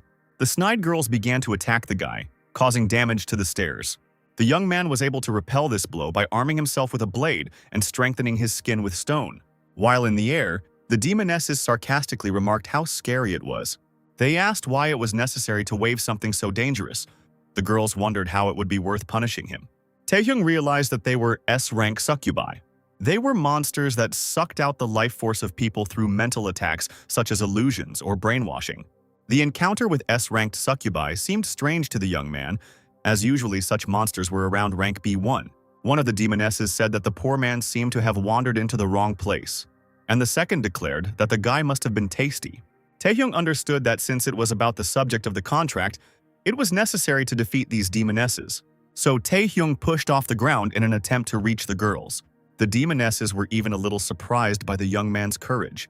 He spun in the air, trying to hurt at least one succubus, but the girls were agile enough to avoid the blows. One of the demonesses laughed, claiming that she was excited. She noted that it was even good that Taehyung was so passionate, although it might be difficult to tame someone like that. The girl snapped her fingers and a pink flame, reminiscent of a heart, began to flare up around her. Taehyung froze in place, and the succubus declared that this was his end. The demoness explained that after their brainwashing, the man could never return to his former self. However, it turned out that the girl's ability had no effect on Taehyung, who punched the succubus in the face. The other demonesses screamed, worried about their sister. Taking advantage of the king's spirit, the boy told the girls to kneel. At that very moment, the succubi were pressed to the ground. They cried out in pain, unable to understand how it was possible that such a lowly person could resist their brainwashing. Approaching them, the guy asked what kind of resistance they were talking about. After resorting to the predator, Taehyung said that showing interest in something like monsters was abnormal, and the resistance to the mysterious force was successful. The guy suggested that they start signing the contract. To enter into a contract to summon a monster, one of two conditions had to be met: either give the monster what he wanted, or subdue him by force. Taehyung believed that his actions completely satisfied the second condition. Thus, he would be able to summon an S-rank monster. However, the system told the guy that these succubi were not the subject of the contract. The young man became nervous, not understanding what this meant. Another squad of succubi appeared above Taehyung, one of whom said that it was now clear that such a guy could not be called an ordinary person. The S-rank plus great succubus stated that he would be a wonderful gift for the queen. The red ceiling of the corridor was decorated with white roses.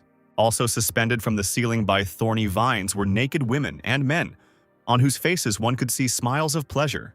A maid came to the queen to inform her that a report had been received that a man had invaded the castle. That same queen lay on a bed behind a transparent dark canopy.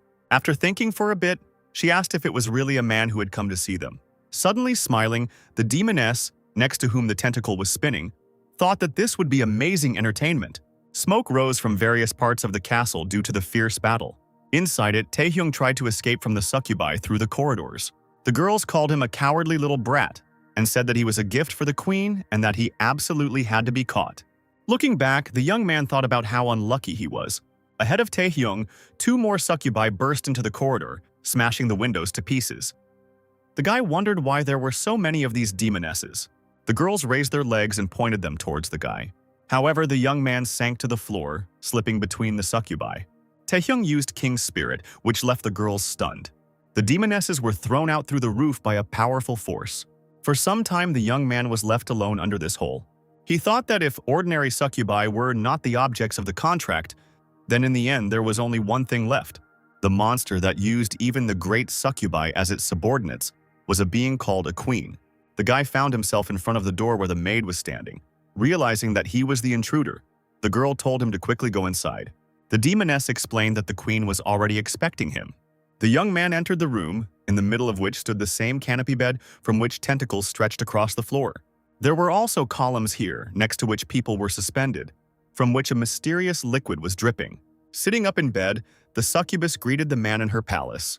She explained that she was the mother of all dream demons, Queen Rosaria. The guy received a notification that this was the purpose of the contract. Everything turned out just as Taehyung thought. The young man asked the queen's name questioningly, and she repeated it syllable by syllable. The boy was amazed that the monster used human speech. The succubus chuckled and explained that there was nothing surprising about this, since he himself was human. But he also understood their language, and the same principle was at work here. Taehyung mentally noted that Rosaria spoke well for a demon.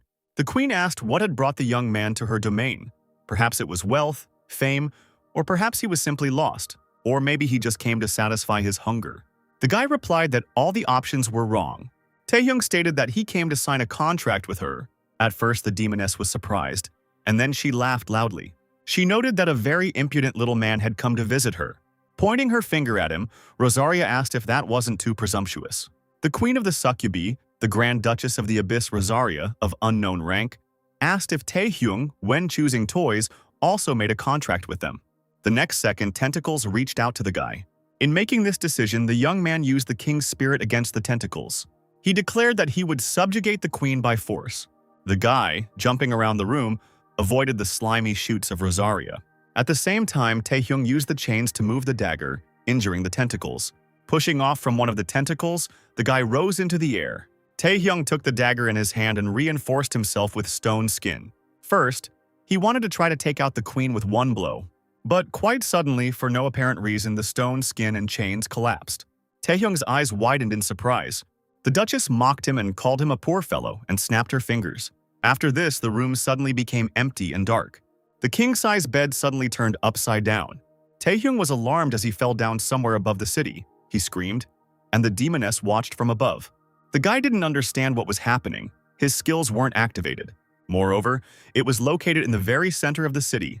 The space had changed in a strange way. Having fallen into the water, the young man realized that it was all an illusion. But now it was unclear to him since when the girl had taken control of him. Rosaria explained that she did this from the very beginning. In reality, Taehyung was lying on the bed, wrapped in tentacles, with the Duchess hanging over him. Still in the illusion, the young man continued to descend to the ocean floor. He understood that he needed to get out of this mess as quickly as possible. The ocean floor disappeared in an instant, and the guy found himself in a car seat. Looking around, the young man wondered what it was. He saw himself, only smaller, strapped into the back seat. As a child, he said he heard on a broadcast that the higher the rank of an awakened person, the more money he earned. So little Taehyung wanted to become a high-ranking awakened and buy his mom and dad some treats and anything they wanted, anything at all. Then Dad laughed, and Mom replied that, as expected, their son could be relied upon. She also noted that his mother would like nothing more than for their Taehyung to be healthy and live a happy life. But the boy replied that it was deadly boring, and the adult Taehyung thought that his mom and dad always said that. They were people who didn't care whether the boy would become a high-ranking awakened or whether he would be able to provide for his poor family. They only wanted their son to always be happy. The boy looked at his really good parents with a smile, but suddenly everything was engulfed in flames, and the windshield was covered with cracks. The parents in front were unconscious and covered in blood. Taehyung stood frozen and was perplexed. Looking forward where the door was knocked down, he saw his relatives. His aunt, who was holding the little unconscious Taehyung in her arms, was crying, saying that it was terrible. Even the heavens turned a blind eye to it. They cried because they were left with only one boy. The guy became alarmed when he saw tears in their eyes. Then the young man heard someone's laughter. This person was declaring that, be that as it may, Taehyung was still an unawakened idiot. On the other side, through the broken glass, the guy saw how he himself backed away from Heksu and fell to the ground. After kicking him, Bae told him not to pretend he was hurt and to get up. Taehyung watched as he tried to get up, and his bullies said that he still had enough strength to withstand the punishment with the rod. Now he realized that he was in his memories. This time, the hard times began to play out, when the guy was a porter and everyone made fun of him. Since Taehyung was unawakened and had no strength, he had no way to fight back against any of the misfortunes he faced on a daily basis. The woman screamed, asking what Taehyung had said. She hoped that she had simply misunderstood everything, because the guy's body was completely untrained. The aunt explained that they were fine with money, so the guy didn't have to worry about them. But the young man could not do otherwise. He only thanked his uncle and aunt for helping him until now. What was even harder to bear was that not only was he unable to help others, but he also drew those who extended a helping hand to him into the epicenter of his conclusions. Yes, his parents wanted Taehyung to be happy, but he believed that in order to achieve this very happiness, one had to have strength. The system began to alert that the use of the skill Queen's Hypnosis had been detected, and an attempt to resist with a mysterious force had been made, but had failed. All stats began to decrease and skills became unusable. There was only one last skill left, Predator, which the guy used. This skill immediately began to destroy the illusion. The Queen saw Taehyung's last memories before his regression. It was this moment that surprised the Duchess. She never expected him to survive an encounter with that guy with multiple arms and horns. However, there were several nuances that contradicted logic. Rosaria didn't understand why there were memories in which Taehyung looked older than he did now. Secondly, there were memories with contradictory results, although at first glance they related to the same time period.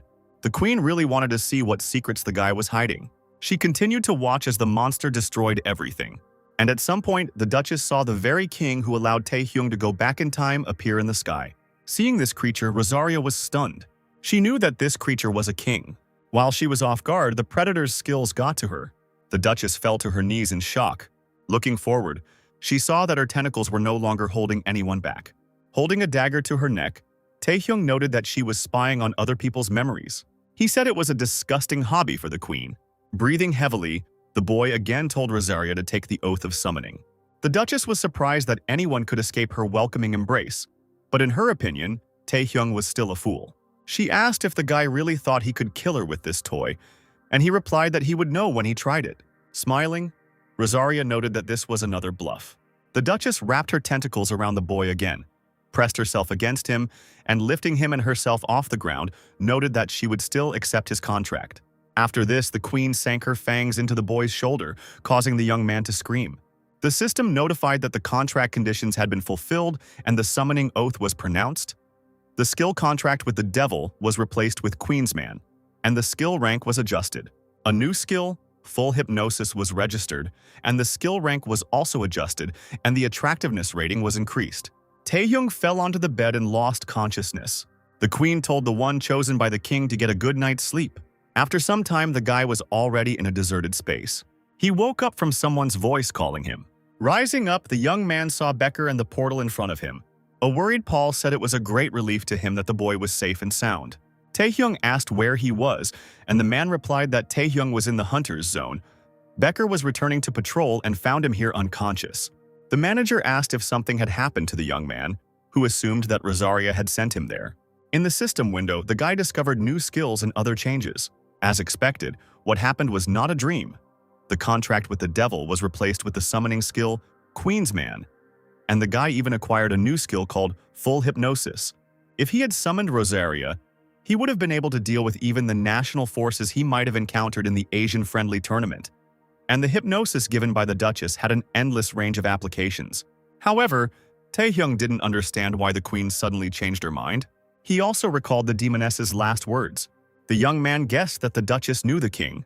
Still worried, Becker asked the boy to listen to him. The man was interested in what Taehyung intended to do now.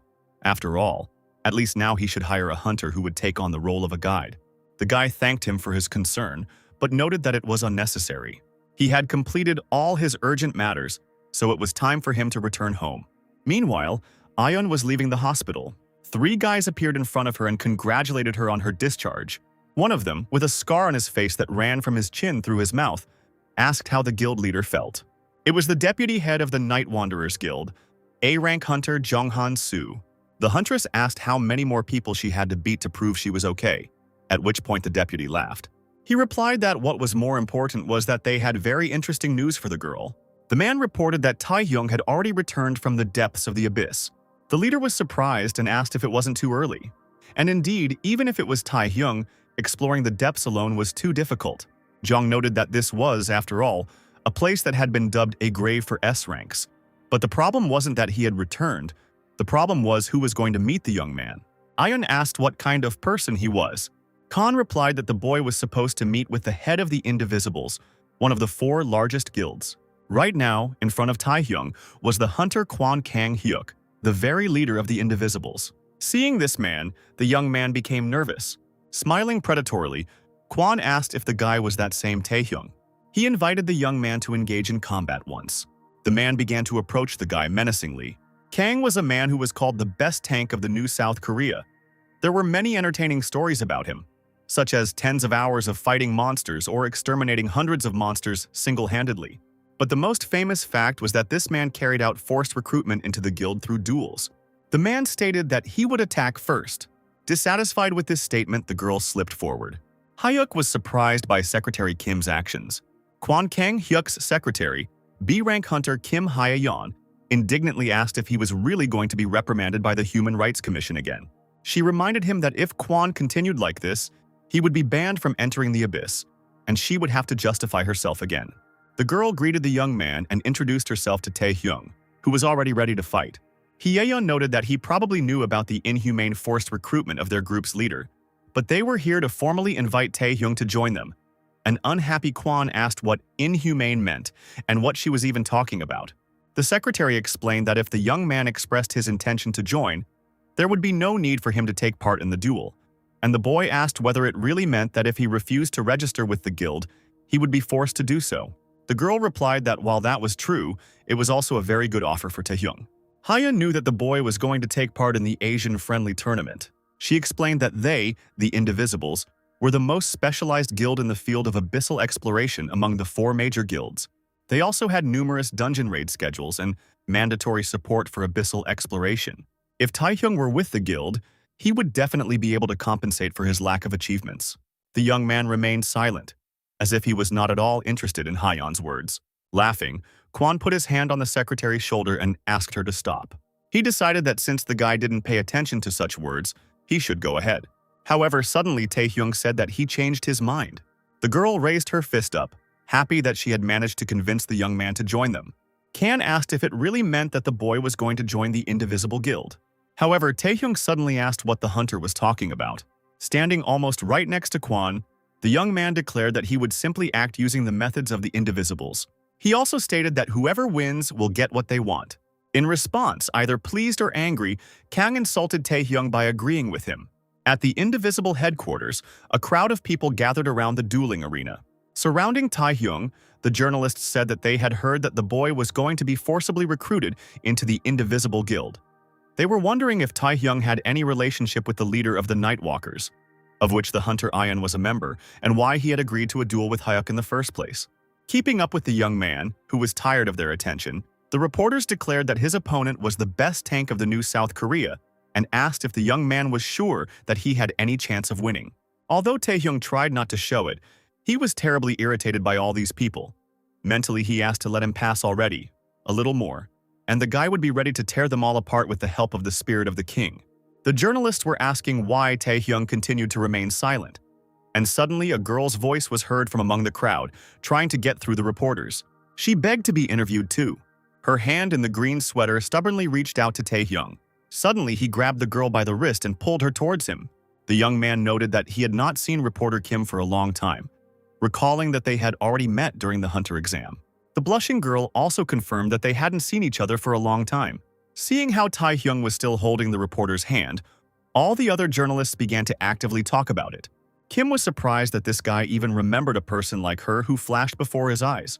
The girl decided that he was a person with a big soul, who was clearly different from the rest. Pointing his hand at Kim, Taehyung said that he would answer the questions of the rest of the reporters later, after this girl. As they knew, because of the duel with Hyuk, the young man did not have much time to give an answer to each of them. From this, Kim began to burn with shame. Everyone began to pay attention to the reporter Kim, asking what kind of relationship she had with the hunter, who in the meantime was walking away. Having successfully gotten rid of the journalists, the young man walked down the corridor and entered the arena. As he and Kwon reached the platform, a protective barrier began to form over the arena.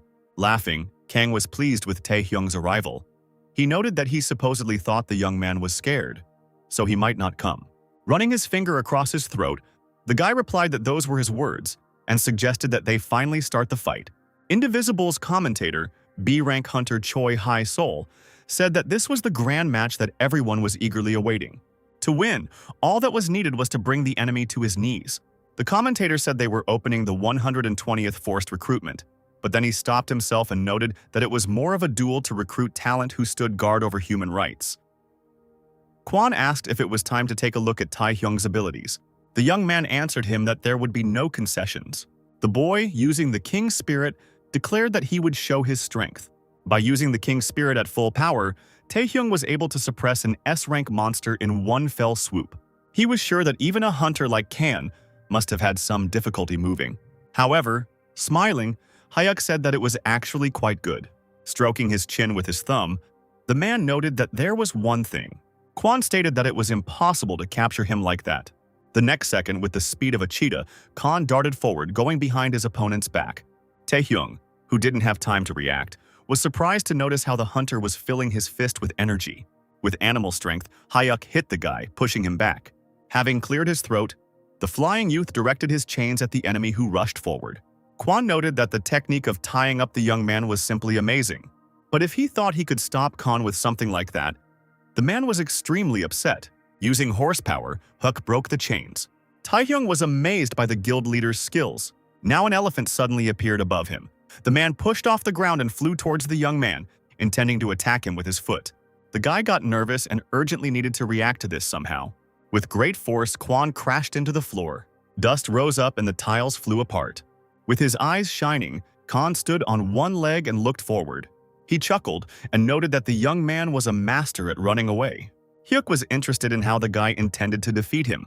Taehyung chuckled and asked, as for the guild leader himself, if he didn't have any hidden skill, then it would be quite difficult to bring the guy to his knees. The man stated that the boy, completely unaware of what was going on, could only babble. Kwon said that in that case he would finish the fight with this. The energy behind him began to transform into a Tyrannosaurus. The hunters cheered as they saw the guild leader's latest attack form. The Indivisibles demanded that this fight be brought to a close. They were certain that even if it was a rising star of the hunters, Kan was on another level. Among all these screaming people, there was Ion, calmly observing everything. She was interested in watching this duel, so she noted that they did the right thing by coming here, but Han, who became nervous, asked if now was the right time for such comments. The man noted that if Taehyung lost, he would join the Indivisible Guild, and the girl confirmed this. He also said that, as he thought, it was necessary to prevent the duel from breaking out at the root. Kwan's skill was the blessing of wild beasts. He imitated the strength of various beasts and demonstrated tremendous power in close combat. In Han's opinion, even a hunter like Taehyung had no chance of winning in a one-on-one fight. But Aeon asked him not to worry too much about it. The girl explained that she had been watching the young man all this time, and she realized that this guy always had at least one trump card up his sleeve. Now, as the enemy approached Taehyung, the young man smiled smugly. The audience froze in anticipation of how it would all end.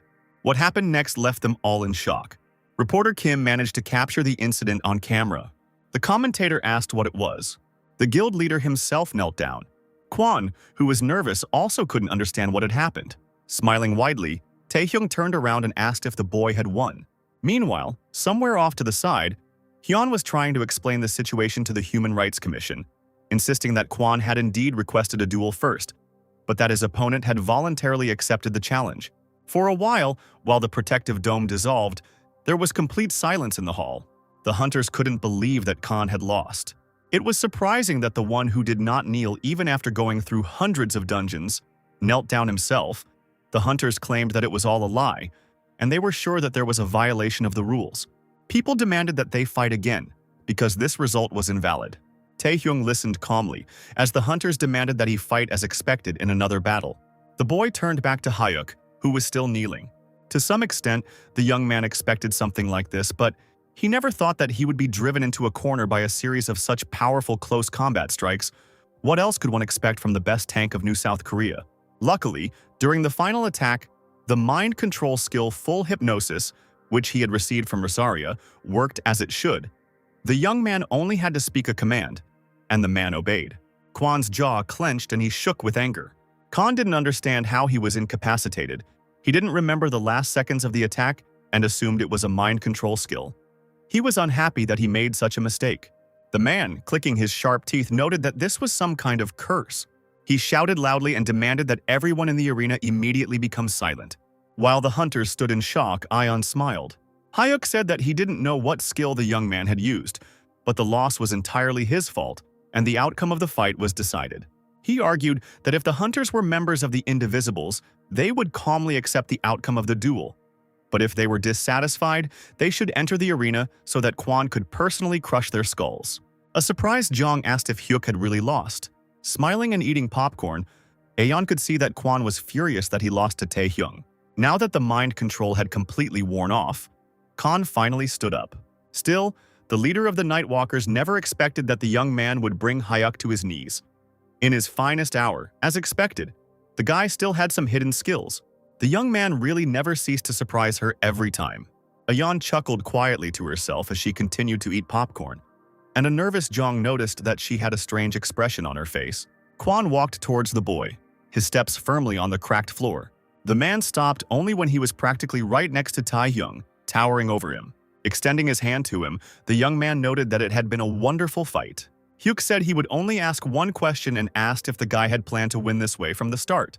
Taehyung replied that to some extent that was indeed the case. The man noted that the young man knew how to ruin the mood. But then he shook the guy's hand and noted that the promise was a promise. Kwan asked what Taehyung wanted. Maybe it was money or a unique item. The young man replied that all the options listed were good, but what he wanted were not material things at all. This interested Khan, and he asked what the boy's desire was then. Taehyung replied that it was the labyrinth of the Minotaur, which amazed the man. The young man stated that he wanted to take part in the raid of this dungeon. The next day, the association chairman and Tiwuk met at headquarters. Ji noted that the labyrinth of the Minotaur was a dungeon located at the beginning of the abyss. As the name suggested, the labyrinth was a complex space with numerous traps, and it was imperative to bring an awakened being with the detection skill.